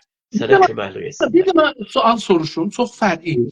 Məsələn, Filistini misal vursaq, Filistinlilər çalışdılar ki, İsrailin içində hətta belə bir cığır alsınlar. Cığırdı da o bariki Qəzzəki farsça deyirlər, o bir cığırdı. Yəni eni də azdı, bu bir o qılış kimi bir şeydi orada. Ha. İndi acaba onlar orada dövlət qursalar bu milli mənafeyi ələ gətirirlərmi yox? Yəni hamısını ələ gətirirlər. Yox, gətirə bilməyəcəklər. Əvvələn bu ki, Qəzzi ilə demək ki, necə deyim, başqa Filistin özəlliklə mərkəzi dövlətini bir-birindən yüzlər kilometr araşdırıblar. Yüzlər kilometr bir-birindən ara açılan bir ölkəni ya iki ölkə eləyəcəksən, ya bir ölkə eləmək üçün demək dünyanı sən O qiyamətə... da İsrailin içindədir da, bilirsiniz. Filistin deyən bir müstəqil torpaq yoxdur. Bu İsrailin içindədir. Yəni bir xudmuxtar dövlət orada qurulur. Elə İsrailin qanunları, İsrailin parlamentında da nümayəndələri var. Filistin deyə bir yer, müstəqil bir yer yoxdur. Batı şəriəti deyirsən. Batı şəriəni deyirsən. Batı şəriət. Yox. Yox, əslən harasını deyirsiniz, Filistin adında bir şey yoxdur. Elə bunların hamısı bir şırıqdır orada. Bura İsrailin qanunları əsasında, çərçivəsində əlbəttə onunla da mübarizə edirlər. İsrailin içində idarə olur. Yəni İsraildən bölünüb çıxıb bir müstəqil dövlət deyil. Elə deyilmi? Baxın, məsələ bilirəm, siz hara çəkmək istəyirsiniz məsələni? Yox, İsrail deyəm ki, onlar indi o milli mənafedir. İsrail ərəblər, mümkün Filistinlər bir var ki, gələr kulli İsrailin üstündə deyərlər ki, yox, almasaq biz dövlət istəmirik. Bir də var deyərlər, bu bir qarış yerdə mən bayrağımı qozlayım, ordumu düzəldim, dövlətçiliyimi qurum, qalan Allah kərimdir. Milli mənafeyə buradan başlayaq. Yadımıza gəlir ki, demək ki, Washingtonda çağırdılar və orada Abbasla üçlük bir görüş keçirdilər Ərafatdan sonra.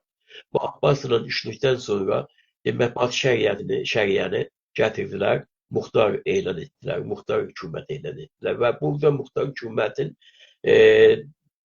demək ki, özünə aid olan pulu var, parası vardı, özünə aid olan gedişi, gəlişi filanı vardı. Amma ümumiyyətlə bunun dışarı ilə bütün bağları hamısı Tel Avivdən getirir. Hamısı Tel Avivdən getirir. Yəni Tel Aviv bunun üzərində əgər icazəsi olmasa heç bir iş görə bilmir. Bunun biz indi gətirək deyək ki, burada Filistinlilər bir növ, daha doğrusu xudmuxtar sistemi əldə etmək üçün çox şeylərindən geçdilər, amma bir hökumətə əl tapdılar. Bunu biz milli mənfəət, milli mənafə adlandırsaq ki, bu milli mənafədən nələr geçdi buradan, nələr əldən verdilər ki, bu milli mənafəyi əldə etdilər. Mənim sorum dəqiqən budur. Əhsən. Dəqiqən budur. Mən bunu demək istəyirəm ki, mən intifazə hər zaman intifazə tərəfdarı olmuşam. Hər zaman Azərbaycan üçün bayaq da dedim, bizlər Qurtuluş Partiyası yox. Qurtuluş Partiyası devrimçi və qurtuluşçu bir partiyadır. Biz hər hansı bir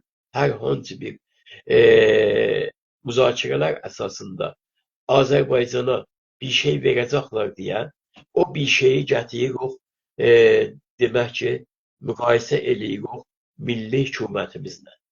Pişəvəri zamanında olan milli hökumətimizlə gətiririk. Pişəvərdə olan milli hökumətlə bir millətin, bir xalqın ayaqlanması idi. Bu millətin, bir xalqın ayaqlanması, daha doğrusu 3 dana mərhələyə çevrildi. 6 ayın içində 3 mərhələyə çevrildi. Nə idi? 12 şərhliklər. Yəni İran üçün demokrasiya, Azərbaycan üçün muxtariyyət. 15 yanvar 1900 demək ki 46-cı il İstiqlaliyyət bildirisi bəyaniyyəsi ki, heç bir zaman çıxmadı eşiyə. Mənim taza kitabımdır. Taza kitabım inşallah tezliklə sizdən sonra ona başlayacağım.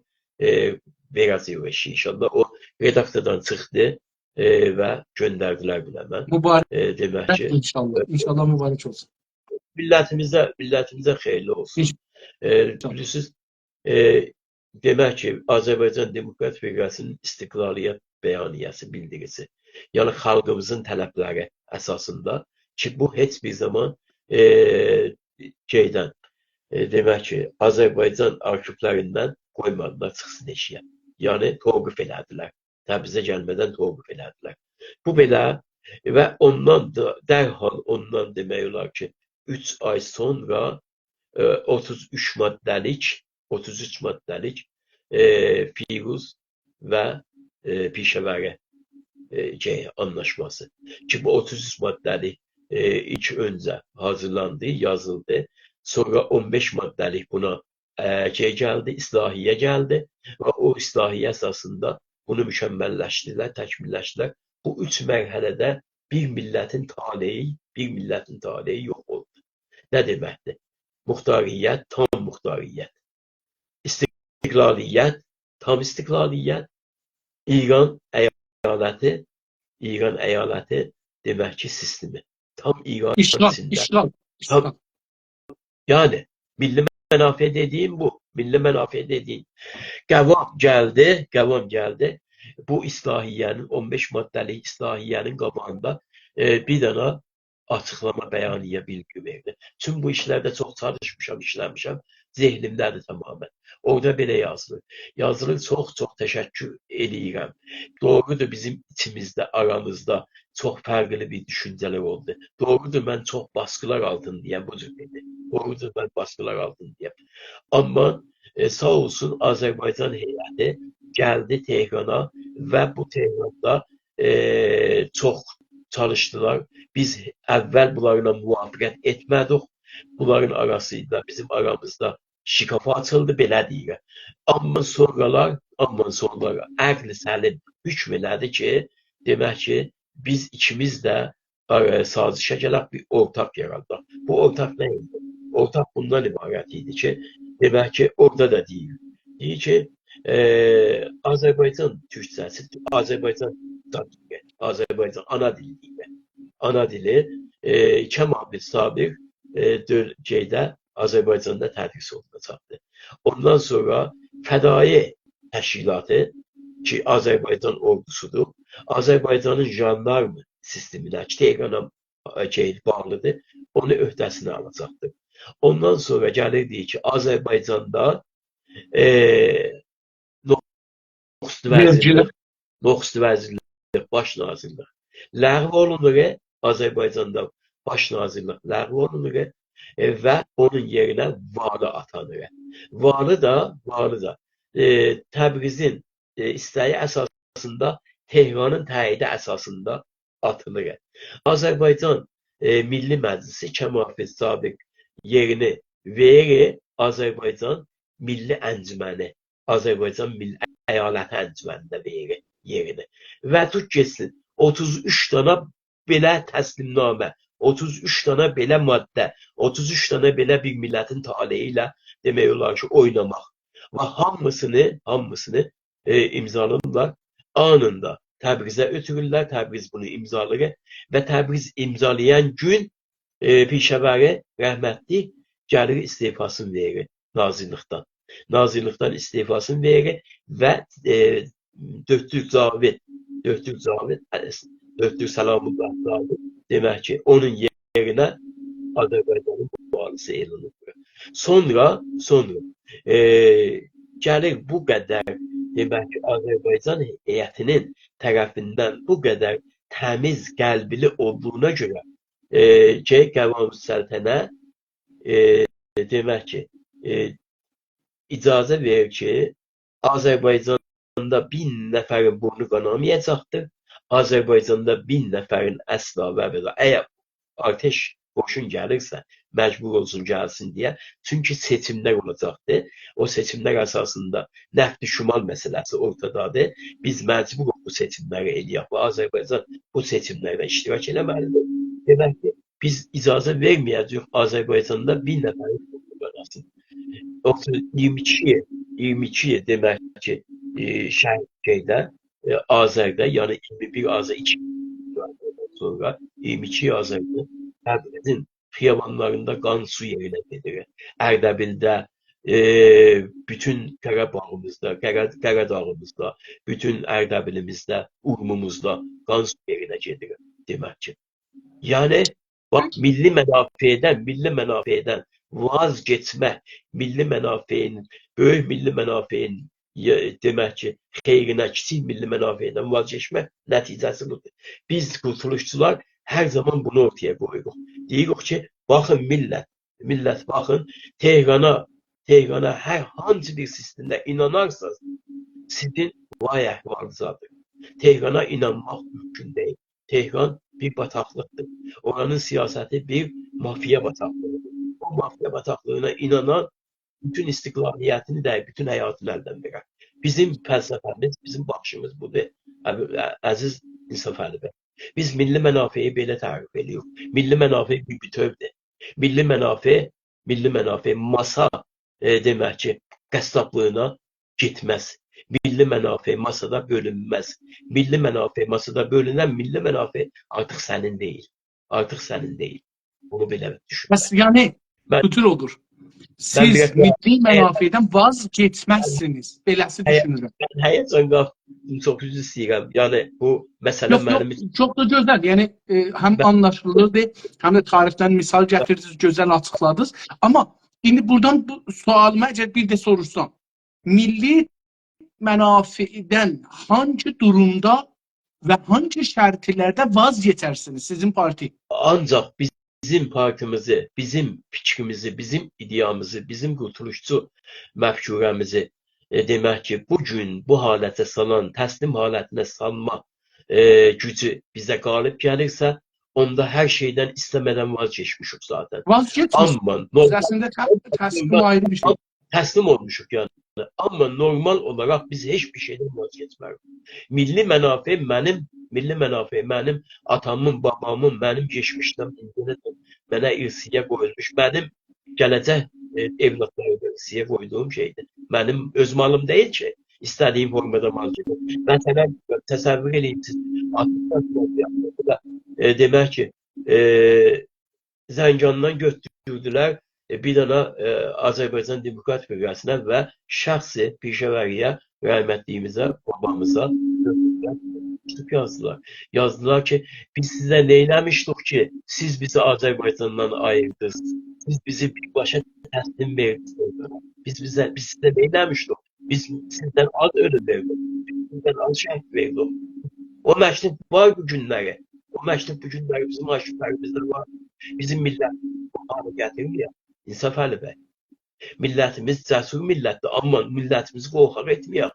Millətimizə deməyək ki, sən ay millət 10 milyondan çox dəyilsən. Liderlərimiz əslində, liderlərimizin bəziləri xain çıxıblar tarixdə demək olar. Ya da çox sadə olublar, inanıblar rahatca düşmənə. Beləsi. Nələr milli mənafe deyil sizcə? O şey ki, demək ki, milli mənfəətlərimizi, milli mənafeyimizi kitman edilir. Bizim milli mənafeyimizin daha doğrusu dışarısındadır. Bizim milli mənafeyimizdir. İndi sizin tərifinizdə dövlətimiz olmayanda milli mənafeyimiz yoxdur mu? Yoxdur. Dövlət hər şeyin üstündə gəlir. Dövlət... Yox. Buyurdunuz ki, milli mənafeyi dövlət tərif elər, ya dövlət saxlar. İndi bizim dövlətimiz yoxdur. Milli mənafeydən danışa bilər mi? Niyə danışmırıq? Çünki bizim geçmişdən indiyənə qədər tarix boyu bizim dövlətimiz olubdur. Biz bir dövlətsiz millət deyirik ki, bizim bu günləri dövlətimiz var, Azərbaycan Cümhuriyyəti. Bizim bu gün dövlətimiz vardı, 6 Cümhuriyyətimiz, bizim bu günlər dövlətimiz vardı, Türkiyə dövlətçiliyi. Amma biz bu günləri demək ki, Güney Azərbaycanlılar olaraq o dövlətimizi təşkil etməliyik, dövlətimizi bütünləşdirməliyik. Bütün milli mənfəət Biraz necə buyursaq 5 dənə sualımız qalır. Bunları soruşaq ehtimalən qutara, kəsilə. Əlbəttə. Acaba milli mənafe olmayan qonulardan vazgeçər misiniz? Milli mənafe olmayan qonu mənim qonum deyil ki, vazgeçəm. Tabii ki. Sizin təşkilat milli mənafeyi hangi siyasətlər ilə və necə təmin etməni düşünür? İndiki bir milli mənafe tərif edirik, dövlətimiz yoxdur. Dövlətimiz olmadığı üçün özümüz tərif eləməliyik. Özümüz tərif edəndə sizin təşkilat milli mənafeyi hangi siyasətlərlə və hangi və necə təmin etməni düşünür? İndidənci necə təmin edir? Tabii. Ne kadar ki bu pan şovinizm vardı. Ne kadar ki Tehran'da demek ki şubi fasçı sistem vardı. Bizim milli menafeimiz hiçbir zaman hiçbir şekilde temin olmayacaktı. Bunun esas temini bundan ibaret ki bu demek ki faşistler aradan geçsinler. Milletimiz öz mukadderatını elde etsin. Ondan sonra milli menafeimiz elde olunacak. Milli öz müqəddəratını əldə etsinlər mənzurunuz nədir? İstiqlaliyyətimiz, bağımsızlığımız. Mən o müqəddəratda demədim ki, dostlarımız deyirlər. Yox, o gəldi anlama, ona görə soruşdum. Sizin təşkilat... Buyurun. Deyən bizdə söz bir dənə adı. Tamam. Milli çıxarlar yolunda. İndi Cənidə burada mən bir şeyə gəlmişəm, ona görə məcburum deyəm. Milli çıxarlar yolunda savaşa girər misiniz? Bizə də milli mənafə üzərində savaş diyor. Zaten savaş diyor və bu savaş ta istiqlaliyyətimizə qədər, istiqlaliyyətimizdən sonra, bütünlüyümüzə qədər, bütünlüyümüzdən sonra, demək ki, Turan evinə qədər devam edəcəkdir. Bu savaş diyor. Bizdə səssiz çox yavaş gəlir, mən kamil eşidə bilmirəm. Yaxınlığa yoxdur, biraz səsinizi uzatsaz. Milli mənfəətdən bir neçə misal vurub, siyasətlərinizi onların haqqında açıqlar mısınız? Milli mənfəətlərimiz, mən bir qədər uca danışım, bəlkə. Milli mənfəətlərimiz demək ki, bizim əslində bütün milli varlıqlarımızı əhatə edir. Milli varlıqlarımızın qapsamında milli varlıqlarımızın yeraltı, yerüstü, ondan sonra su qaynaqlarımız, ondan sonra demək ki, hətta dağda bitən belə bitiyimiz, bizim milli mənfəətlərimiz, milli mənafeyimizdir. Millətimizə bağlı olan, millətimizin yaşamına, həyatına daha doğrusu düzən verəcək, dövlətimizin var oluşunda, dövlətimizin sərvətini, dövlətimizin varlığını təşkil edəcək milli mənfəətlərimiz, milli mənafeyimizdir. Bunu belə düşünmək lazımdır və bunun üzərində əlbəttə ki, hər zaman biz bunu təkid edirik ki, buna əl tapmaq üçün mütləqa milli dövlətçiliyimizin əldə edilməsi gərəkir. Milli dövlətçiliyimiz əldə olmayınca bizim heç bir şeyimizi bu günləri əldə edə bilməyəcək. Ben cənabınızın nəzərində, mən bunu görün düz anladım, ən önəmli milli mənfəət dövlətdir, dövlət qurmaq. Ancaq əslən ən önəmli deyil. Bütün milli varlıqlarımızın, bütün milli mənfəətlərimizin təməlində dövlət dayanır. Dövlət olunca bunlar vardılar. Dövlət olmayınca bunların heç biri deyil. Çox sağ olun. Təşəkkür edirəm. Bu günləri vaxtımız az qalır. Ona görə bilmirəm daha zaman qutaracaqdır.